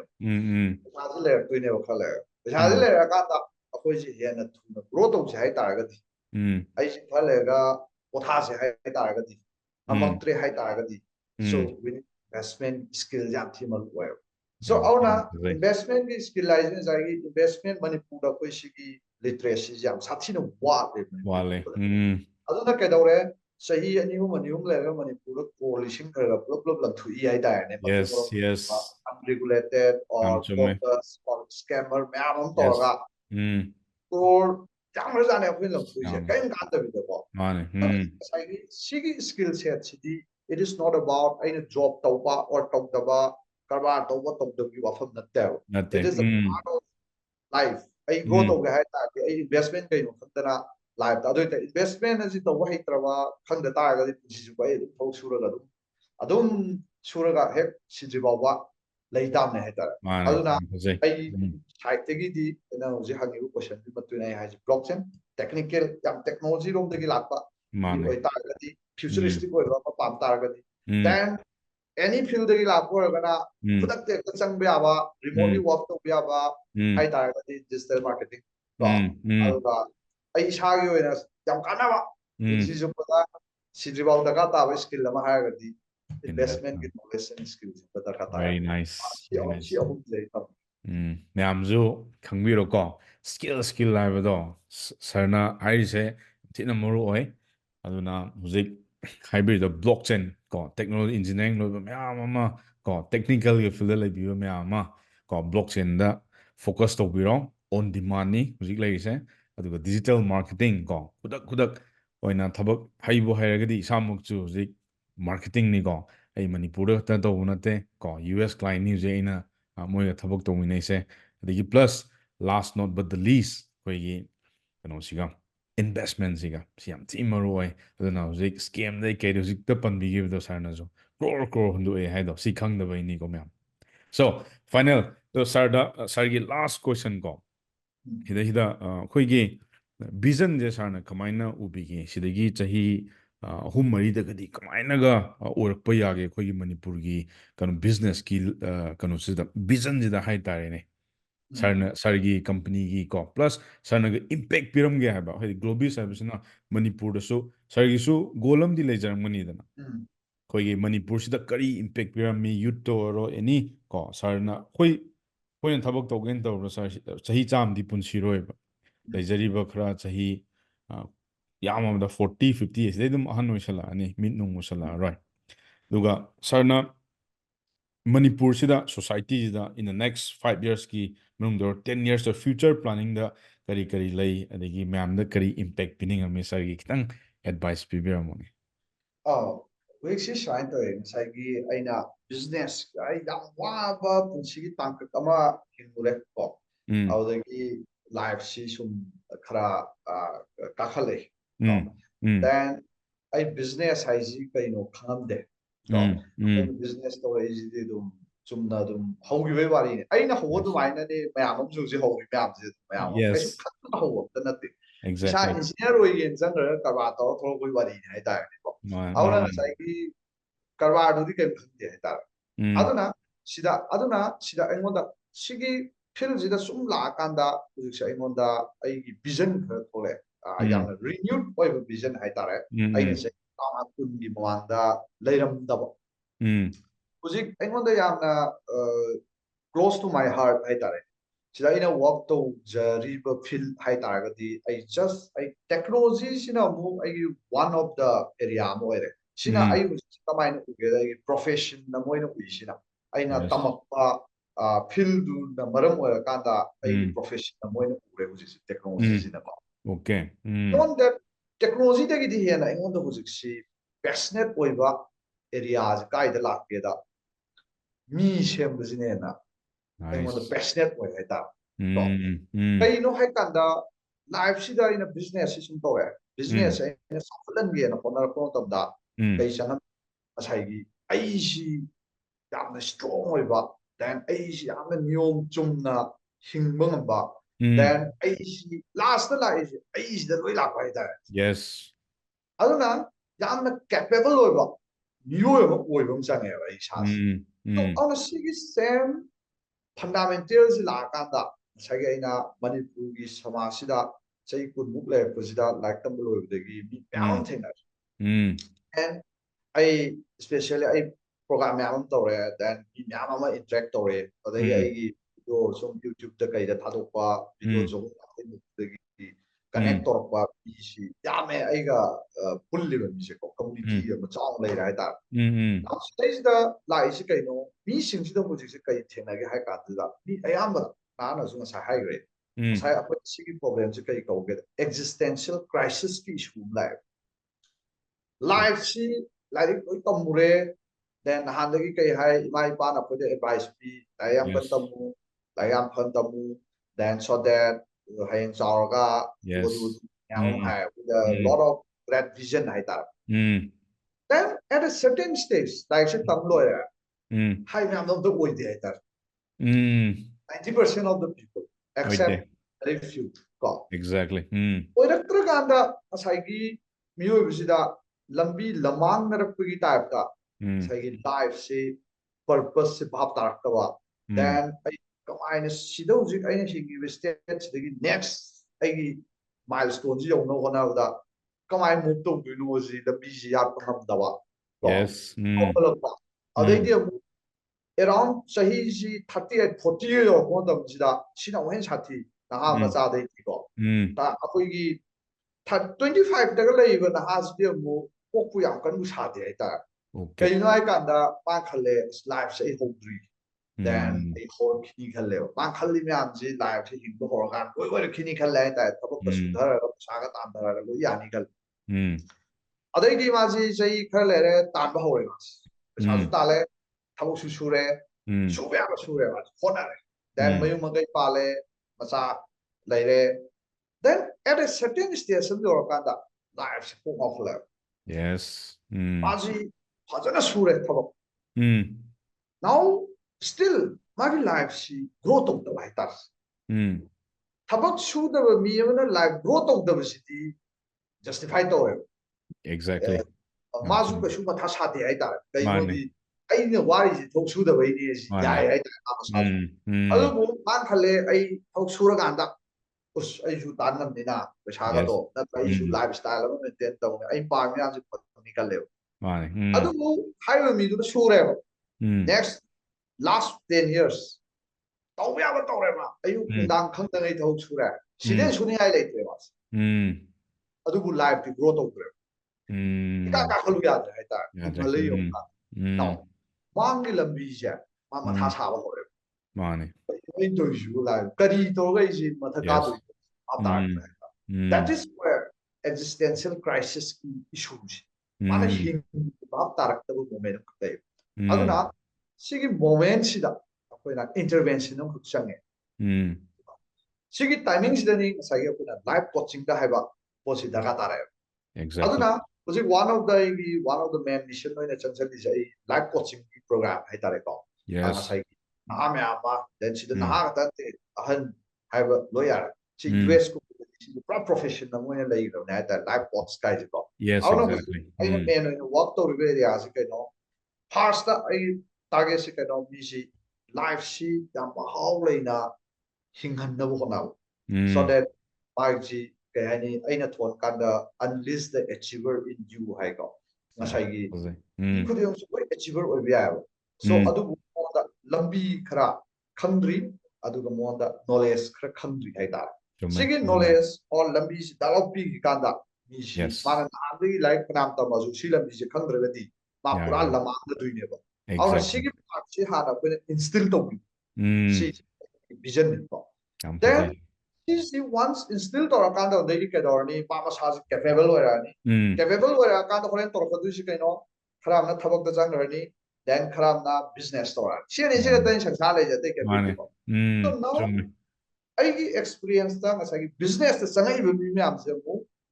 mateng pa mi so that they can scale up to si ke mission ti ai no da kai da ta khali no hai kan da business ai jain aha ma tor kan da di chum na sum ai ju sa ga ta ga ta bai tor koi wari yes so last the business is sum nei na ro kan da akoina any entrepreneur ma tholai bo entrepreneur ma na mana growth of the yam kui na chang ba hai bi art ha society do growth of the yam kui cha yes ma khatan na te ma gi mayu sa da kui na chang hai na te bo society itself growth of the kui na chang So auna aina mi chahi kunthra lerega mi chahi tara lerega mi kunthra job create tore khalaji kai ba aina agi growth to 2 years ta nam ta 30 employment in 2 years to create to ne way yes so society to the 5 times faster where any employment create to ne exactly plus you know any nation amagi state amagi GDP haise koi gu yam sida puthuri ne money business tawjriba mayam sida GDP je kai nate the whole nation du mamangi chahi da lupa kya ge pot puthoki ge have ne yam sama aduna whatever small or big akoi khudimak na contribute toraga GDP je olai ne ta so aduna ngasai gi lupa lakh ani chahi inda lakh tara khak ta laga lei business house to mana crore ama dalau talak hai ja GDP da magi part to 10 times grow line nation aduna ngasai gi akoina entrepreneurs in chi slow motion da growth on biate help them we have to let them grow speed faster we are the backbone of the nation the GDP su zero ne ai ta war tore Manipur GDP haidaram duini se Manipur da ba aduna si first mission je kai no mi je semi life coaching life direction is one of the then you hore na mu profession da la kan da business haiba field sida changak ko mi sing mateng pambi ba si loirakpada last option da kai lakani business tore pesa thoe adaidi invest haija kamaina tawduino ji maga takidam exactly sik ya ahum da wishe work tawi hai tare sida aduna aina pamjai je next 5 years to wishe at least Manipur da ni lakh amu ai impact pigi sine khalisi ado hojik few ai community da few thousands ke community le haisi aina ngamjaba khara duni ko ai idea khoi learn dawri ne khoi su tangya nate aduna karam khana haibi ai yam nang yam haibigi type ta koi tak tu no nang loi tak tu ra haibi ai ko it is not the concept so koina walk to jai si kai no hai ka da aina class 8 karakon to da aina pa class 6 ai tak me tar aina class 5 karing da aina pa class 3 aina tak ma meu adu aina class 10 taw ring amoy so just like that aina sakhraba lambi khara leijari ba sigi area sing di adu da sakhlai ba mi du ai tak ma ta yes adu ai su sama nei ai su mu mi kaya ma khut pa ai su chatli ba ne ba mang lambi ko aina hana sakhraba sing di aina mateng pang ngam me hai lai area adu impact bi wani it doesn't mean each and everyone akoi loi help to ma boi wat na te ta ko adumaina ai vision di hujik adumaina lei for the next 5 years sariyam sai ko sarna natang wari sanabsida hadi life changing oigedaba wari myam ju lebi adigi plus ko skill gi matang da the vision gi matang da the life coaching da myam sigi kano sibu koi podcast sibu interested oitar di hey sir gi ju website hajaram ge makhada description gi makhada do sir da reach out to ninga su sir any website tigi dum yadra natraga any number gumba mo oitar so ai adum haibiramo sir gi life coaching gi oro Facebook page loina do okay ai Facebook page so hapcharmage ko aduga khoigi viewers ma'am ko ngasi yengbiriba ma'am se somna sigi podcast yenga kari lesson tamge do comment oina bibermo next time koi anoba amusu mu pujarke especially for koi youth da aduga plus ai community ma'am ande hangopodo Sir Roshini Kumar da toksena ha do ngasi di mangda thame ko sir thank you very much once again ko sana I did in my mom quite up here, Madam Pibse. I really appreciate it from bottom of my heart, sir. I wish you all the best, ko, sir. Upcoming futures, vision, my park with you. Now, Koi Miamzu, Manning in Jerake, sir. Matung in Laga. Thank you. Thank you, sir.